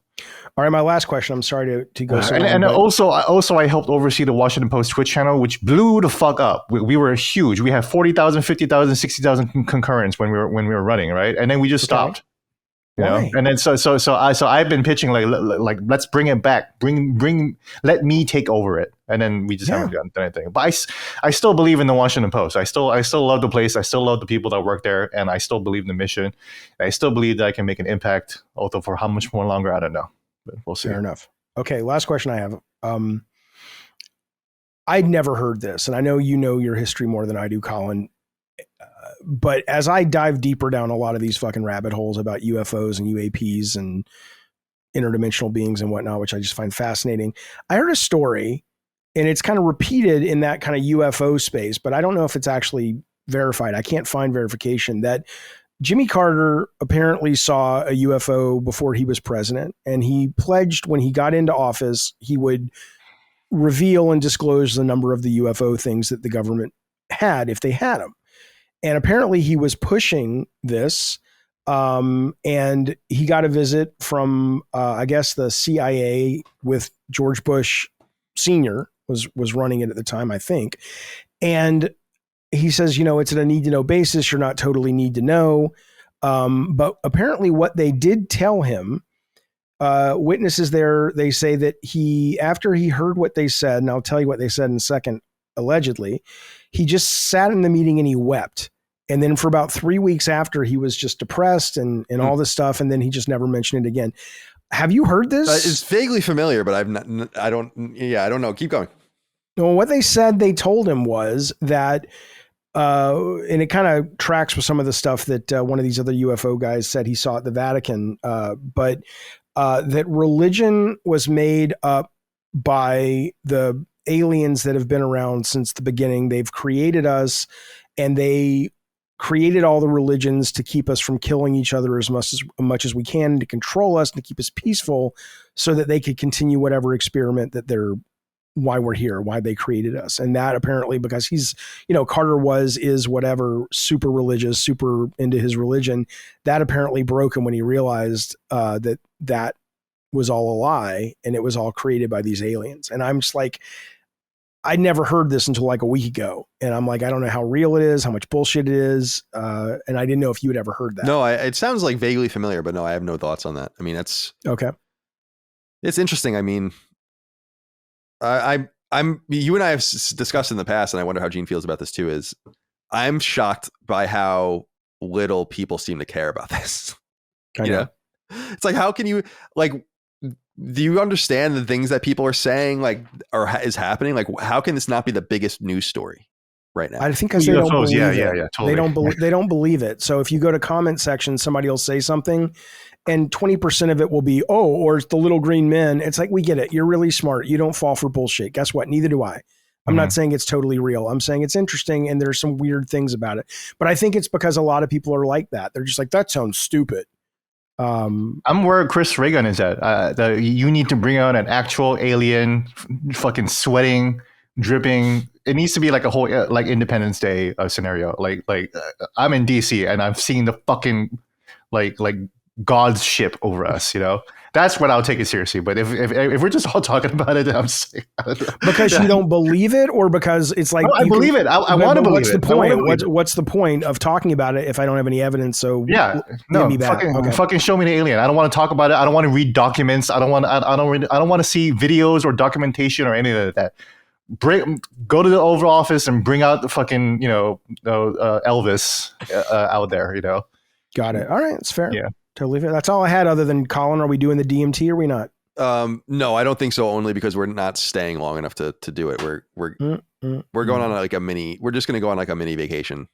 All right. All right. So you let me know when you find your willingness to meet the machine elves. Yes. And we'll set it up. I will. Well, this was fun. I appreciate you guys taking the time to talk to me, and I hope people enjoyed our episode, our long range episode. I have to listen to it again to like get notes for it because I'm not even sure everything we talked about. We covered a whole lot of a lot of topic. But do you guys authentically find this funny? You don't have to. I fucking love this. I was looking forward to this all fucking week, man. I don't have to be anywhere. So much fun. Even when we were like getting mad at each other, it was so great. Yeah. We're all privileged enough. We don't have to be anywhere we don't want to be. I wouldn't be here if I didn't enjoy it. I will tell you this though: if you want to save yourself some time, there's an AI called TAJA.ai. I don't know if it's Taya or Taja or whatever, but if you upload this as an unlisted video or just on someone else's account so they can't find it, you can then, it will go through and it will timestamp everything for you automatically within like 2 minutes. And it doesn't mean you want to use those as timestamps, but if you want a refresher of everything we talked about, right, it'll ping your brain and go, oh, these are the big hits. That's right. Great. I wrote that down. Thank you. Yeah. That's what I think AI should be is for, is like the fucking menial bullshit. YouTube is experimenting right now, only if you have an Android phone, but it's this thing called Ask, and not every video supports it yet. It's in beta. And if, let's say, somebody watches this video on YouTube, you can click the Ask button and go, are they talking about Bill Clinton?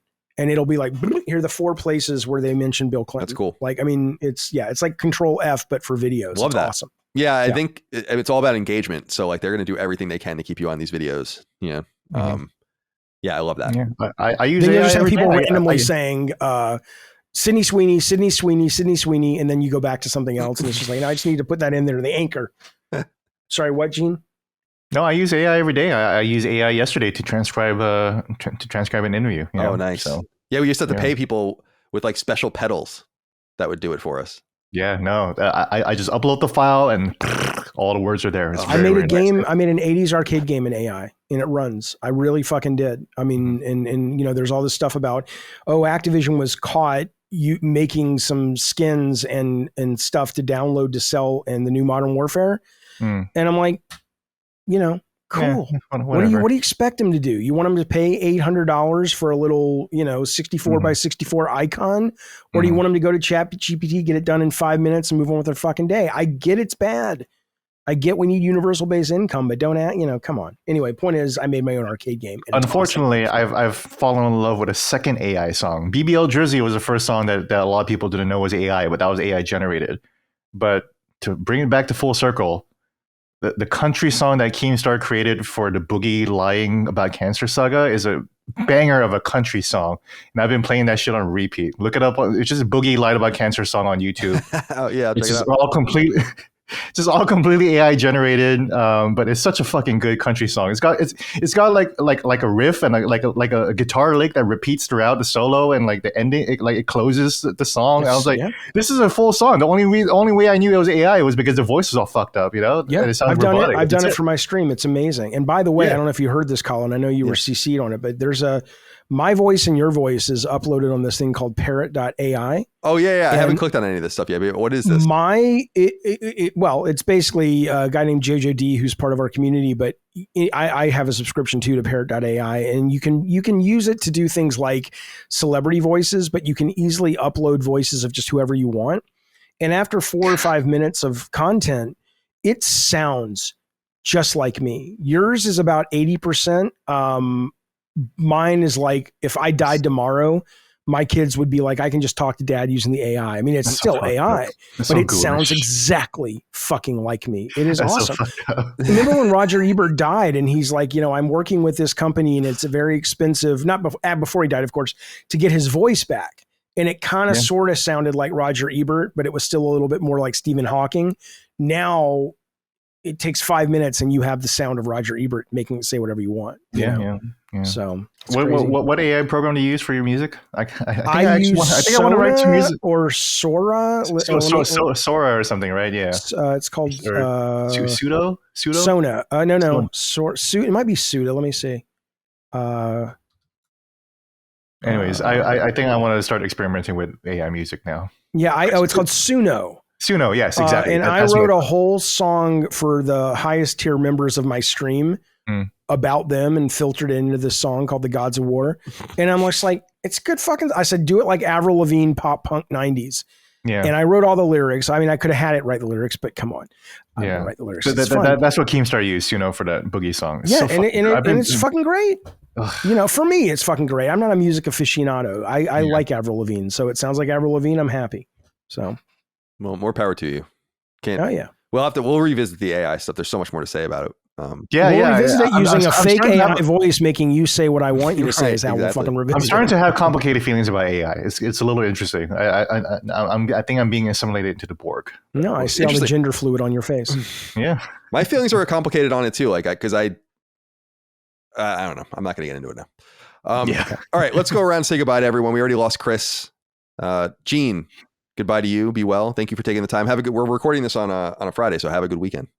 Yeah. I was looking forward to this. I can't wait to reconvene again. This was it's fun to talk about this with you guys. Guys, be a little kind to Jaffe in the comments. Don't be kind. Fuck you. I'm doing a mailbag right now. I'm doing Sacred Symbol mailbag. I'm sending it to Dustin. Fuck Jaffe up. Who cares? No. And one of the comments is like that I'm going to answer is like, Jaffe, what do you think about how you're treated here in this community? I think I'm treated pretty good in this community, honestly. But some people are, and some people are dicks to me, and I'll be dicks back to them. And if they can, if you can win with facts, you got a fan in me for life for whatever that's worth. But if you come at me with ignorance or an unwillingness to change your mind, like my mind is willing to be changed, go suck your own dick, you idiot. That sounds like a nice thing to say. I would suck my own dick. If only, Yeah. Yeah, I've tried to You've tried. What? Can you do it? Bad timing. We've all tried. We've all been there, man. Come on. I've tried. That's our couch. This is our couch cushion. I've tried. That's right. That's not right here. Oh my God. No, I've tried to. What I was saying was I've tried to be more mindful of the way other people are. I'm so desensitized in a lot of ways to people being mean to me, like because people are mean to me all of the time, that I need to be more mindful of like how other people feel about the way they're being treated, because I just kind of assume everyone else is also the same, where it's like it kind of comes with the territory. It doesn't bother me. It does. It doesn't bother me. Yeah, it's like it's unfortunate. People do hurt my feelings all the time. It doesn't mean it doesn't hurt. It's just like okay, like if you put something on the internet, someone's going to say something about it. That's what it is. Yeah. I mean, that was my issue with like whenever you criticize like journalism, games journalism, and you stop doing that, right? But then a lot of times you would criticize like games journalism piece, and then people would be like, stop doing that. Stop, like our work is public, just like what I said, you can't stop people from feeling the way they do about a Trump photo. I can't stop feeling the way they do about our work, or your work, Yeah, nor do I want to. I always say that to people and Jeff, you probably know this from YouTube, is like, when someone uses your footage, it shows up in your backend, and like you can claim it and do all these kinds of things. I have never once tried to get anyone to take something down or nor have I. I'm like that's fair use as far as I'm concerned. And but more importantly, it's content for me. Please insult me. Say something stupid in the comments. I can at least get $50 to $200 out of that one comment. Sometimes I'll take it. Right, and that's what I was going to make a joke about sharing other people's articles and kind of critiquing them or whatever, but it's like I bet you wish I was sharing your articles now. So that's what the internet is like, such a confusing place. But I love that we're able to do like have a micro community like this, so just doing our own thing for a small group of people. I like when people recognize like, hey man, like these guys really disagree with each other, but look at how they all came together, or look at how they're all still able to work together. And that's what I love about this place, right? And that's what you've kind of built here, So. Yeah, I don't want to be associated or affiliated with people based on politics or opinions on random things, because like I know all sorts of great people that feel all sorts of different ways, and I know a lot of people that feel exactly the way I do about politics that suck. Like I just don't want to live like that, Anyway, Jaffe, goodbye to you. Thank you for being here. Have a great weekend. Always good to be here. Keep an eye out for the mailbag. It's been fun to do. I'm digging it a lot, and thanks for having me. Yeah, no problem. Yeah, thank you for doing that. We appreciate that. And we'll reconvene soon in the coming weeks, maybe next month or so.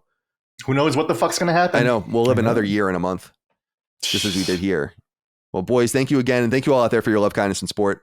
For all things Last Stand Media, patreon.com/Last Stand Media for early ad-free access, laststandmedia.store for merch. We'll see you next time. Until then, goodbye. Constellation is a product of Last Stand Media and Colin's Last Stand LLC and is proudly recorded in the USA. The show was conceived by and is directed and hosted by me, Colin Moriarty. My co-host is my brother, Dagan Moriarty. The show is produced by Last Stand's executive producer, Dustin Furman, and is edited by associate producer, Ben Smith. All Last Stand theme music is by Ramon Narvaez, and all of our graphics and logos are by Dagan Moriarty. As you know, all of Last Stand Media's podcasts, including Constellation, are fan-funded on Patreon at patreon.com/Last Stand Media. The following names are at the producer level on Patreon, our highest support tier, and we're infinitely grateful for your thoughtful and kind contributions to our independent endeavor.